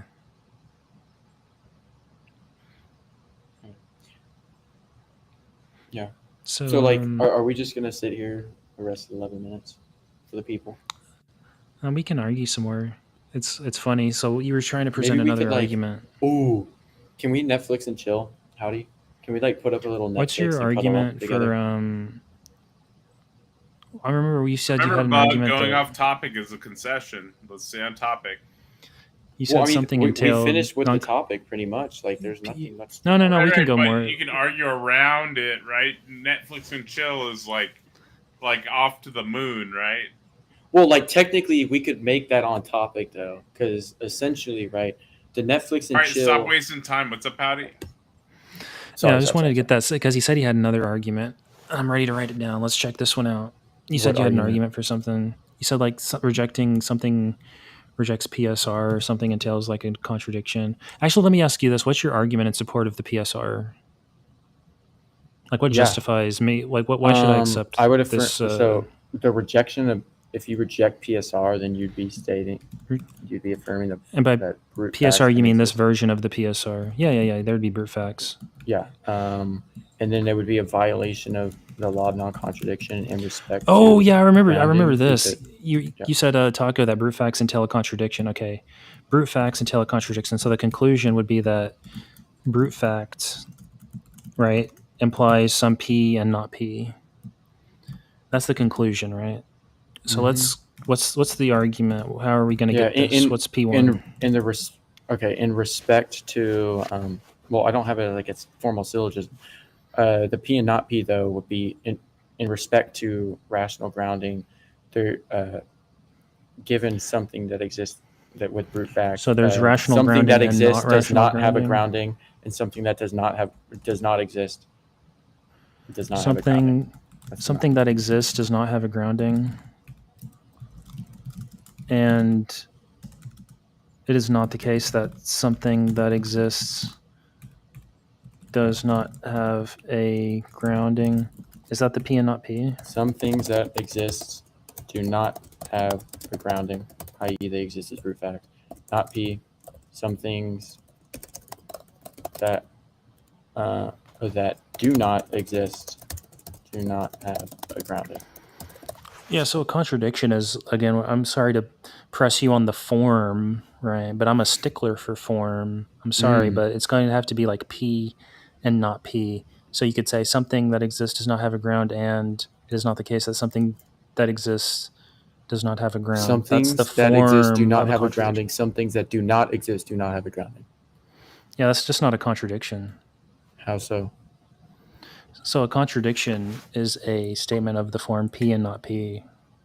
Yeah, So that's you're a going P to and have to not say P. something here. So here's what you're going to That's have a to do. P You're and going to it's have to say negation. something. You're going to have to say something, and then you're going to have to say and then you're going to have to say not, and then you're going to have to say whatever you said again. So it's P and not P. Yeah, it's just the negation of the P. The negation Right. of the P, that being some things that exist do not have a grounding, is that some things that do not exist do not have a grounding. Some things that exist do not have a grounding. Is that P? Yes. So the P and not P, would that be something that exists, or some things, I guess, that exist? Wait, is it singular or plural? Something or some things? Some things. Some things that exist do not have a grounding, and then the and then the not, and then some things that exist do not have a grounding. So what's funny is this is the form of a contradiction, but it's not a contradiction because you're quantifying over a section such that the first predicate could apply to some of the section, and the second predicate could apply to another section. So I could say some people have red hats and some people do not have red hats, right? But obviously that would just mean that could be consistent. It just means to say that some people have red hats and some people don't. Not that an individual person has a hat and not a hat. So unless I'm misunderstanding, that's what I take your supposed alleged contradiction to mean. Or did you mean something else? Yeah, I'm just saying in respect to rational grounding, there's no distinction between these two. In respect to rational grounding, there is no distinction between things that have grounding and things that don't, or something? Yeah, there's no rational distinction between the two. So, like, so I think there being no rational distinction between two things is not a contradiction. It's in that respect, P being that things exist without a grounding, then not P being things that do not exist without a grounding. There is. Well, that's just not the form of a contradiction. You have to repeat exactly what you say for P twice. So it's P and not P. I repeated this P and just the negation of the P. So the negation would be not, and then you repeat it again. Did you miss that things exist and the things do not exist part? Or? So you're saying the contradiction is like some things exist and some things don't exist? I'm saying the contradiction is in respect to rational grounding. There's no distinction between things that exist as brute facts and things that do not exist as brute facts. So, in respect to rational grounding, I have no idea what that means, but there is no distinction between things that don't have grounding and things that have grounding, or things that exist and things that don't exist.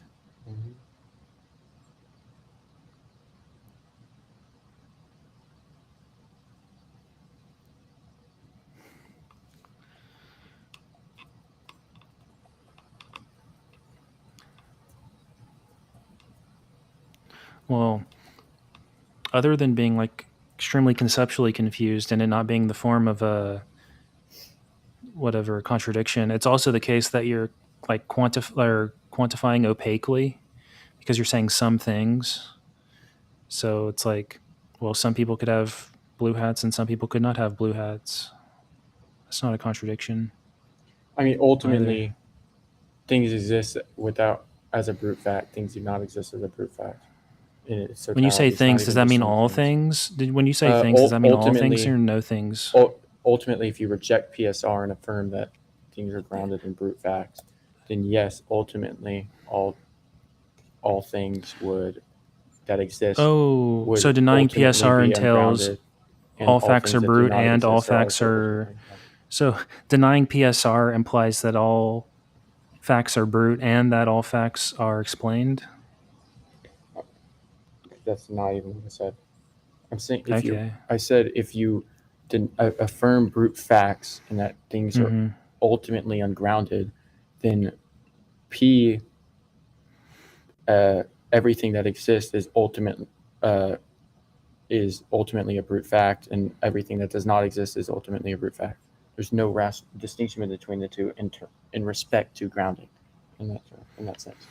Well, one, what's the argument for if I accept one brute fact, it implies that everything's a brute fact? And two, what's the argument that even if Well, I'm just everything saying, were a if you brute fact, what's the contradiction? I was giving another form of what I Mhm. said, in which you affirm that everything exists as a brute fact, like things ultimately exist as a brute Well, denying PSR doesn't entail you think everything's brute. It fact. means No, that I was giving you the you think sense that of there's you at least reject one PSR brute. and you affirm that. That's why I said if you affirm that, then If I affirm what? everything exists, everything that exists ultimately is grounded as a brute fact. But I don't have to or is a brute affirm fact. that. But I don't have to Yes, affirm but that's that to why there's deny the other form of PSR. the argument where it applies if there's at least just one brute fact. Because if you affirm there's no brute facts and not rejecting So to deny PSR means there's at least one brute fact with respect to whatever the facts are that require sufficient explanation. Doesn't mean you think everything's brute. But even if Yes, it that's did, why there's two forms of the argument.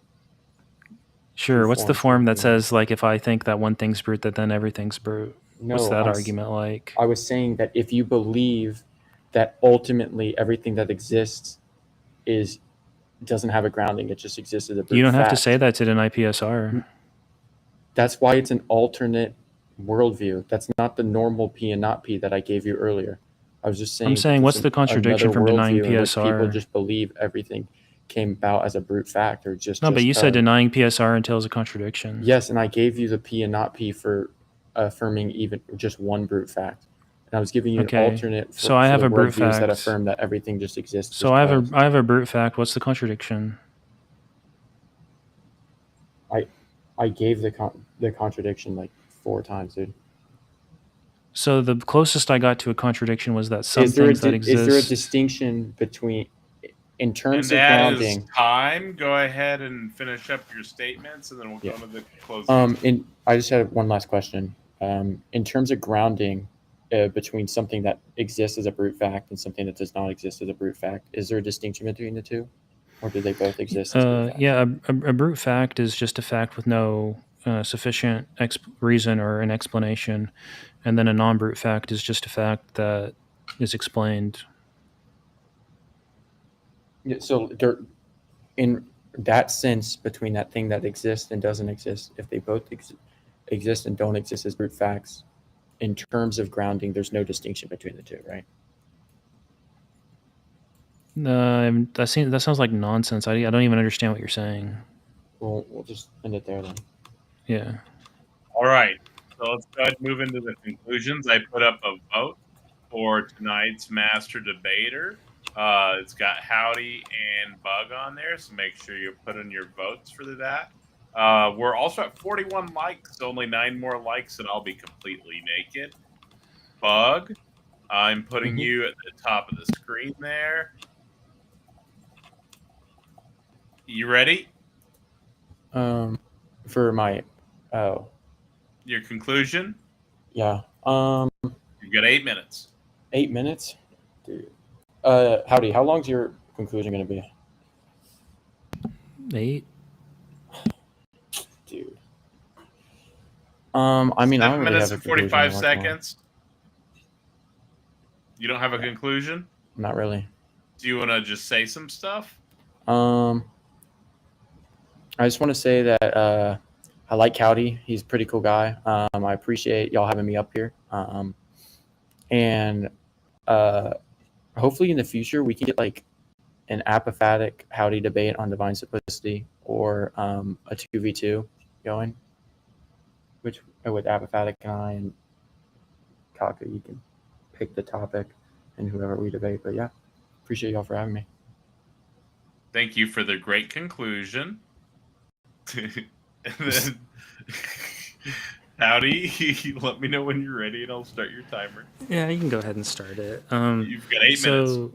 Yeah, it was a good bloodbath. Got a little spicy and fiery, but hopefully after the bloodbath, cooler heads can prevail and we can have a cordial sort of relationship where we're not, there's not a lot of animosity.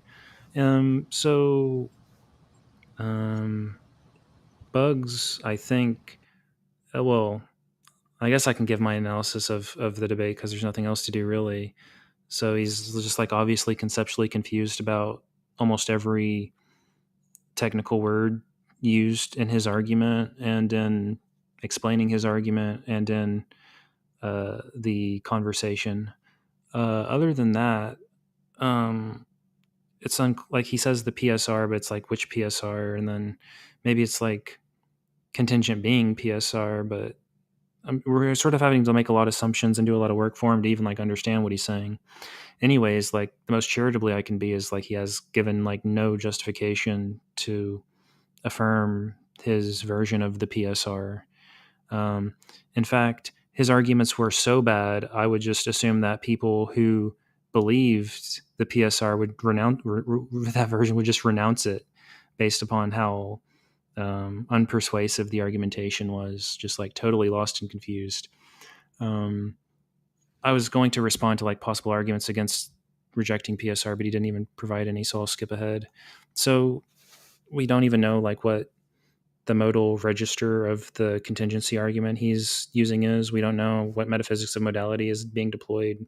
We don't know if he's talking about concrete possible worlds or abstract possible worlds, or even if he uses possible world semantics. We don't even have, right, his interdivinability modal operators. We don't even know what. I seriously don't understand what he's saying. I'm sort of having to do a lot of work to take whatever he's saying, right, this jumbled mess of vomit on the board, and I'm sort of having to take that and try to help him construct something out of it. And me trying to help this poor guy, he's just like lashing out of me in fits of anger, and it's a little irritating. But anyways, so again, one thing that's interesting is he admitted that the validity of the cosmological argument is parasitic on the ontological argument because he thinks God has a sufficient explanation for his existence that's internal to his essence or nature. Also, I think he agreed with me that you can't really construct this totality of all contingent facts because it would self be a contingent fact and it would be an element of itself. Thankfully, we have like axioms of regularity and foundation that sort of prevent this kind of nonsense.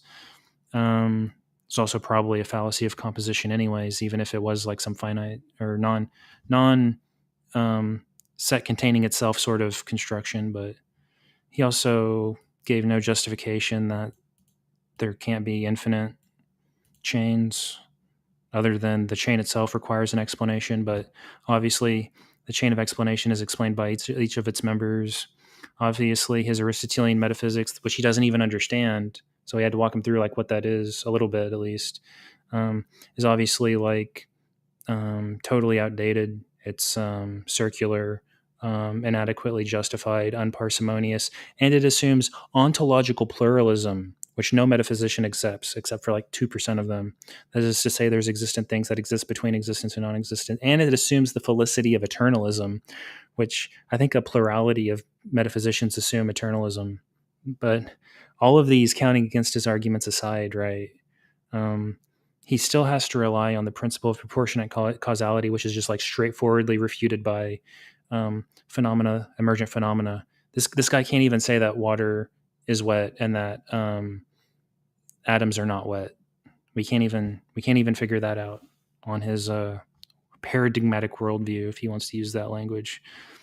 Also, we didn't even get to this, but even if like, also his argument's obviously invalid. I tried to help him with it a little bit while he's, lashing out at me, but let's just say I'm like, okay, I can fix up whatever this nonsense is, right? Even if the argument were to be valid, non-theists could still make the move. This is like Taco's move, that something that exists necessarily that causes something contingent could just be like the singularity or any event that has like a probability of unity, depending on how you cash out like your modal scope and your modal metaphysics. But we don't even know what that is under his argument. But anyways, like all contemporary proponents of cosmological arguments require additional arguments to show the entities whose existence established possesses divine attributes.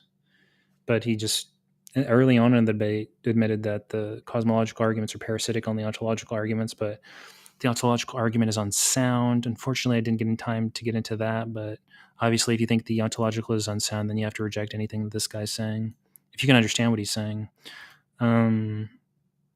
So I guess I can spend some time.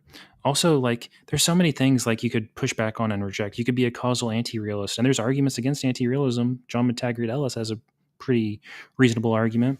You could be a causal anti-realist, right? Bertrand Russell or David Hume could reject all of this as well. They could say causation is a scientifically obsolete concept. Cause and effect or other causa relata don't appear in any fundamental laws of nature, nor do any verbs that would express causal relations.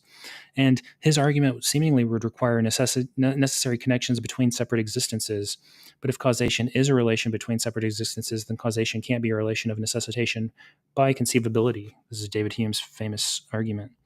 And again, the problems of the Aristotelian metaphysics is that the goal of the analysis of change is to explain becoming and change language, but unfortunately he has to define his terms that explain change language in terms of change language, like potentials becoming actuals or transitions.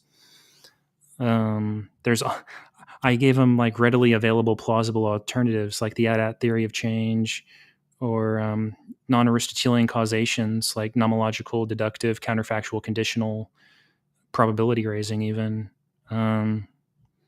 And also there's non-causal actualization objections within the Aristotelian metaphysics that non-causal explanations on the table for the actualizations of potential can be non-causal, like grounding or functional realization or structural or essentialist. Obviously a lot of non sequiturs, still the gap objection. I guess I can give the eternalist objection. So his argument assumes the felicity of this is that there is temporal change, changes the actualization of a potential, and there's temporal change, then sometimes are potential, but all times are actual. This is eternalism. So change is not the actualization of a potential. Obviously, eternalism has a lot of rational and empirical support. So GR is exceptionally empirically confirmed and defines space-time as a four-dimensional manifold. And also non-eternalist theories also have to posit privileged present moments, which run afoul of the relativity of simultaneity. There's also truths about the past and future, like dinosaurs existing in the past. And if you affirm a correspondence theory of truth, the past and future must exist for those propositions to correspond to reality. He didn't really get into our grace sequitur essay. And even if I granted all of that, there's still like well, I guess that would prove God if I'm a Christian, but I guess I'll skip over that. Pass over. I'm probably running out of time. What's my time anyway? That is time right now. All right. Perfect timing. Thank you so much for the closing statements, y'all. I did put a link in the chat. Let's get some likes up, people. Keep slamming that like button. I saw there's some new people that joined in here. We did have a vote in the side chat, and Howdy was voted tonight's master debater out of 26 votes with 69% of the vote. Bug got 31% of the vote. So congratulations on your master debater title, Howdy. What Bible verse would you like read? Give me 1 second. We're going to Revelations. The end, I think. The Jesus show? All right. Well, that was the end of that debate. I appreciate y'all hanging out. It's been a pleasure streaming for y'all today. I'm going to go ahead and play the outro song real fast and call it for the day. I appreciate you all, and thank you so much all for being here.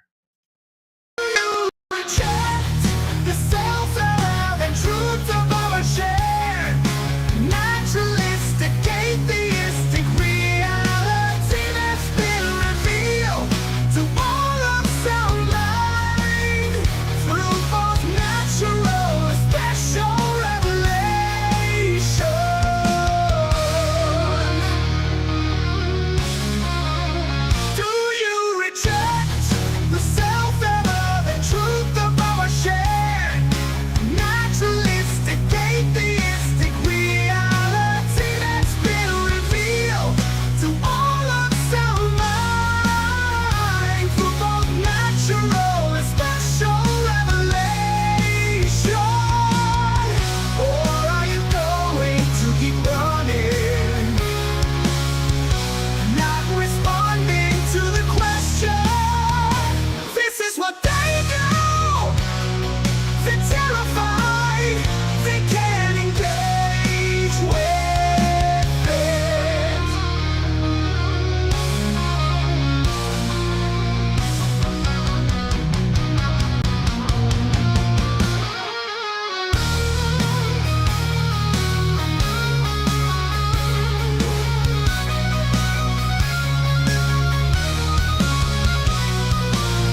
Hey guys, I appreciate y'all, my brothers and sisters in atheism.